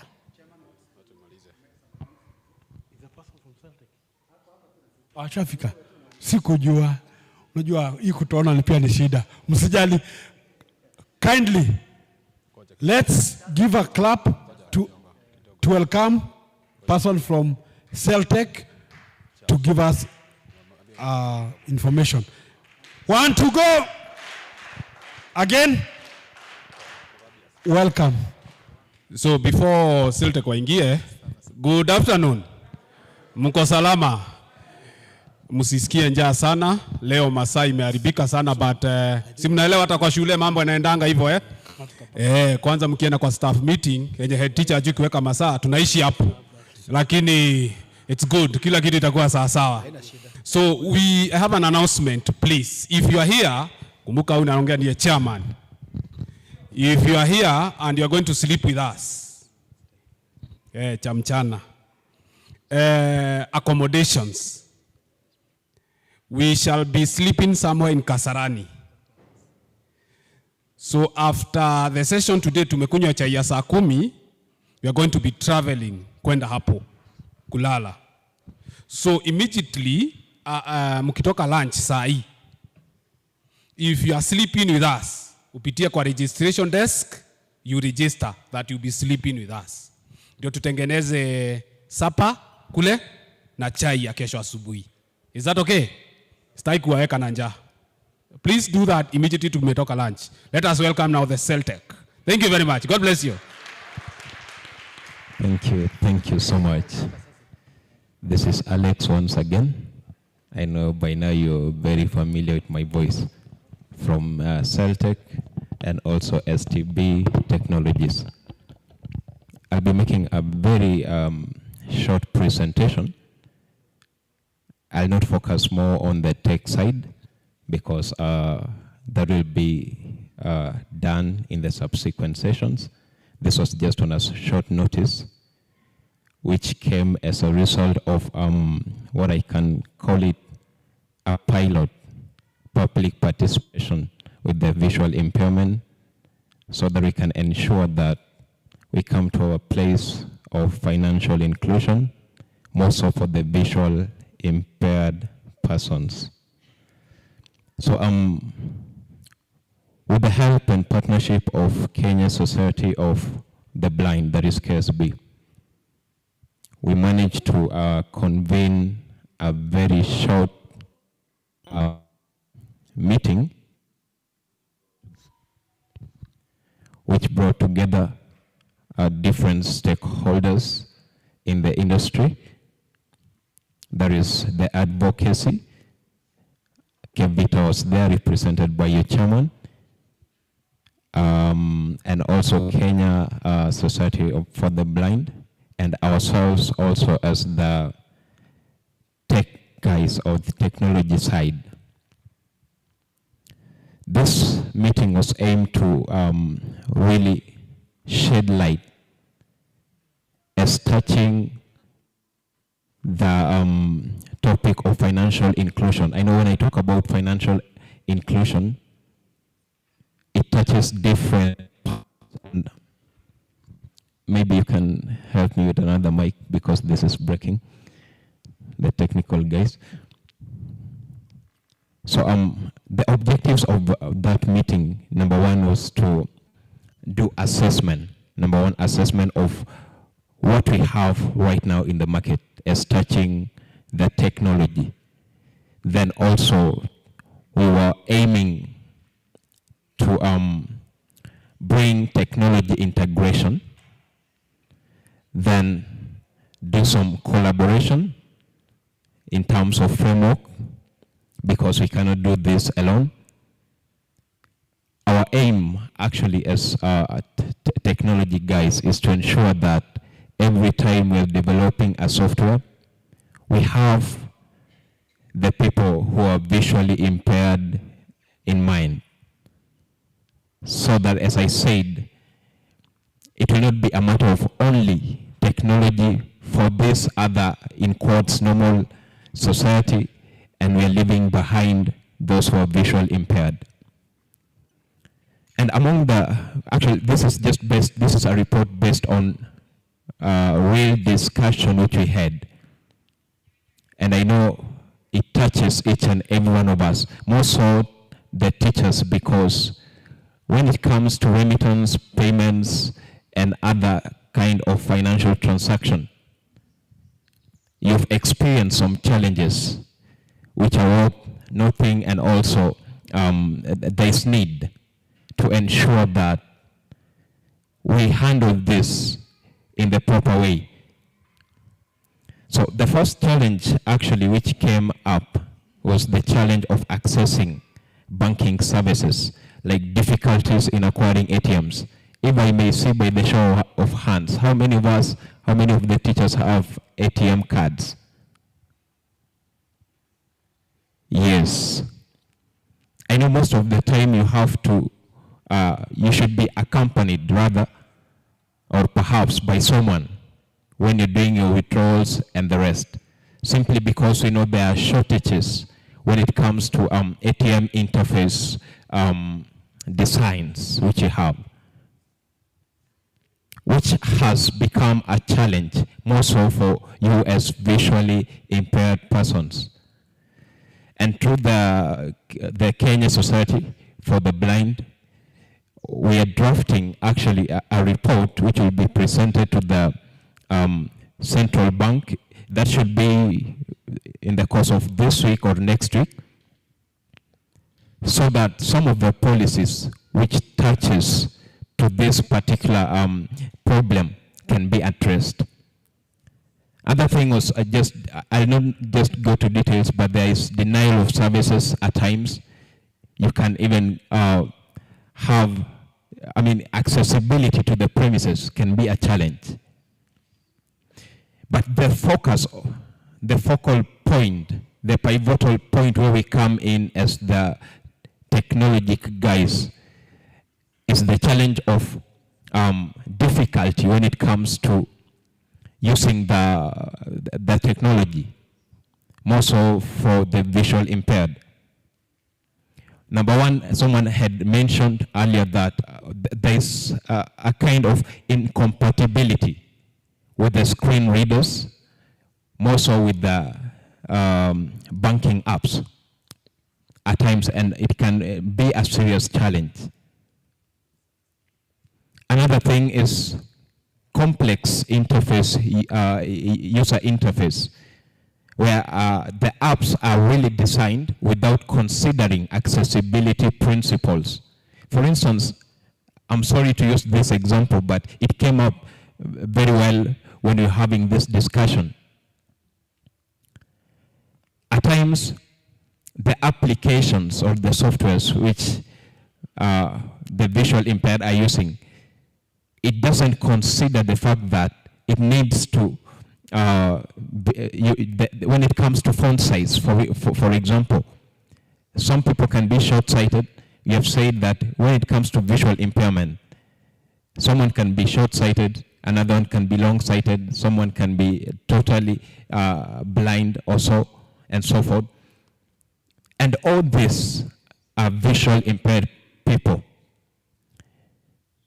But when it comes to technology, you find that at times there is not much consideration when it comes to changing the font and other things. For instance, also when you walk to the banking hall, the ticketing machine, the font cannot be adjusted. Then also due to some limitations which we have right now, which will be addressed by our fellow Kenya Society for the Blind is the issue of ensuring that the policies around banking, so that when you walk to that banking hall, you will not be discriminated. You know, there's this stereotypic way of thinking that you cannot do banking by yourself.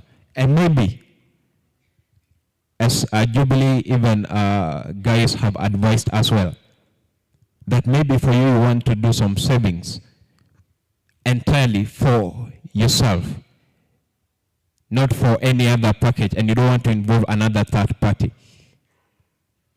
You find that that is violated at times because of the insufficient policies around our banking. Filling in, let me not talk of filling in of the forms when it comes to deposits and also the aspect of withdrawals. You can come in contact with someone who is not well trained. And at times, your privacy and security is not put into consideration. So that is where we come in as tech guys. We'll be involving you more on this. This was just a preliminary on a short notice. Celtech has done softwares and applications, and most of them are really oriented with considerations for the visually impaired. It's in operation and has been tested in Tanzania, there is Dar es Salaam, in India, and soon we'll be rolling it out here in Kenya. And we'll invite you, with the permission of your chairman, we'll invite you so that you can also test.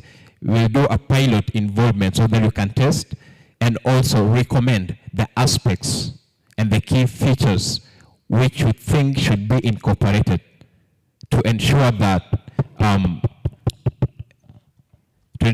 everything is in place and it's actually catered for your needs. So because I've been notified that my time is limited, we can always have this discussion, but we are pushing towards ensuring that technology is also inclusive, more so when it comes to remittance, payments, and so forth. That you can walk to a banking hall, you can walk to that ATM center,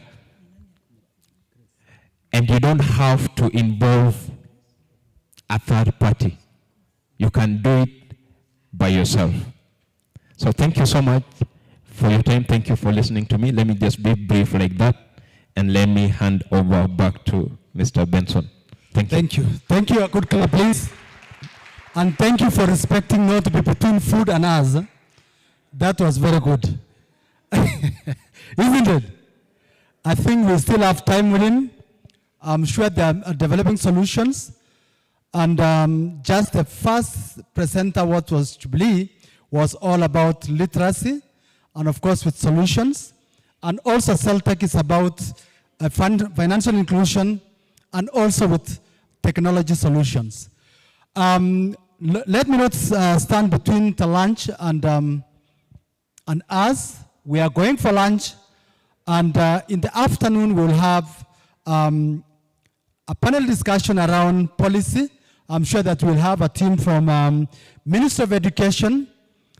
I will request Alex Kaluyu from KSP. Also the innovator. Now we will turn him from being a moderator to a panelist, and then we will be moderated by Mwansia from Kise. Is that in order?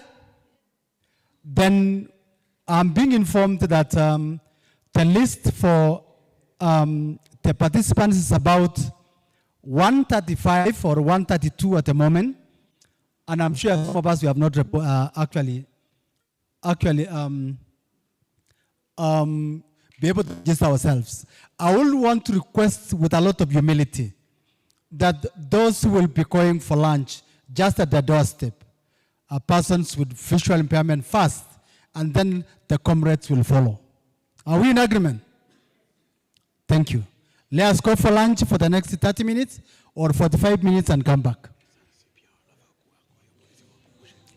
SRC, I'm informed you are in the policy, so Blind. prepare yourself, SRC. And Kenya Thank you, Society for the Blind is a statutory body established in 1956 through an act of parliament to promote education, training, rehabilitation, employment and welfare. Aja maana sahau DJ, wacha watu waombe.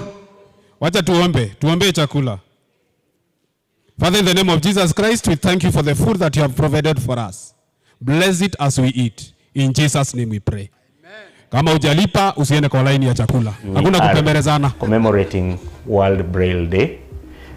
This is a very important day when we remember the inventor of Braille, that is Louis Braille, who came up with this system of reading and writing that uses raised dots on a flat surface to enable persons with blindness access education, employment, and makes them be able to read each and every book. So as a society, we are really here to encourage and to also create awareness on the importance of Braille.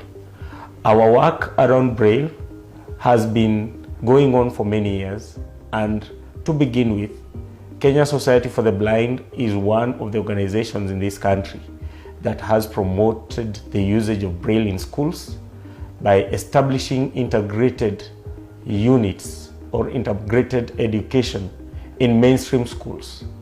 Within these units, we built up resource centers and equipped the resource centers with Braille devices, Braille machines, Braille paper, and Braille books for the learners to be able to access education on an equal and level playing field with other learners. Secondly, we have also been able to push for Braille materials to be recognized even in our constitution, both Article 7 and Article 54, that recognized sign language and Braille as official languages in this country. And secondly, Braille has also enabled persons with disabilities access information in many government institutions, because Kenya Society for the Blind does service charters, Braille service charters for government agencies. We Braille policies for government agencies. We Braille the Constitution, because government and the Constitution requirement for public participation and access to information requires that persons who are blind also access these critical documents in formats that are accessible to them. And so KSB has also been in that space. We have a Braille production unit at KSB that does all this work. We've partnered also with development partners like the British Council and the UK government in making digital content accessible so that visually impaired people can learn digital skills using manuals that are also accessible in Braille and also other formats. But above all, Kenya Society for the Blind stands for Braille and usage of Braille by blind persons, including the introduction of electronic devices like this note taker. The note taker is one of our first devices because it uses electronic Braille, and still when I put information on this flash disk, it can be extracted in print. I'm reading Braille and I can remove the flash and use print. This is important because when we used to Braille our exams in the university, it had to be taken to a transcriber for it to be translated and to be written on top in what we call debrailing, so that the lecturers are able to mark. But these remarkable devices enable us to be able to write in Braille, do our work in Braille, and produce that work in a flash disk in print, and which makes us, it really makes us inclusive, because if this can happen, then it means persons who are blind will not have the problem of having to wait for long before the exams are marked, before they get to communicate, before their work gets to be looked at. And finally, the greatest challenge we are facing as Braille users is the affordability of Braille devices. To begin with, you will see a Braille machine in the Braille production unit. it is 160,000 currently, and yet that is the pen that sighted people use, which is around 25 shillings. So this disadvantages learners who cannot afford these kind of devices. So we have a big gap to try and see how we can do. The device I'm using here, this Braille note taker, is around $6,000. Also not affordable for many blind persons because the price is prohibitive. Yet these devices make life easier. It is our call to the government, private entities, development partners, churches to promote usage of Braille in all facets of the society so as to make blind and visually impaired people access information on an equal basis with all persons in this country and globally.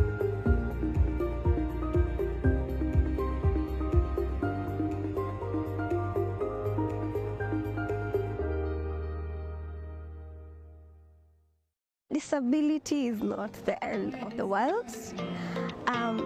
Your life can go on as normal as everybody else, and that's one thing I advocate for, and that's why I became a model, so that I can impact the industries that we have out here, that despite your disability, you can still do so much.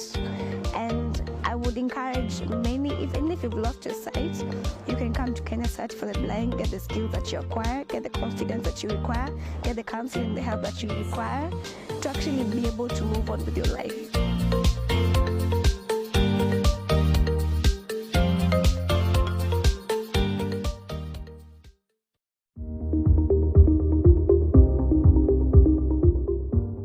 Samson Waweru, the Executive Director of Kenya Society for the Blind.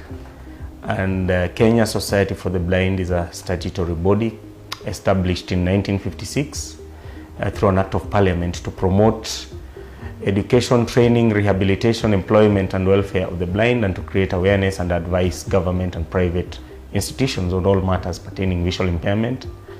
Today is a very significant day in the lives of the persons who have visual impairments, because we are commemorating World Braille Day. This is a very important day when we remember the inventor of Braille, that is Louis Braille, who came up with this system of reading and writing that uses raised dots on a flat surface to enable persons with blindness access education, employment, and makes them be able to read each and every book. So as a society, we are really here to encourage and to also create awareness on the importance of Braille. Our work around Braille has been going on for many years, and to begin with, Kenya Society for the Blind is one of the organizations in this country that has promoted the usage of Braille in schools by establishing integrated units or integrated education in mainstream schools. Within these units, we built up resource centers and equipped the resource centers with Braille devices, Braille machines, Braille paper, and Braille books for the learners to be able to access education on an equal and level playing field with other learners. Secondly, we have also been able to push for Braille materials to be recognized even in our Constitution, both Article 7 and Article 54, that recognized sign language and Braille as official languages in this country. And secondly, Braille has also enabled persons with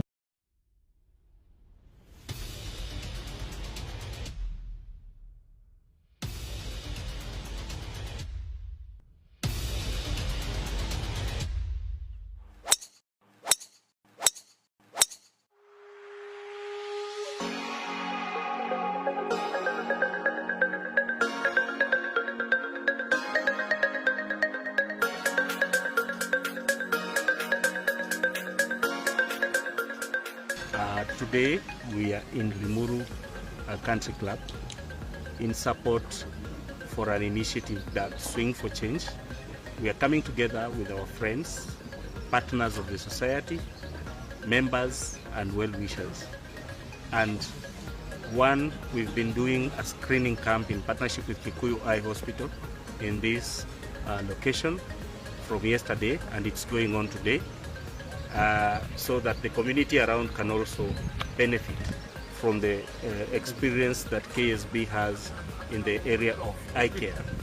And then we will also be playing golf with the membership of this club and the friends we've invited from other clubs and many, many people who love the society and have taken time to join us in the noble cause of ensuring that we can upgrade our rehabilitation center so that we can equip it with the relevant devices to support the new and young professionals to acquire relevant skills that are needed for their employment.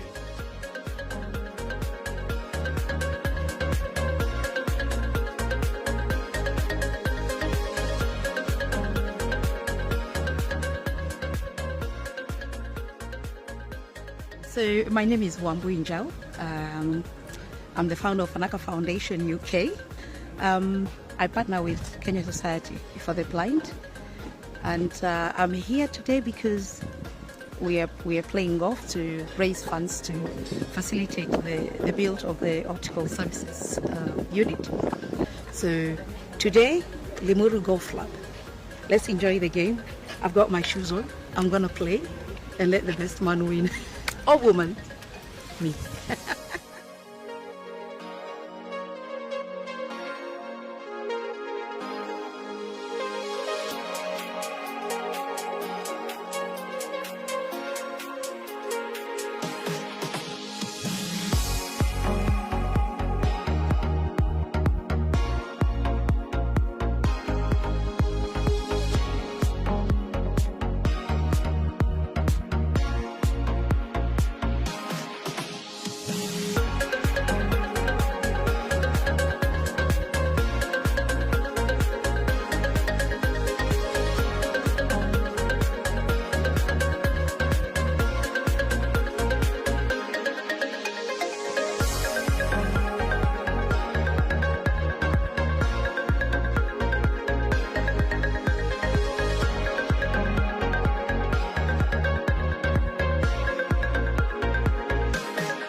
Today we are in Busia County, working on training persons with visual impairment on digital skills and digital skilling. Now, as the Kenya Society for the Blind and as in partnership with the Internet and the UK government, we are basically rolling out the Digital Access Program, DAP. We have come to understand that if we want to empower the visually impaired people and the persons with disabilities, technology is the only way and there is no shortcut. So we really want to thank this partnership because we are going to give the participants here knowledge and skills to tap opportunities from using digital platforms and from interacting with various internets and websites.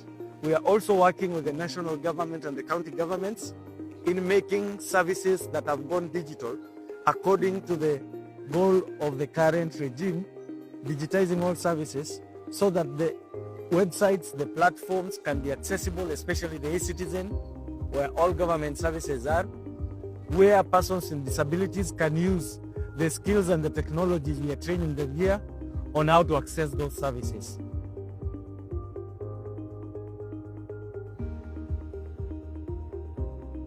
For persons with visual impairment, technology is the equalizer. And we have noted, as people who are living in the 21st century, that persons with visual impairment have been left behind. And as we go in line with the United Nations Convention on the Rights of Persons with Disability, where one of the key SDGs is leaving no one behind, KSB has now come to the grassroots to ensure that we give and equip the persons with visual impairment with digital skills which will enable them basically have the access to the internet, have access to facilities, have access to all that other persons are able to get in the divide, in the digital divide.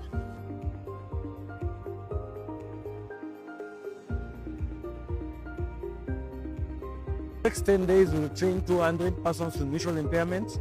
We are training here in this center called Busia Technical Center. We are training in Nangila Technical, and that is in Funyula, here in Matayos. And we will go to Okame Technical, which is in Teso sub-county. So the trainings are happening concurrently. So here we have about 60. In Angla, we find that we have about another 60. And in Teso, we have another 40. And we are continuing to mobilize so that there is increased participation for persons with visual impairment.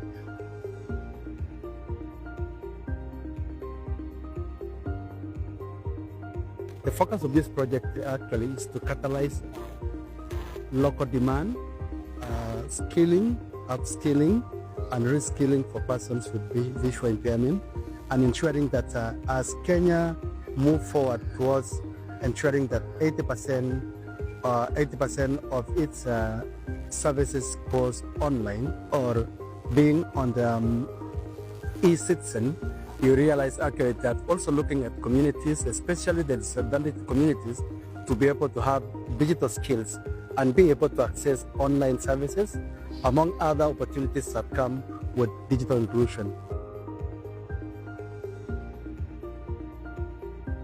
My name is Lawrence Wamani. I am a project officer at Kenya Society for the Blind and also one of the trainers in the digital access program. So currently we are here at Okame Vocational, where we have been training persons with visual impairment on accessing technology.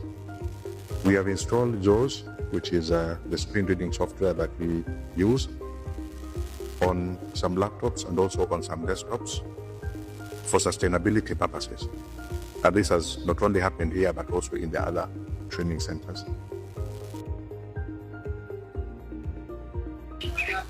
Majina ni Mediatrix Kaka, natoka Steko A Maenge sublocation. Nina ulemavu wa macho, mimi ni kipofu sioni. Leo tumefundishwa kuhusu kutumia simu za kisasa, zile za touch, alafu na kutumia laptop.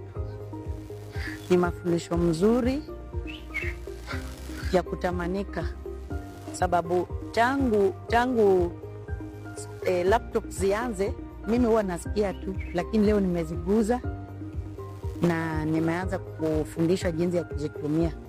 Nashukuru SB, KSB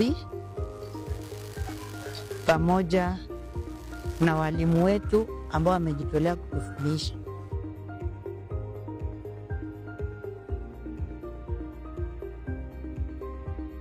Access to digital space is really one of the key rehabilitative aspects, which aligns quite well with our rehabilitation program.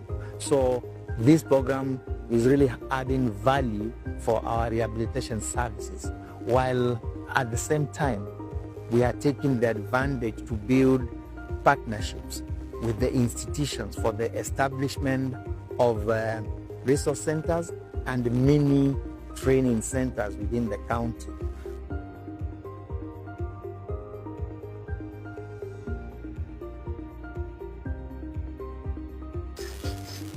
Hello, kwa majina naitwa Kelvin.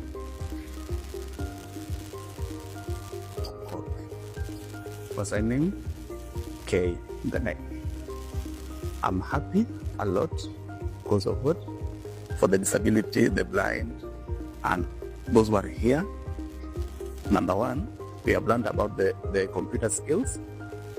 The experience which I've gained from here, I've learned more.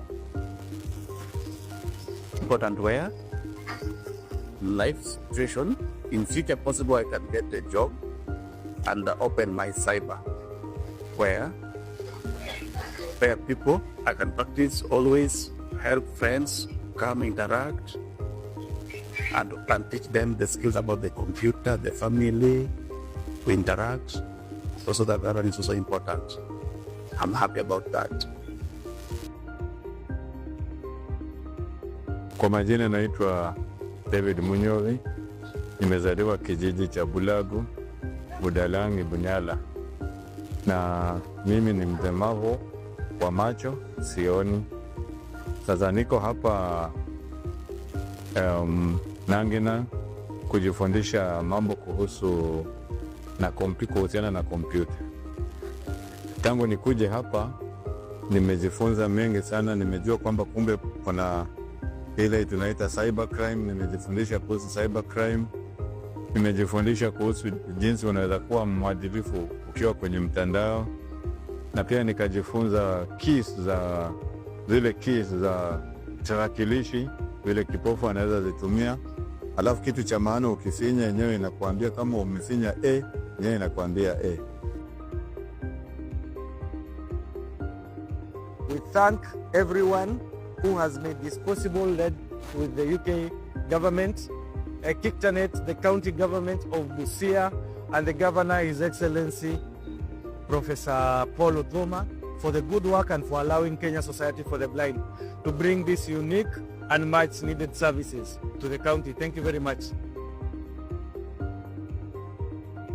Shukran, ningependa kuwashukuru watu wa KSB, Kenya Society for the Blind, kwa kutujali sisi vipofu hasa mashinani. Manake wengi wetu hatuna uwezo kufika Nairobi, lakini wametujali, wametuletea mafunzo hii training hapa mashinani, na tena pia wametuletea hata na white cans ambazo hata tangu mimi mwenyewe nizaliwe sijawahi ona. Nawashukuru zaidi na nazidi kuombea Mungu azidi kuwabariki, wazidi kutusaidia hata zaidi. Asante.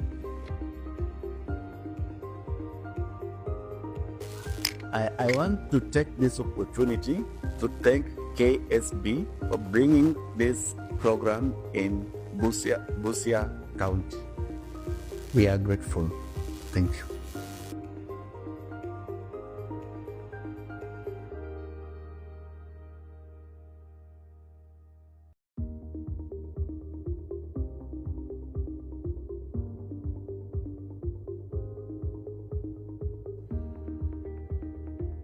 Today we are in Busia County, working and training persons with visual impairment on digital skills and digital skilling. Now, as the Kenya Society for the Blind and as in partnership with the Internet and the UK government, we are basically rolling out the Digital Access Program, DAP. We have come to understand that if we want to empower the visually impaired people and the persons with disabilities, technology is the only way and there is no shortcut. So we really want to thank this partnership because we are going to give the participants here knowledge and skills to tap opportunities from using digital platforms and from interacting with various internets and websites. We are also working with the national government and the county governments in making services that have gone digital according to the goal of the current regime, digitizing all services so that the websites, the platforms can be accessible, especially the e-citizen, where all government services are, where persons with disabilities can use the skills and the technologies we are training them here on how to access those services.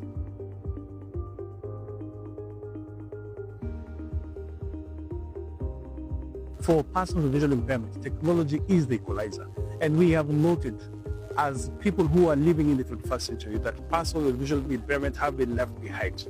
And as we go in line with the United Nations Convention on the Rights of Persons with Disability, where one of the key SDGs is leaving no one behind, KSB has now come to the grassroots to ensure that we give and equip the persons with visual impairment with digital skills which will enable them basically have the access to the internet, have access to facilities, have access to all that other persons are able to get in the divide, in the digital divide.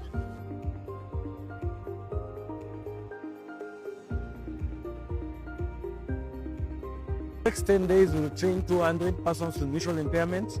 We are training here in this center called Busia Technical Center.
Kuna umaga kuraya Nima utirio kikimenya njĩra ciaguo Umwe ndoraga kũrĩa tũmanirie nawe Kamenya wendo nĩ wĩturagĩra njĩra Wendi ndanu nĩ wambĩtĩire ũtano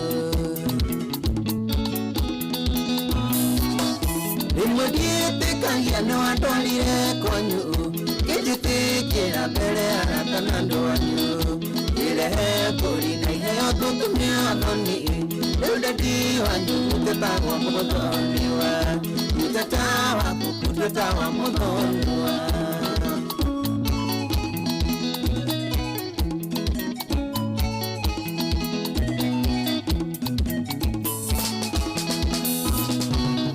Twacemanirie bara nyumĩte Garissa Mathiĩ thũkĩire harĩa ũtanakinya mũingĩ Wĩhoya rĩbuti ngari ĩrĩa warĩ thĩinĩ Twacemanagia maitho ngarora na kũngĩ Ngethe no wanakabĩte takinyicemba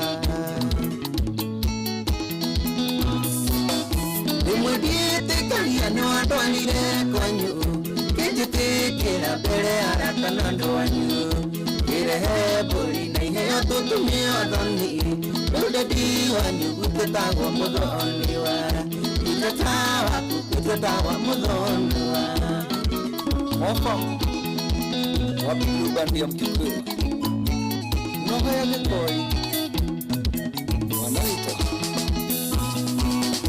Gũcuka ngari ĩyo tondũ ndaumire Thĩka Guoya nĩherithia ngĩremwo gũtia namba Wanjethire Facebook thutha wa mwaka Kĩndũ kĩa mwene nĩkĩo mwene ona gĩthiĩ kũ Na wanenga chathi nĩũke wa coco wakutala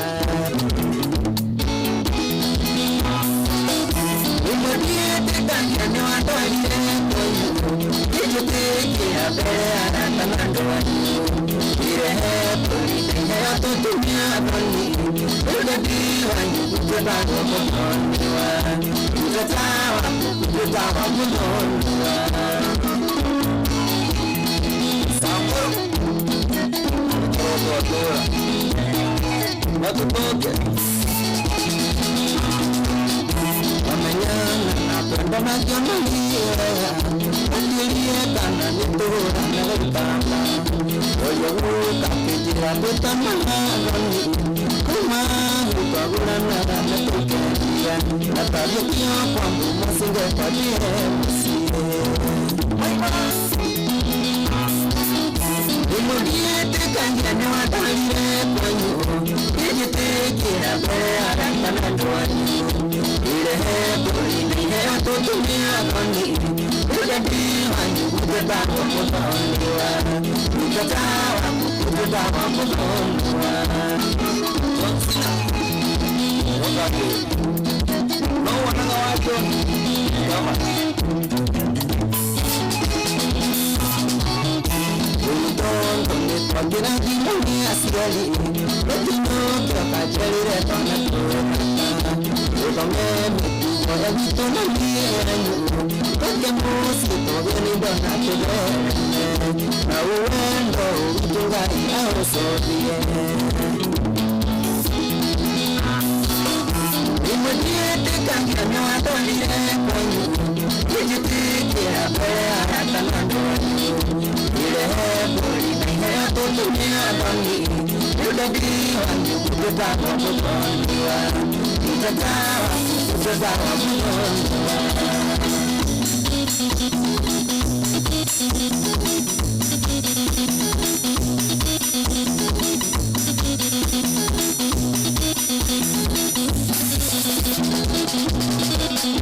Narehire mbũri na tũgĩtũma thoni Rĩu ndedi wanyu gũtetagwo mũthoni wa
Tafadhali wale ambao mko nje, tafadhali nataka kuanza. Let's get inside.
Mr. DJ, let's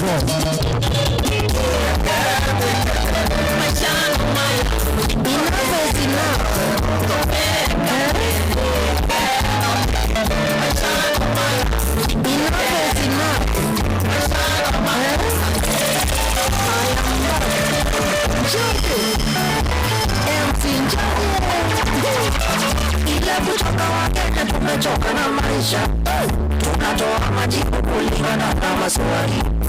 Ukileta makasiriko tunatoa yetu, wacha mashinda yako ikae huko kwako. Usikuje kuuliza maswali hapa ya upumbavu. Kazi ni mingi na masaa ni machache. Enough is enough, enough is enough, enough is enough, enough is enough, enough is enough, enough is enough, enough is enough, enough is enough. Kazi ya kufanya ni mingi, na wewe unapiga tunde na uliza maswali ya ina mingi. Wacha mambo yako wewe, kama unajua wewe ni mtu wa stori, piga stori fupi alafu twende kazi. Usishinde hapa ukipiga stori mrefu, wacha kukula masaa ya kutafuta pesa. Hata hii ni motio ni nikipitisha hapo. Kazi ni mingi na masaa ni machache. Enough is enough, enough is enough, enough is enough, enough is enough, enough is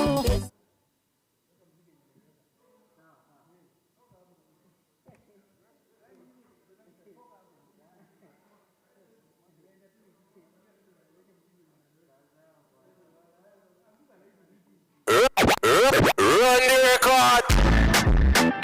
London, hey London, hey London. It's your favorite boy, Kid on the track. Hold on. Follow DJ Ray's on all socials at DJ Ray's Global. Or holla at 254-741-836124.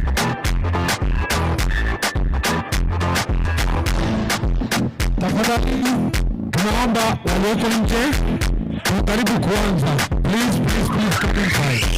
hapa kadem kazuri joka kofaro kishamsham kinyam kitamtam shuka na ngesezi mendaka kapedo demi kafupika napenda magendo ngoma nikaliuliza makurudu ganga nimebakisha ndo kelele na nderemo shamba kelele na nderemo shamba kelele na nderemo sham kinyam kitam sham rasham kisham kelele na nderemo kisham kinyam kitam sham rasham kisham kelele na nderemo.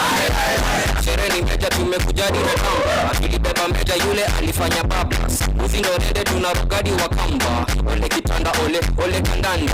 Tingisha kichwa na kisha kama kedandraf. Kingfisher na pita shanza piga lap. Snap sana de kujiponyo. Yeah.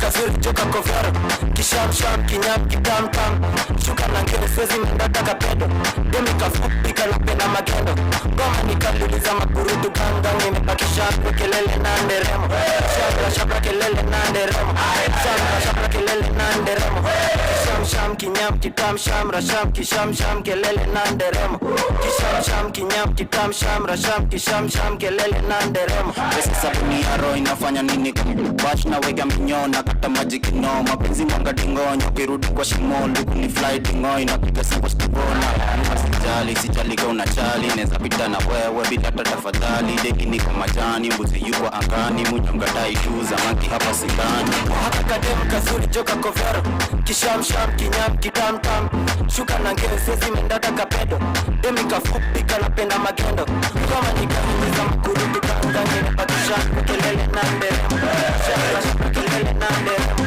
shabra kelele na nderemo kinyam kitam shabra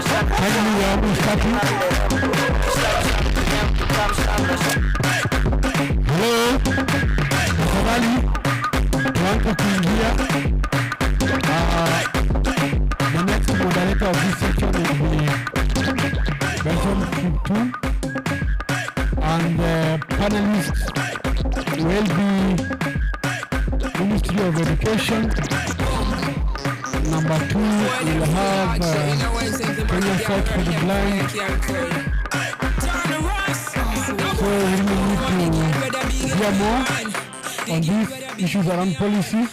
Please, your answers and your questions, not your answers, will be answered in the next session.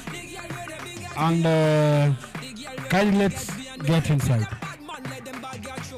I'm calling upon the moderator to enter so that you can start the process.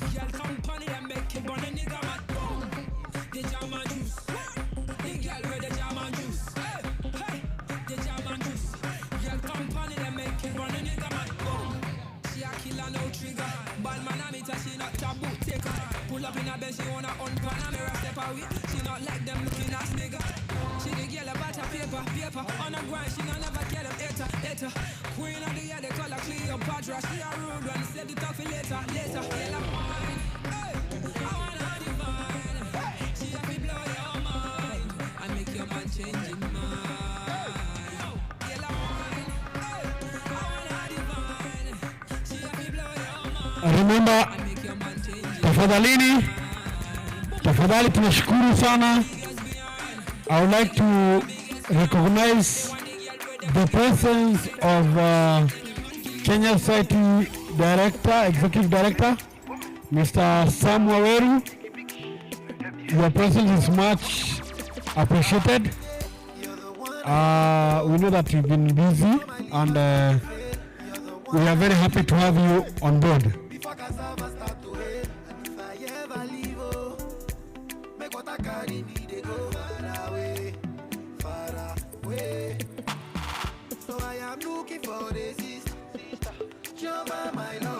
Mr. DJ, thank you very much for the good work you're doing. Kevita people, please, kindly tuingie ndani. We are almost starting. The moderator is coming. I have seen a few more panelists around. We will be having the Ministry of Education represented by Madam Grace from the Directorate of Special Education. We shall have Kenya Society for the Blind, Mr. Alex Kaluyo, who is in charge of education and rehabilitation, and I believe we'll be sharing a lot in regards to policy and what KSB is doing towards pushing the policy agenda in the education sector. And we are looking also to have the SRC will also come to share how they are doing in terms of policy directions. And also, we are hoping to get a representative from the National Council, but we are hoping that we can get few responses about the new Persons with Disabilities Bill, which will also help us to understand some of the policy reforms taking place. I hope you are enjoying. Kindly let's get inside those who are outside. Kindly ushers, ensure that people are inside.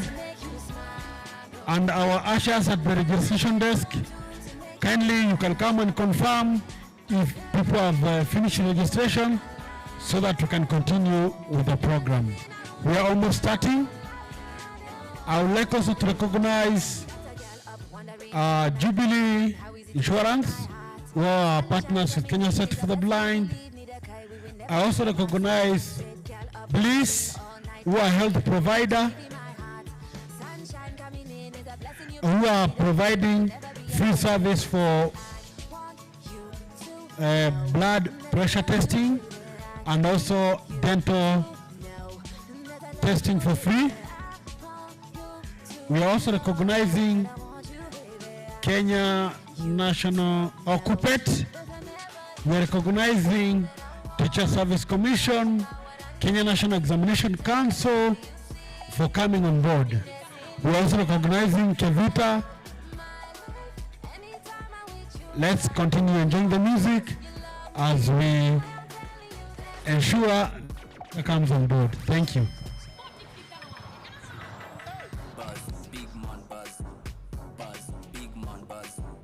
Impairment and the UK government, we are basically rolling out the Digital Access Program, DAP.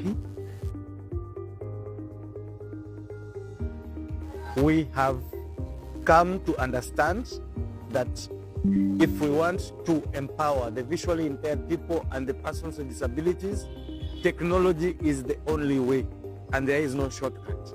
So we really want to thank this partnership because you are going to give the participants here knowledge and skills to tap opportunities from using digital platforms and from interacting with various internets and websites.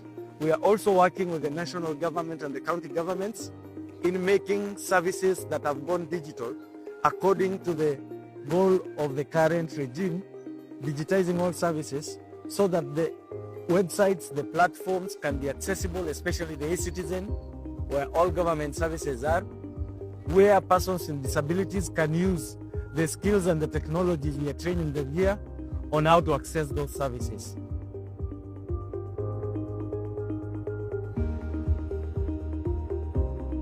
For persons with visual impairment, technology is the equalizer.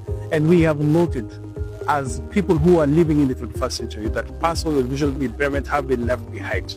And as we go in line with the United Nations Convention on the Rights of Persons with Disability, where one of the key SDGs is leaving no one behind, KSB has now come to the grassroots to ensure that we give and equip the persons with visual impairment with digital skills which will enable them basically have the access to the internet, have access to facilities, have access to all that other persons are able to get in the divide, in the digital divide.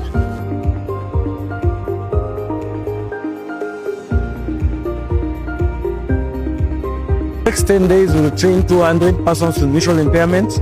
We are training here in this center called Busia Technical Center. We are training in Nangila Technical, and that is in Funyula, here in Matthias. And we will go to Okame Technical, which is in Teso sub-county. So the trainings are happening concurrently. So here we have about 60. In Angela we find that we have about another 60, and in Teso we have another 40, and we are continuing to mobilize so that there is increased participation for persons with visual impairment.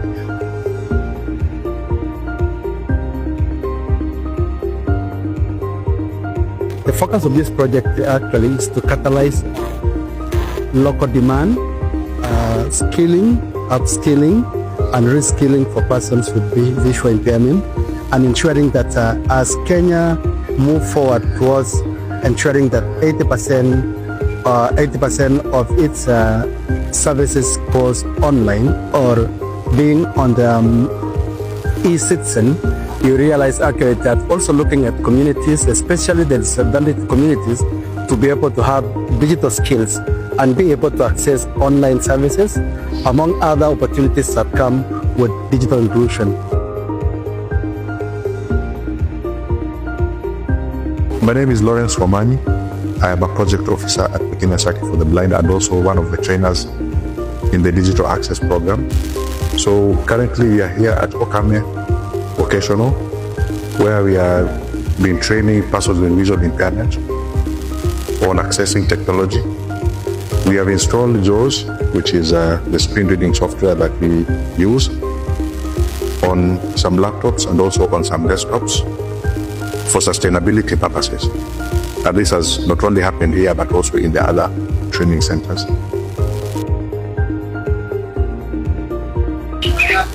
Majina ni Mediatrix Kaka, natoka Steko A Maenge sublocation. Nina ulemavu wa macho, mimi ni kipofu sioni. Leo tumefundishwa kuhusu kutumia simu za kisasa, zile za touch, alafu na kutumia laptop. Ni mafundisho mzuri ya kutamanika, sababu tangu laptop zianze mimi huwa nasikia tu, lakini leo nimeziguza na nimeanza kufundisha jinsi ya kuzitumia. Nashukuru KSB pamoja na walimu wetu ambao wamejitolea kutufundisha.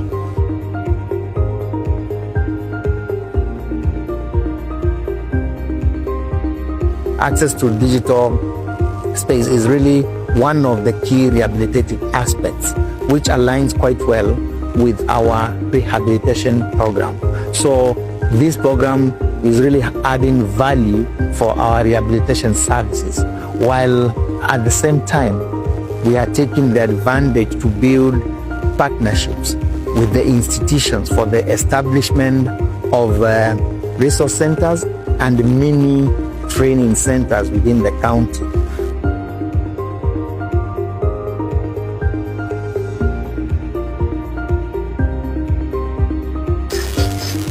Hello, kwa majina naitwa Kelvin.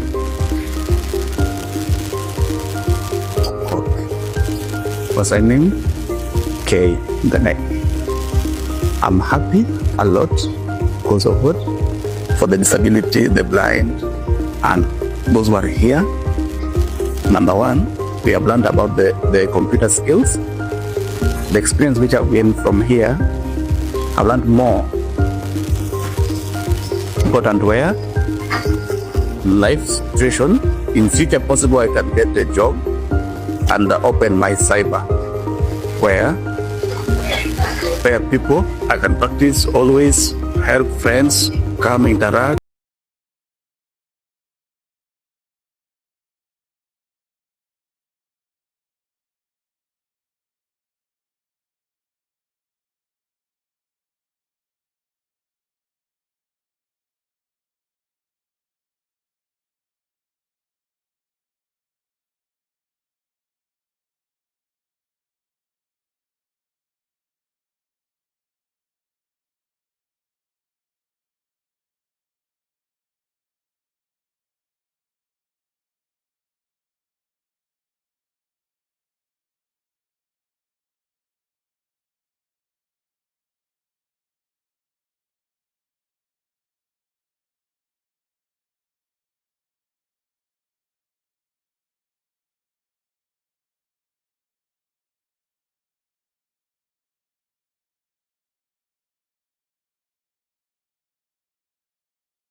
Welcome back.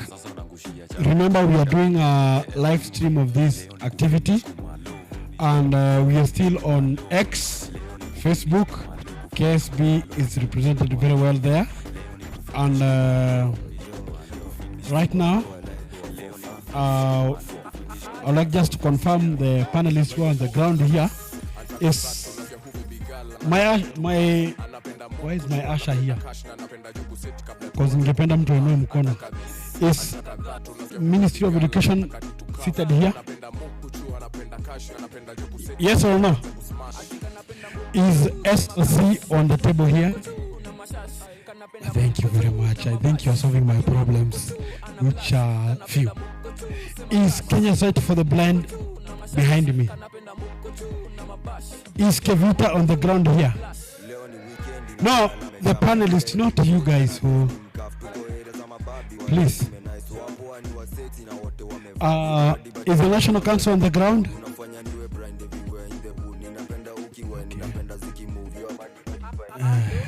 Thank you very much. Choose a bit.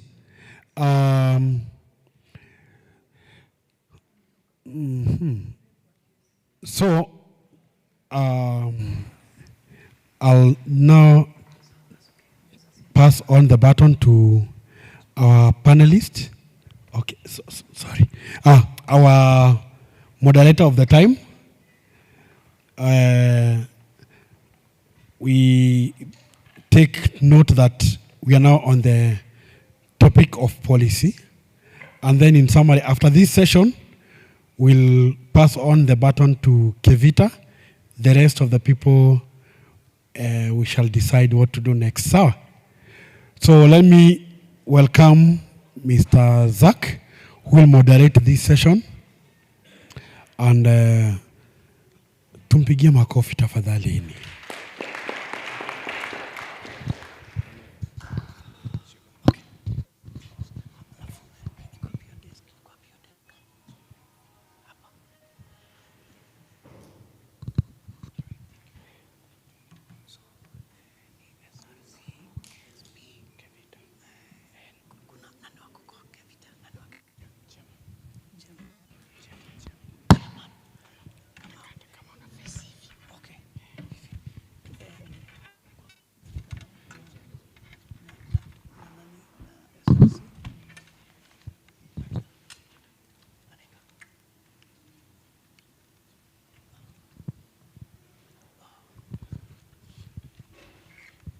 Sawa sawa.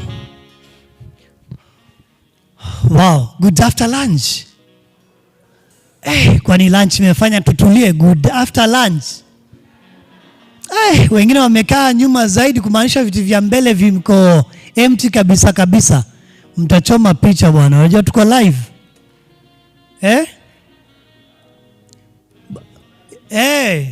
So make sure there's no unoccupied seat in front of you where possible. Guides kindly tuhakikisha kwamba tuna occupy the very front seats ili ikuwe rahisi kamera yetu ichukue watu vizuri vizuri, si ndivyo? Otherwise, please, if you can hear me, clap once. Oh, there are some who cannot. If you can hear me, clap 4 times. Oh, nice. Oh, nice. That is awesome. Thank you very much for accepting to eat very fast and come back. So, in this session, we want to talk about policy. But someone may ask, what is this about policy? Now, everything that happens today in our country and in the world, it's influenced by policy. Say policy. Policy. What is policy? Someone to help us understand? Najua tufai kuanza kuongelea kitu hatujui, si ndivyo? What's policy? Just shout kindly. No problem. The answer in microphone, we can hear you. So kindly shout.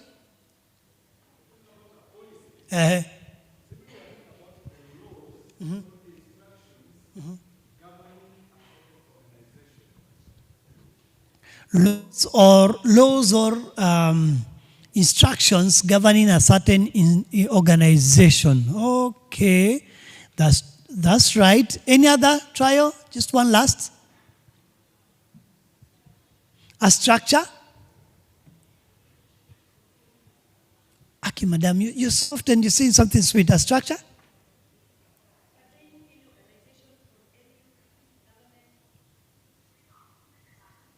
Pertaining any organization or government, right? Now, our context will remain with policy as a set of directions on what or how things will be done. Sawa. How things will be done. That now stands to be a policy. Now, the reason as to why I may want to take away the bit of organization is because policy may cut across, may influence even other organizations, isn't it? Yes. TSC policy may influence how KISE admits people to study. NEC policy may influence how schools operate, isn't it? So we would want to take away the organization and talk of it being a set of guidelines on how things will be done. Are we together? So please help me say with me, policy. Oh, Aki nisaidieni. Policy is a set of guidelines on how things will be done. Now, that is what we want to discuss so that we understand what. This mic is failing me, I'm almost dropping it. What are we get to know, for example, what are some policies that we are talking about? Could I have a change of the mic or battery? So as to understand what are some of the policies that we have which are affecting us directly and others indirectly. Then we get to know how persons with visual impairment are involved in the said policies. And then lastly, we get to see the entry point, how policies influence entry point, especially when it comes to studies, when it comes to work, how does this policy influence? And to start this conversation, we are having our panelists. We do have Mr. Alex Luyu from Kenya Society for the Blind. Please help me appreciate him. We also have Madam Grace Okoth, who is in the Ministry of Education, Directorate of Special Needs Education. Please, let's clap for her. We do have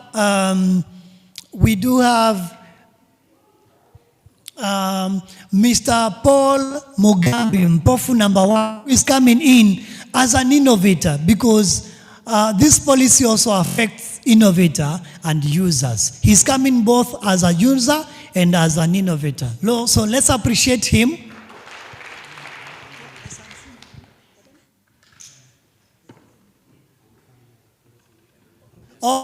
And Paul is not only just as an innovator, but also as a policy maker.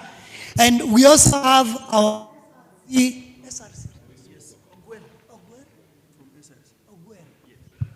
okay. We do have also Ogwer from SRC. Do we know what SRC is? Hey, do you think their policies may affect you or me? Zita affects Indivo.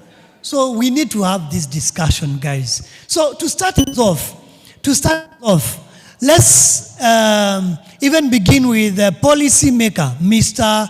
Paul Mugambi, to help us understand what are some of the available policies that we can mention in our session. Now, maybe as he speaks, we want to take the shortest time possible for this discussion, but this is a discussion that involves even you, okay? Tunaelewana? So it is 11 minutes past 15. So we need to take only 30 minutes to the maximum, 30. So Mr. Paul Mugambi, a policy maker, a user, and also an innovator. Kindly tell us, what are some of the available policies that we can relate to? Thank you very much. First, I'm standing in for National Council, KRA, all that. And since I've been involved in this process of public policy making, having and also being a person with visual impairment, I would like to really just concentrate on a few pointers in regards to the latest policy directives or reforms which have taken place.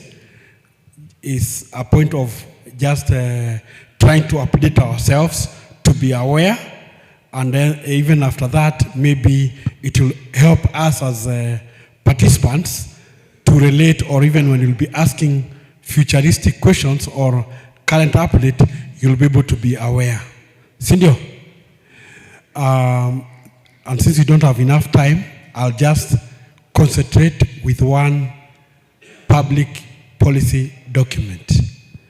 Persons with Disabilities Act.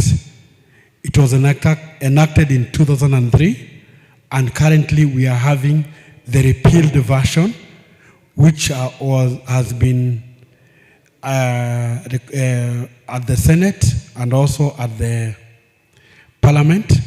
It was spearheaded by our Super Senator Crystal Asige. Can we clap for her, please? Sorry, Mr. Mugambi.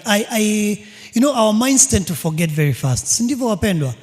Naomba, for now, you help us have a list of 2, 3, or 4 of them, so that then now we can break down to discuss them, kindly. Thank you very much. Yes, in about 10 seconds, please. I'll just take some small pointers which are relating to teachers with visual impairment, which I believe that my also colleagues here, my fellow panelists, will also emphasize on them, especially the SRC friend of mine.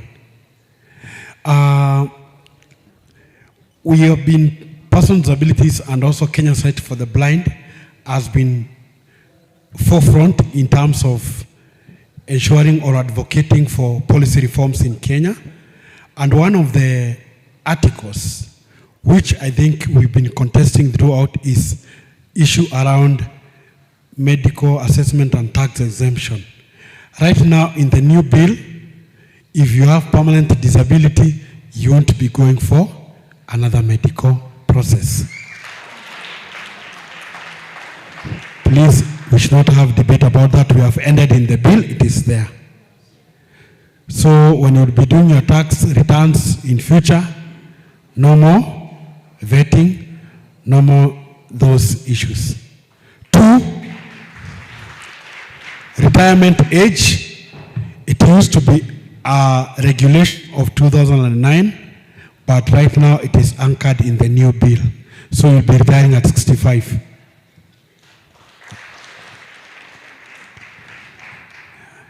Another interesting thing, and this one is also, I would ask us as members or friends of Kenya Society for the Blind, we try and also unpack it. It's about tax exemption of caregivers with children with disabilities. Why am I saying we need to unpack it? It is because people assume that caregivers of persons with disabilities are just for other particular disabilities like cognitive disabilities or developmental disabilities. We also have caregivers of blind and low vision children who need also to be tax exempted. So once this regulation will be developed, I hope that Kenya Society for the Blind will continue also to campaign for parents of blind and visually impaired children to be included in that bracket. Tuko pamoja? So in that respect, okay, you should also clap for that one, because it will also benefit us. Because if our parents also are exempted, they will also be able to cater for our needs. Okay? The other last one is about recognition of technology, and also in terms of what we call accessibility audits. It's now anchored in the law that the National Council will ensure that we have accessibility auditors coming on board. And through this accessibility audit, they'll be able to inform the reforms which can take place. Thank you very much. All right, thank you, Bwana Mogambi. Please, Madam Grace, help us mention a few of the policies that affect us directly as teachers with visual impairment. Madam Grace from the ministry. Thank you so much, Zach. Allow me, team, to ride on the protocols that are already observed. My name is Grace Sokoth from the Ministry of Education, Directorate of Special Needs Education. And before I get to what I'm supposed to do as requested by Zach, I just want to challenge all of us in the hall, because I'm made to understand that this convention started last year. This is now the second convention, if I'm not wrong, Alex? Sure. Then, I want to understand. Last year we came and we had some deliberations. Now the question is, if we had some deliberations, in the morning when we were beginning this convention, I was away, but I do not know whether we reviewed what we discussed last year. And if we did, now we are here today. What is it that we have improved on? For example, anytime we have a meeting, we always have the deliverables. Last year we tabled so much to our officials or the leadership. Now, when they came, did they talk about the deliverables of last year and where we have reached as a team? And if they talked about them, are there some gaps that are still there that need to be bridged? Then we say, now that the up to Z or ABCD have been talked about and have been bridged, then what about the ones that are remaining? What is it that we need to do as a team so that we also have them bridged? Talking about forward. Next year when we come for the third convention, all the discussions that have been placed before all of us, the ones that we have discussed with the people who are in the morning discussion, we have noted them somewhere because I know we have somebody who is taking notes. We give them to the leadership, then we ask them. ABCD has been put before you. Next year when we come back, we want to see the leadership following all these challenges that have been brought, especially if I take mine as coming from the Ministry of Education, then I'll expect your leadership to follow me. Ask me, Madam Grace, this is what we presented before you. What is it that you are doing to assist us as teachers with visual impairment so that next year they give you a solution? If there is no solution, then it is like we are wasting time. Hello? Wow. Wow. If there is no solution from Ministry of Education, which I may not provide today, then I asked or request the leadership to follow it up with me. Likewise, to my other colleagues. If you are happy and you know, amen. Hello? By doing that, we shall be moving. Not coming to Nairobi every year, having that self-sacrifice, then later nothing happens. Tuko pamoja. Wow. That is how we need to work. Now, when we come to the Basic Education Act of 2013, this one here guarantees free and compulsory education for children with disabilities.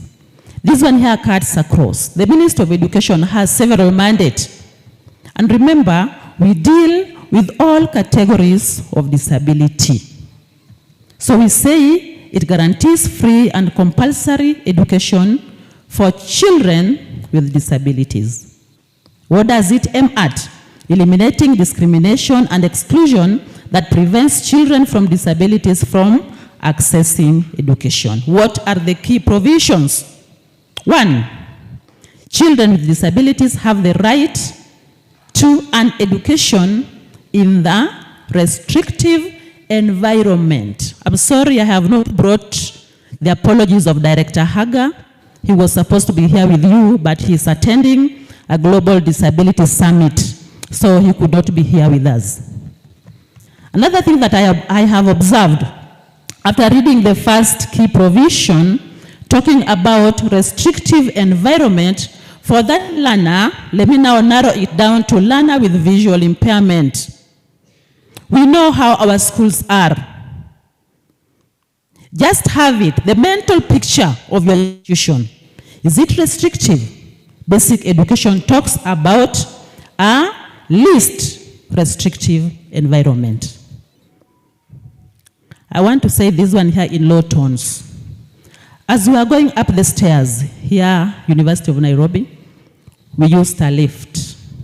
And I was telling a friend of mine that I have visual impairment, but the lift is quiet. Are you there with me? I step into the lift. I don't even know whether it is opened or not. But then what do we need? Let the lift tell me that I'm in this floor.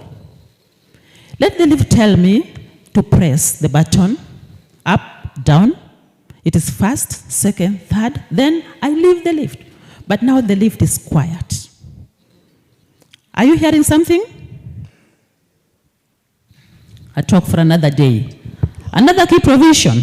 The Act requires that public policies and plans for special needs education are monitored and evaluated.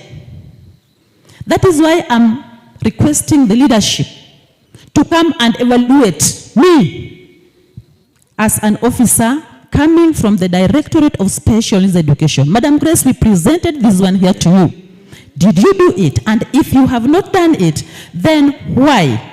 Then I'll present my case. Then we say, if that is the case, then what should we do so that we achieve what we wanted? We need to move that way. Not just coming and putting all these decisions on a shelf, then we come here, kujivinjari, tuko Nairobi, tuko Kasarani. No. Look at the amount that you have spent to come to Nairobi. We need solutions. We need things which are result-oriented. We want to move.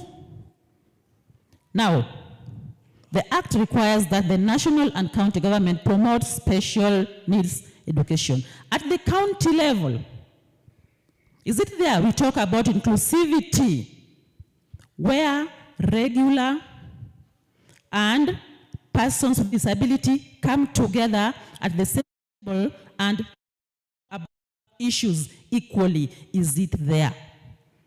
And if it is not there, why? And if that why is not answered, what do we need to do so that the why is answered? I have so much to talk about, but then I want to talk about, Zach, just give me 2 minutes. I'll finish. No, only one, please, because of the time. Okay, sorry. Now, we have the National Education Sector Strategic Plan of 2023 that was launched just last year, June 6th, that outlines the government vision and strategies for improving education, access, quality, and equity across all levels of learning within a set time frame. Let us underline the word time frame. When it is going beyond the set time frame, then we need to ask ourselves why. Then again, it focuses on improving inclusion of learners with special needs across all education levels to provide equitable access and quality education to all persons with disability through the following initiatives. 1, we need to focus on inclusion. As a Ministry of Education, we focus on teacher training. As a ministry, we focus on infrastructure Then we also focus on collaborating with specialized institutions, and that is why you can see KISE. Ministry of Education, of course, cannot go use the assistive devices, but we have KISE that we support to develop, procure, produce the assistive devices and technology, then later they distribute to our learning institutions. So when you come and ask me, Madam Grace, why is it that my school does not have this? Then I have Zach here to ask, and he'll give me the response to give back to you. Technology makes things easy for the sighted, but for those with visual impairment, it makes things possible. Hallelujah. May God bless you for now. Wow.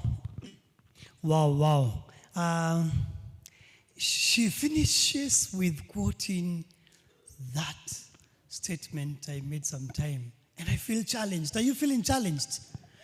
Now that we are challenged, because this is our second convention.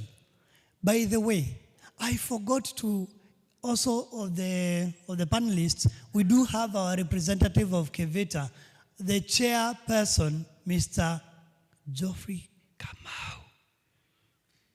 Please help me welcome him. And as he comes, I would wish that he helps us understand two things. One, are we too slow? Have we put the different stakeholders to task ili watujibu yale maswali tuliouliza in the first convention? Are we too slow? Did we press them enough to tell us the answers? And secondly, talking of policy, how do persons with visual impairment, how are they involved in the policy process itself, in the policy space? Tunahusika namna gani? Ili tukitoka hapa, tujue then kwamba mimi ni mhusika namna hii. Nitashika mguu hapa, mwingine ashike mkono pale. Bwana Kamau, karibu. Thank you very much. I think my teachers don't know me, Geoffrey. They know me, Bugwa Kamau. I think I'm not Geoffrey, I'm Godfrey. And I think these people have decided to baptize me. But there are several policies that affect teachers directly. And of course, the policies that affect teachers, most of them are from our employer, the Teacher Service Commission. And then maybe I can go through some of them quickly. And one of the main one, and that is what I think most of the teachers are waiting to hear here, is all about the disability guide allowance. Of course, there is this a policy from the SRC that all the government employees do receive 20,000 Kenya shilling for the guide allowance. However, within the TSC level, they have a policy that our guide allowance after 3 years, the guide allowance will automatically be out of your pay slips.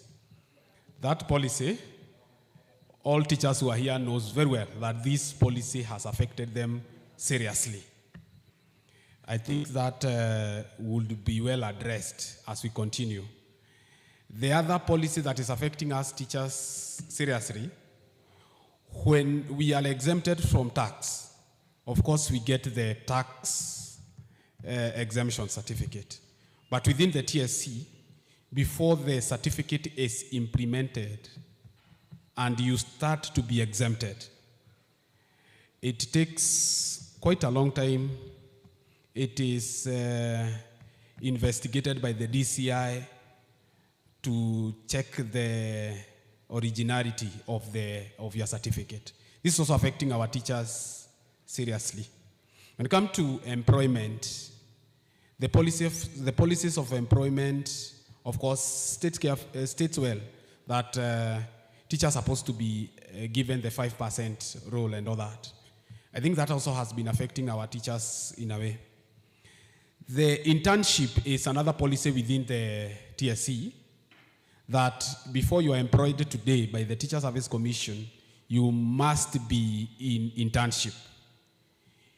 Here, in internship, when they were bringing up this policy, they didn't put in consideration the persons with disabilities, especially the visually impaired. That these teachers also require guide allowance and all that. In this case, they don't get anything. They are just assumed, or they are just, they don't necessarily get any allowance, hence making their work to be very difficult. When you're talking about the special needs, the teachers who have done special needs education, I think this is a policy, again, the teachers get the 10,000 Kenya shilling.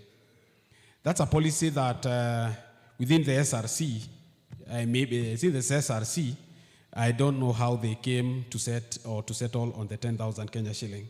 I think because they are here, they will tell us about that. The teachers who have trained for ECDE, there's a policy within the government and within the country today that these teachers are not employed by the TSC. They're employed by the respective counties. This is also another policy that I think in one way or another is affecting or dividing teachers, and teachers are employed today by different quotas.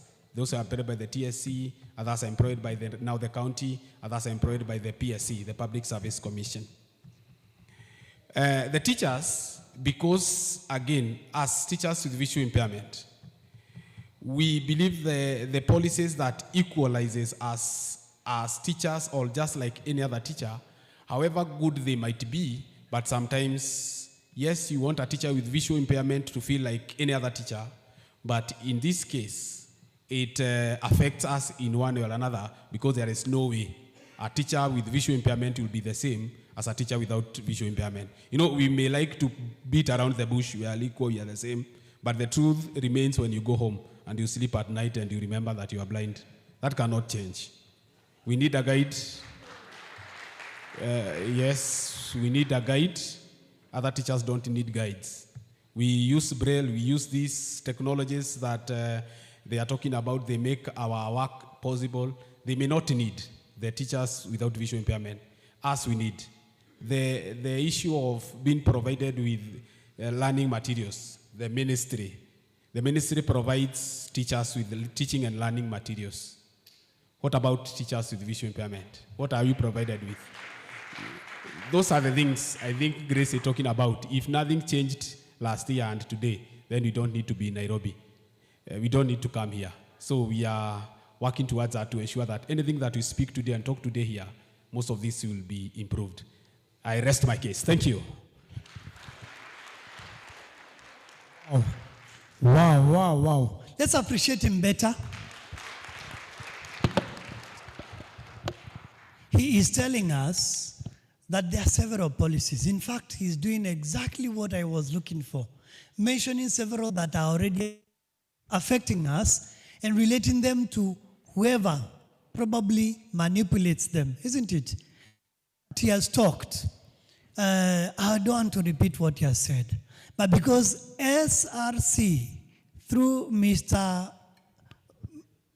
Ogwell, is here, we may want to hear his comment about the policy in relation to guide allowance, how bad that TSC is not here, they already left. But his voice on guide allowance, his voice on the issue of SNE teachers and their appreciation, and also when it comes to the different employers. Now, how do they, as SRC, help us regulate that, people who are employed by the county, those are employed by TSC, those that are on BOM are not paid differently?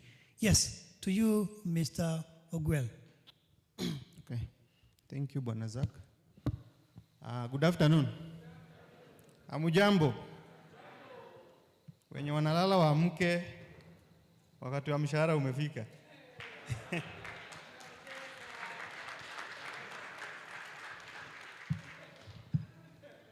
Allow me also to stand on the established protocol. My name is Gregory Ogwell. I serve at SRC. And by description, we were guided that way in the morning. Nakaa kama kijana fupi, nono round.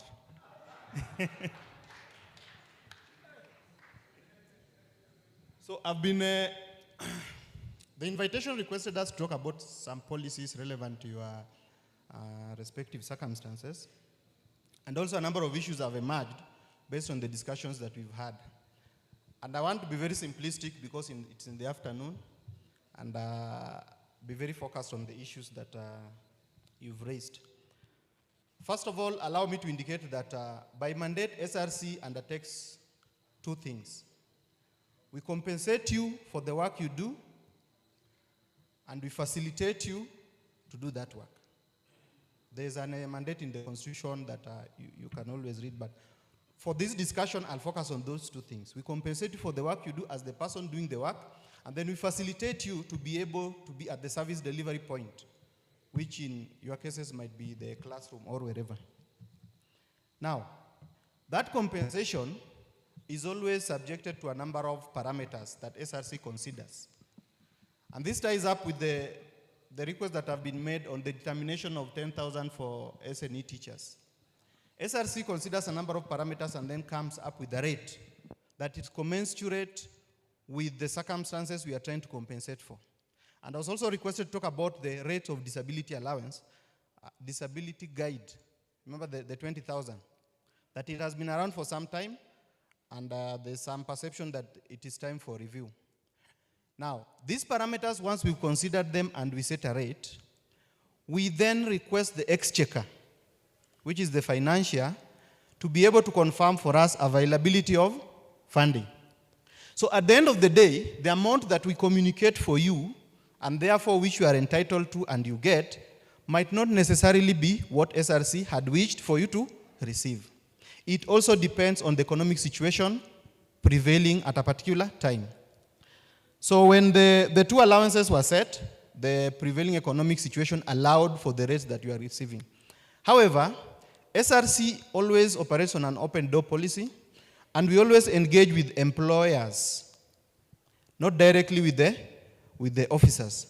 And therefore, I've been informed that you have different employers. There are those ones under TSC, others under ministry, under PSC, others under county. You need to engage your employers so that they can make a justifiable request to SRC for purposes of consideration.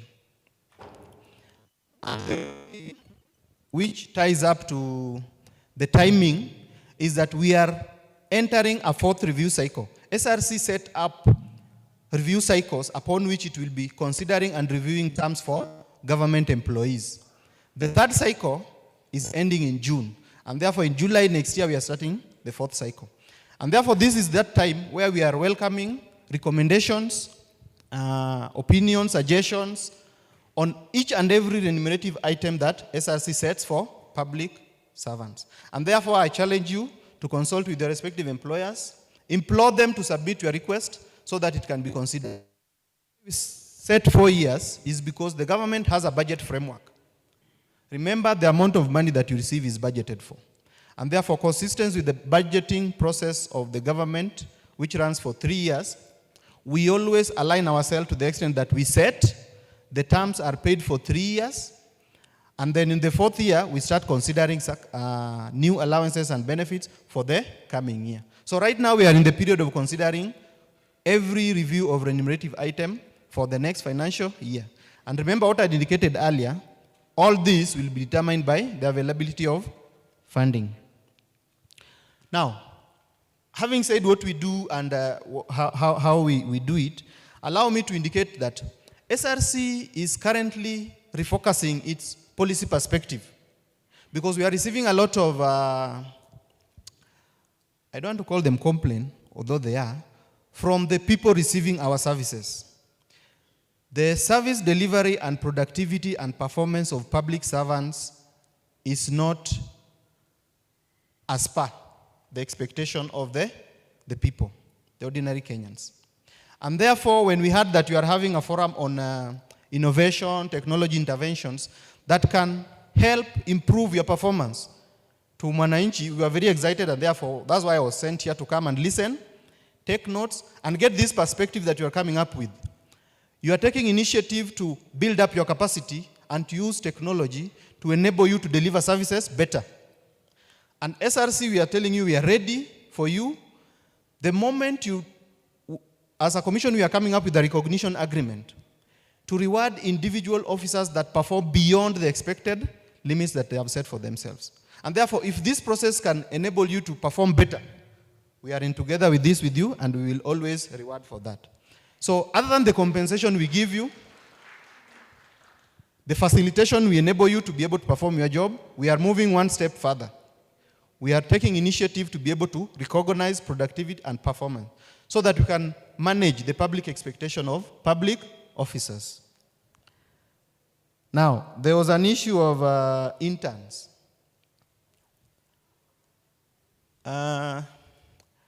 If you've been listening to the news, SRC initially did not consider interns as being part of its purview. But because the money that they are paid is drawn from public funds, we are starting to get into that space. And you've seen how we've intervened in the issues of intern doctors, among others. So when we issue a policy direction for purposes of facilitating officers to work, our intention is that it applies across board. I'm being told that intern teachers are not facilitated with a guide to enable them perform their function. So that's a very reasonable matter that you can quickly pick up with the employers so that they can write to us and demand for that. Because as I've indicated, our interest is that you are available at the service delivery point to perform your work. Okay? Maybe if I've left out something, I will be reminded during QA. Thank you. Wow. He has tried to really answer very well. Please let's clap for him. But at least I could pose one question. I see we are already 30 minutes into our discussion and we had promised that would be our time. But just to understand, you've very well articulated that SRC facilitates someone to work and then pays for their work. Now, in regard to guide allowance, this far, as per what I understand, unless things changed yesterday, is that guide allowance is uniform.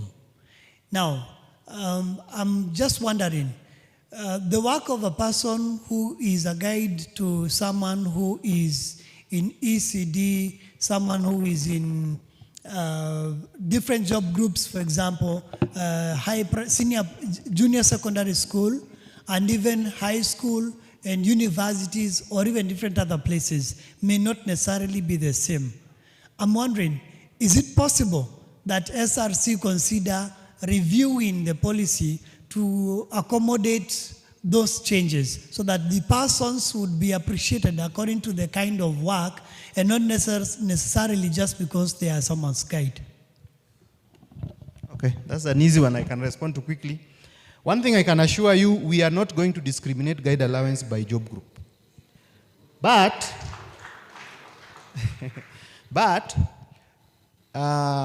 because this is to pay the officer who is enabling you to work better.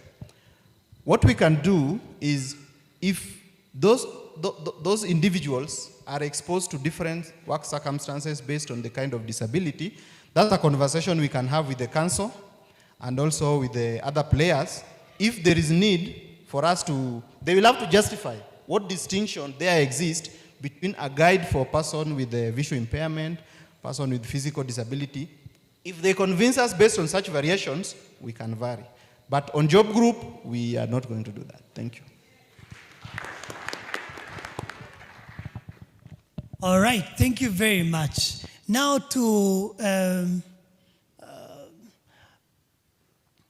lastly to Kenya Society for the Blind, right? Mr. Alex, they have talked, the policy developers and the users like Mogendi, the rep of persons with, teachers with visual impairment, Kamau, and even the ministry, and of course the payer, the SRC. Are you feeling the same? Are members in the society feel these impacts that they are mentioning about? Okay, thank you very much, our moderator. As you heard, my name is Alex Kaluyu. I'm the head of education and rehabilitation at the Kenya Society for the Blind. And having listened to the ministry talk about the various policies and the levels of implementation and the mandate, what these policies seek to address, having listened to Kevita on issues, policy issues around affecting teachers with visual impairment, having listened to SRC on what they are doing to implement the policies that affect teachers with visual impairment, I feel, yes, we have made some progress, but yet we are not there. The reason I'm saying this as a society, our work is to ensure that our members access quality services. And one of the ways to ensure that they access these quality services is ensuring that the policies around those services are adequately implemented, adequately funded, and not just documents in the drawers. One of the issues that I take with the policymakers is the issues of inclusivity. Yes, we are trying our very best to ensure that we are inclusive in formulation of these policies. Yes, we have involved as many people, but when I look at some of the documents physically, I see the absence of KSB in the formulation of that document, which is, I can say, is non-representation. SRC, I don't know how many times you've consulted KSB on the needs of teachers or even employees with visual impairment as you come up with their policies. And you've done very well, and I love the non-discrimination in terms of guides allowance. That one is very good because a guide is a guide, whether he's guiding an ECD teacher or he's guiding a university lecturer, isn't it? We are in agreement in that. The process of policy formulation is a kind of a gambling, and there's something called Pareto Optima, which says for every, this thing is going off, for every policy that is developed, there are gainers, majority.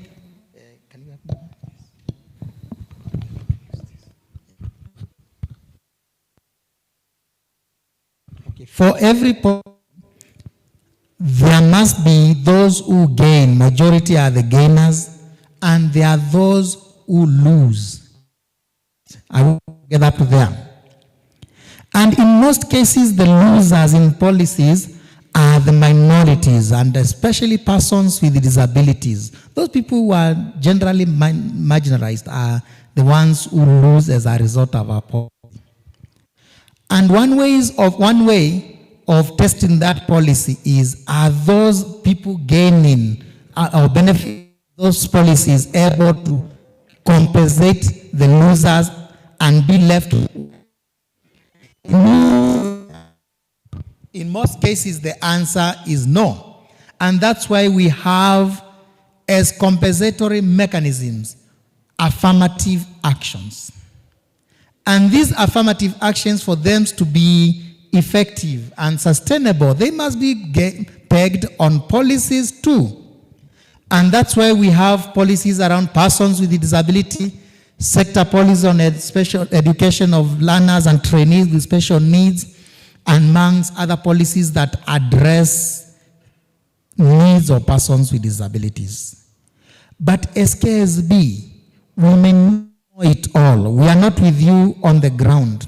So what are we supposed to do for us to agitate for you to benefit out of those policies? You have to give us feedback. Remember, Madam Gracia talked about monitoring policy implementation, isn't it? Evaluating policy implementation. And this cannot be done without feedback. You are the people who are meant to come to KSB and tell us, yes, around this area, feel oppressed. One of the most successful examples of the feedback that you gave is when the reader's allowance was Do you remember that time? You came to us, you complained, and through holding hands amongst various sectors, we agitated for reinstatement of the same. And PRSRC also included a category that is ever left behind when it comes to benefiting from certain policies, especially financial. And those are persons with low vision. These are the persons with the greatest needs because they are neither blind, they are neither sighted. So wanapotelea hapo katikati. And juzi tuliona walikuwa included into the guiders allowance. Ama hiyo ilitolewa? Is it still there? This is a good thing. What I'm saying is that some of these benefits, we can only harvest them if you come to KSB, you give us feedback, you give us your views, and we'll present them to the various sectors, to the various policy formulators. We'll give that feedback, especially the Minister of Education, always ready to listen. But in most cases, we are not there to give the feedback. But to the ministry, inclusivity in policy formulation, very important. Come to us for feedback, same to SRC, same to TSC, and you are also not talking about very important policies around health. There are policies around school health that are affecting you, they are affecting our children, they are affecting everybody. Let's hear at what level we are around that. And as Kenya Society for the Blind, we are always ready to sit down on the table, negotiate without banging tables, and ensure that our members, persons who are minority and those who are losing as a result of policy, are compensated through affirmative actions, and these affirmative actions are pegged on policy. Thank you. Thank you, thank you, thank you. Let's appreciate him. I hope you guys are taking notes, because if you are, then you should be benefiting a lot from this discussion. I wish to get only one or two words as a final say to all of us from the panelists, kindly. So if we could get something from you, Madam Grace, as a final word, kindly, only 2 words.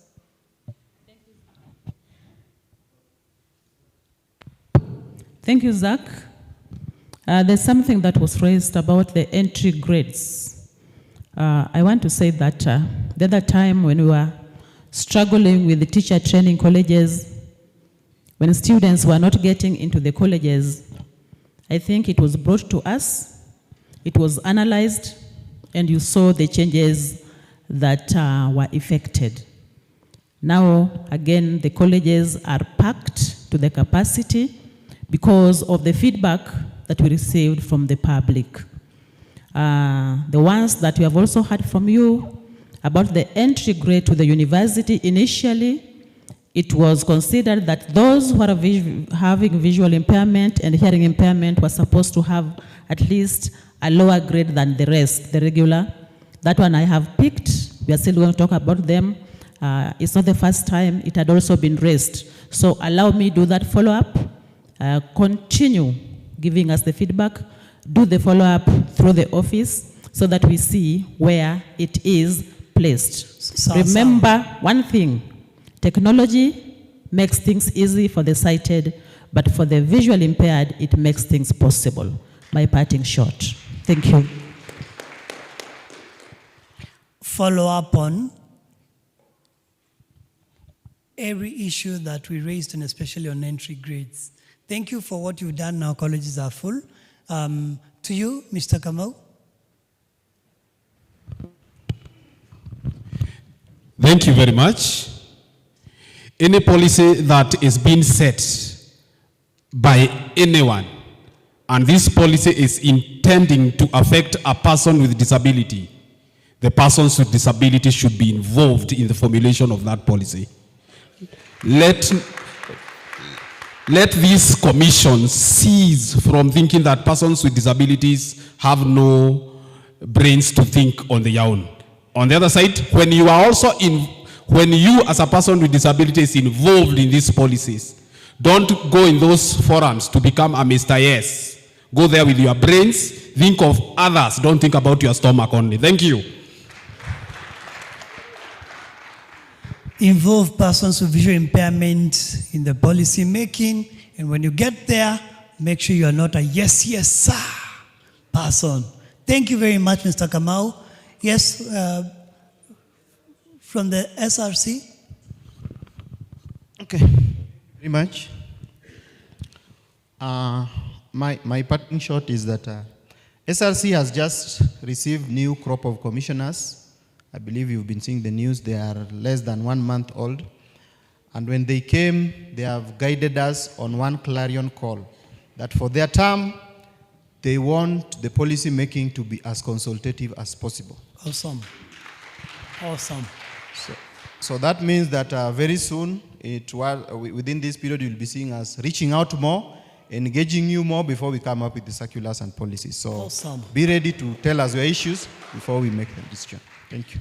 Policies shall be as consultative as mmesikia kweli. Policies shall be as consultative as possible. So kumaanisha na sisi tukiitwa tujitokeze, si ndivyo? Yes. So let's get a few questions. I'm only having 2 minutes. Yes.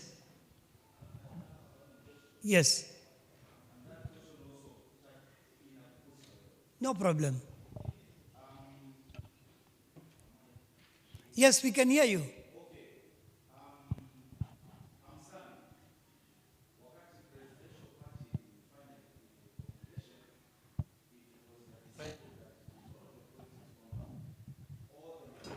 That learning resources for learners with visual impairment ziwe provided and supplied by the KIS through Ministry of Education. We last received materials last year. Now, hata hizi umezitaja the devices umepeleka on in 2 schools. Mbali hatupati.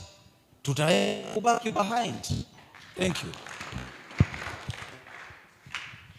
Aha, asante. Hicho kiboko kali. Chengine? Okay, good afternoon. My question goes to SRC. Based on low vision, we are not yet getting the DGA. I have tried to apply several times, especially with albinism. And the last letter I was told that the nature of my disability is not payable. Yet I had the ophthalmologist report. Thank you.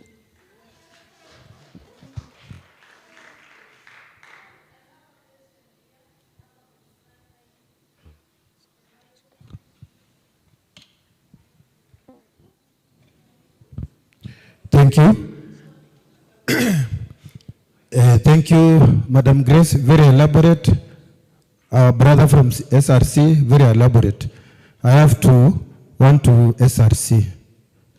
It is true that our ECD teachers, and this one I think you can do something about it.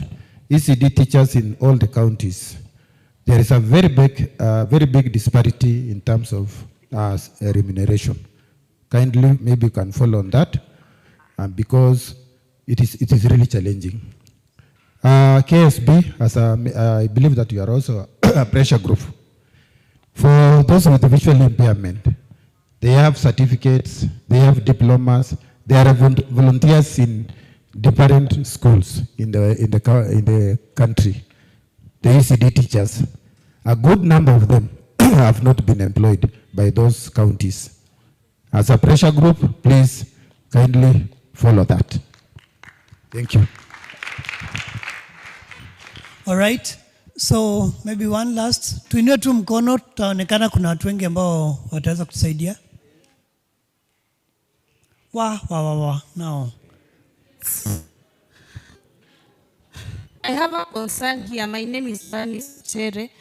So I believe this question to SRC. So for instance, I'm a C1 teacher who receives a salary of that particular scale. So my concern is about the deductions that are being made on our pay. Not that I'm negative about them, I'm not contrary. My concern is about our fellow teachers in the same scale that are not disabled, teachers without disabilities. Now, if you look at, for example, the deductions on SHA and let's say housing levy. So the same person we are in the same T scale with is being deducted less than I do. So I'm wondering why. Is it because I get DGA plus the special salary? So kindly consider that, so that you just deduct according to the scale, not according to these special allowances, kindly. Here we get one last kindly. I'm pressed by time. Wananifinya kwa mguu na matime. I'm Alexander from Kiambu. Yes, Alexander. I have maybe 3 point outs very quickly. One probably to the Ministry of Education. They consider a lowered entry grade into the colleges due maybe to the problems that this learner has on the previous education time. When they enter into the colleges, why don't they also consider a lowered exit grade as a pass mark for the people living with disability? That is one. The other one is about, probably to the SRC, about commuter allowance and probably the house allowance. A case scenario is where I work, I really have to be very selective on probably the house I occupy. And I prefer to occupy a house that is very near my working place. But my colleagues, they have a wider bracket on where they can shop for houses, and they get it at a cheaper rate, probably, than I do. The same case applies to the commuter allowance. Anytime that I need to travel, thanks to God that we have the Buddha riders, I always maybe engage them. But you find maybe in a very short distance where maybe I'm walking to my place of work, I really have to commit the Buddha guy. But the sighted teachers, maybe they have the advantage that they can take a walk in place of maybe engaging the Buddha rider. So I also wish that one maybe to be looked into. Thank you. Okay, so we have them answered. Okay. Yeah, thank you. I'm Johnston. Directing my question to the Ministry of Education. Madam has explained very well on the issue of time frame. Now, my concern is on the issue of and delivering of the teaching learning materials, whereby it affects most. For example, right now, if I can use an example of the regionalized content in the learning areas, you find that the sighted counterparts children have already received the materials that are up to date. But for the learners with visual impairment, those are supposed to use the braille and the large print material. It takes a year or 2 or even 3 years. And if I can give an example of the school that I teach, even to date, we have never received those in the braille materials and in large print. And therefore, what do you expect to subject that learner to? For example, if it is reading, you find that they are getting vague content. Thank you.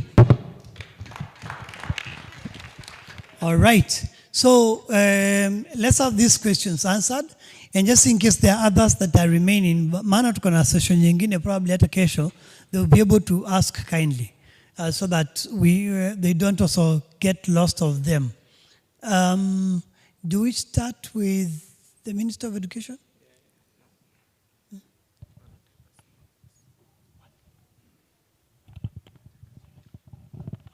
Thank you, Zach. Yeah, very brief. I want to say that assistive devices that are being distributed to schools, of course, it is Minister of Education through KISE, but then as teachers, do we have heads of institutions here who can tell us how many learners were uploaded into the NEMIS? That one affects, because when we do the distribution or when we do our capitation, it is pegged into the learners who are in the NEMIS. So we could be having 50 learners in the school, but only 10 are in the NEMIS. That one you multiply with the amount that is given per learner, it will not be enough. So we go back and we check into the system how many are there. Then half of this money is given to KISE, half is brought to the school. The half that is brought to school, what is it that is done with this half? Is it also used to buy the assistive devices so that KISE and Ministry of Education supplements? Let us ask these questions back to school, then come to me as Grace, I will respond. Because it is me who does the disbursement of all capitation to special schools, integrated, and units. So I'm open, I'll respond to all those questions. Another one is on, lowering the exit grade. That one is a recommendation, so I don't need to comment about it. Teaching learning materials within a time frame that is delayed delivery of the adapted materials. What normally happens is that the development of the curriculum is done by KICD to the regular learners. Once all the approval is done, it is a process. We also go through the same frustrations that you go through.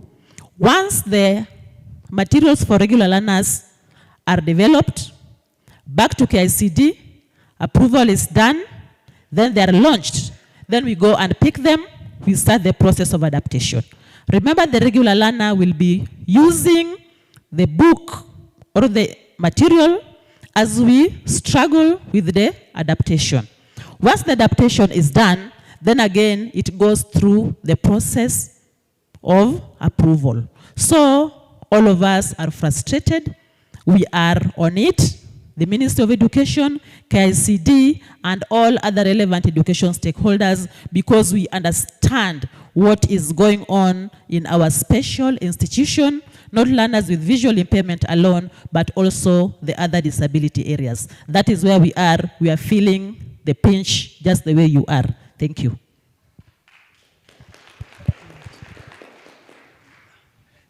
Thank you. SRC, please. Yes. Okay, thank you. I'll be very brief. As I can see, we are pressed on time. One is that the ophthalmology report, our circular that approved the payment indicates that where that report indicates a visual activity of 6/60 or below, then you are entitled. So if that is your case, that it is within the provision that has been provided, you can attach the letter that you've been sent and raise it up with the Ombudsman. There's a very important commission in this government called Ombudsman. Every time you feel your rights are not very well aligned, to always raise it up with them. They do give a lot of instructions to a number of institutions, including SRC, for purposes of implementation. Now, the issue of ECD teachers, there's a slight challenge because we issued a circular embedding the salary structure of ECD into the county government structure. But the counties indicated that our circular came within the financial year once they had budgeted, and I think they'll regularize in the next financial year. So we hope by the next financial year, they should be earning as other county employees. The issue of deductions on gross, that's a very genuine concern. And I wish the KRA people were here, because SRC does not deal with taxation. But you should not be punished because of the special benefits that are supposed to enable you.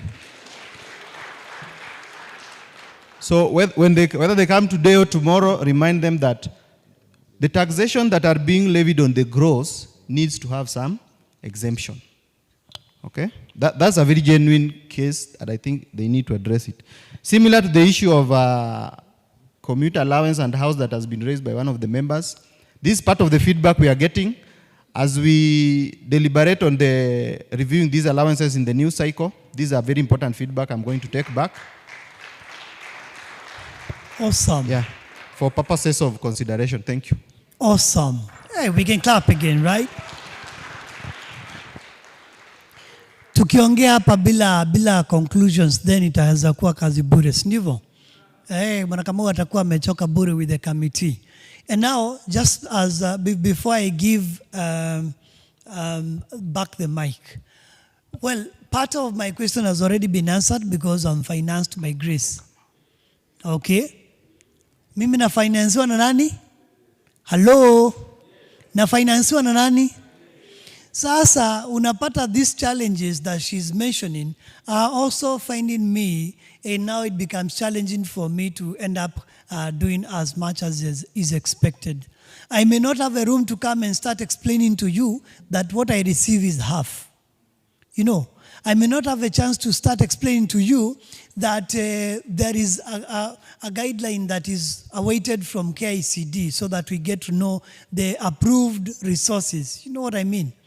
And then lastly, another challenge that she did not mention, which also affects us, is that right now, for example, the process of evaluating the schools that would deserve these assistive devices and learning materials is delayed by some people who may head institutions and maybe they do not have the right capacity. Someone saying that their school needs 4 embossers, for example, okay?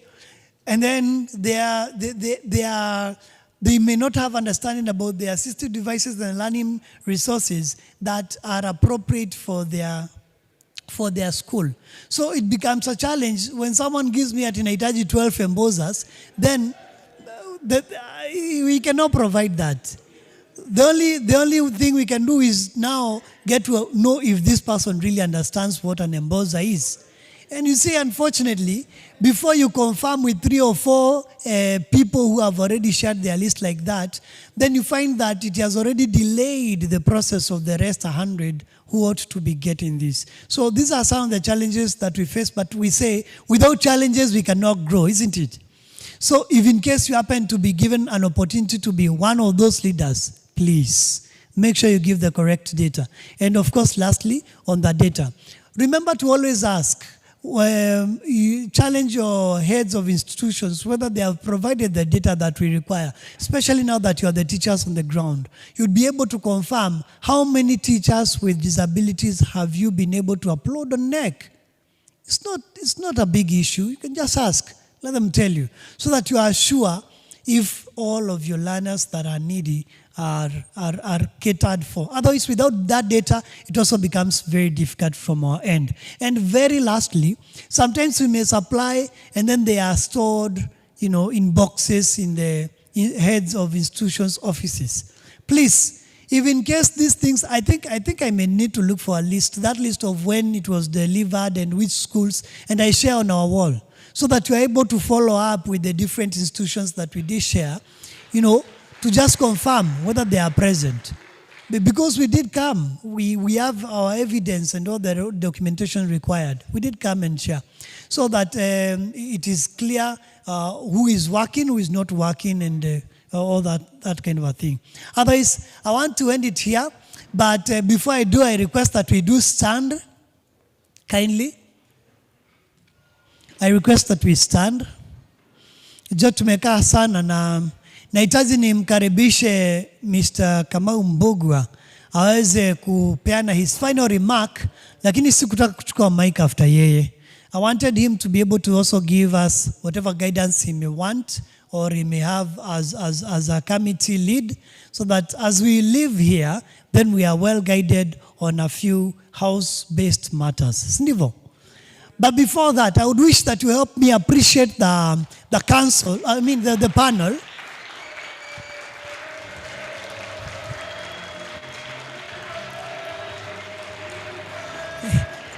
Oh yeah, it has really been awesome. And then lastly, you appreciate yourself with a factorial 5 for being attentive and asking the questions. On a 1, 2, 3, go. 3, 4, 5. 1, 2, 3, 4. 1, 2, 3. 1, 2, 1. Thank you. God bless you. Thank you very much. Tuketi chini. We sit down. I think you can tell the person next to you tumemaliza siku ya leo. In my voice text mkifuata kwa online huwa naanza na apologies. Si ndio? Because I cannot be perfect. Kamau is never perfect. Wangari is never perfect. We are never perfect. Neither you are not perfect. You may think you are perfect because maybe you don't have an opportunity to be Kamau. Sasa tunaongea maneno ya nyumba, wageni ndio wanaondoka. si ndio? Tukiendelea kuongea, please may I have Christopher Jenga here. Na ukuje na Katua Peter. Kuja na Peter Katua na Christopher Jenga. So tukitoka hapa, please listen. Tukitoka hapa tuko na chai.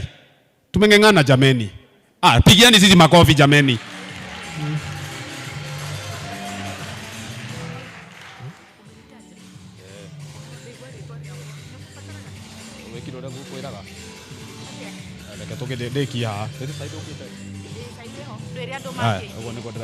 Haya, kabla niseme announcement yangu, wacha waangalia wasalimia hapa. Mjasikia sauti yake?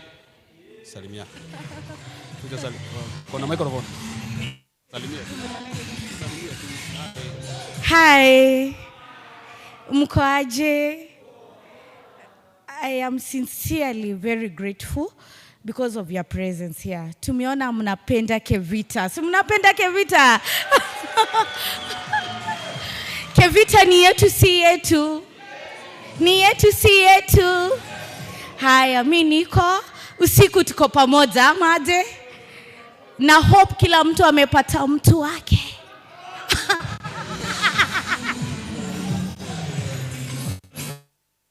Na mwenye ananitaka kona namba.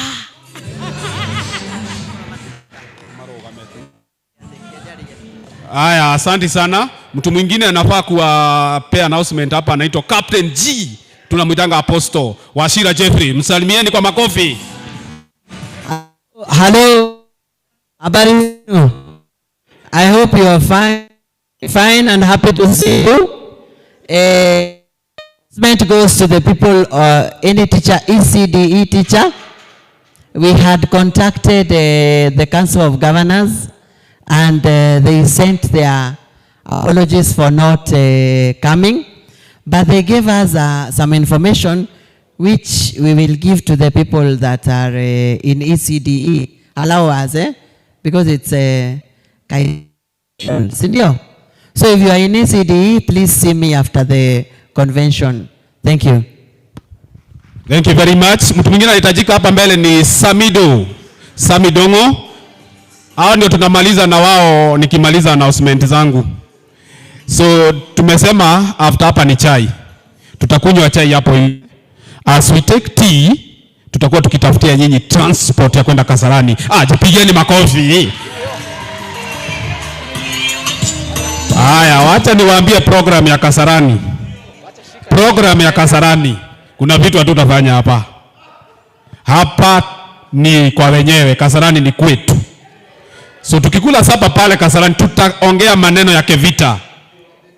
Tutaongea maneno ya, na wale wenye hawayuko kwa convention, they will not control us at all. We are the people who are on the ground. We are the people who have the voice of the next Kevita. And what will happen to the next Kevita? Sisi wenye tumetoa fare kwa mfuko, tukalipa, tukakuja hapa, sisi ndio tuko na sauti. Wapi nduru ya kila mtu ambaye ako hapa?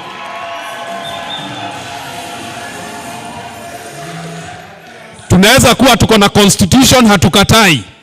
Lakini if the constitution is not meeting our needs, we better put it aside and follow the right constitution. The constitution inasema Mr. Kamau hataishi akiwa interim forever. I will not be interim forever. Lazima niketie kiti ya Kevita, niketie vizuri. Bila kutishwa na watu na maneno. Bila kuambiwa Kamau Kamau that. Na hiyo tuna make decision kama Kevita wenye wamekuja kwa convention. Anybody with a contrary opinion is not with us. So pale tutaenda tuketi na tutaongea kuhusu Kevita, na after the convention leo jioni tutatoka na viongozi wa Kevita. Na viongozi wa Kevita, we don't need to have IBC to conduct the election. What we want is to build a better Kevita. Hatutaishi kwa mitandao tukigombana kwa mitandao na physically you are not here. Because we are here physically, we make things physical. Tuko pamoja? As we speak right now, Mbugua Kamau mimi ndiye chairman, interim. Mose ndiye anakuanga vice chair, interim. Vice secretary anaitangwa Lois Musango. She is absent with apology. Ani mgonjwa. Treasurer ni Milka Wangari. She is with us here. Coordinator anakuanga Mr. Sami Keranga, who is with us here. Na tuko na coordinator mwingine anaitangwa Mr. Jeffrey Washira. Ako na sisi hapa. Wengine watu wote wa interim committee tutawapea nafasi muongee mkiwa kule. Lakini kuna nafasi yenye haina mtu. We don't have a secretary. The secretary who was there resigned. So Kevita haitaishi bila secretary. Tuko pamoja? Tuacha tu kuongea kwa mitandao, hatutakuwa na election, hatutafanya hii, na hatuna secretary. How will that happen? Kama hawezi andika bwana. Mimi maneno yangu ni ya mdomo tu. Secretary ndiye mtu wa kuandika. So we need somebody who will be writing our minutes. And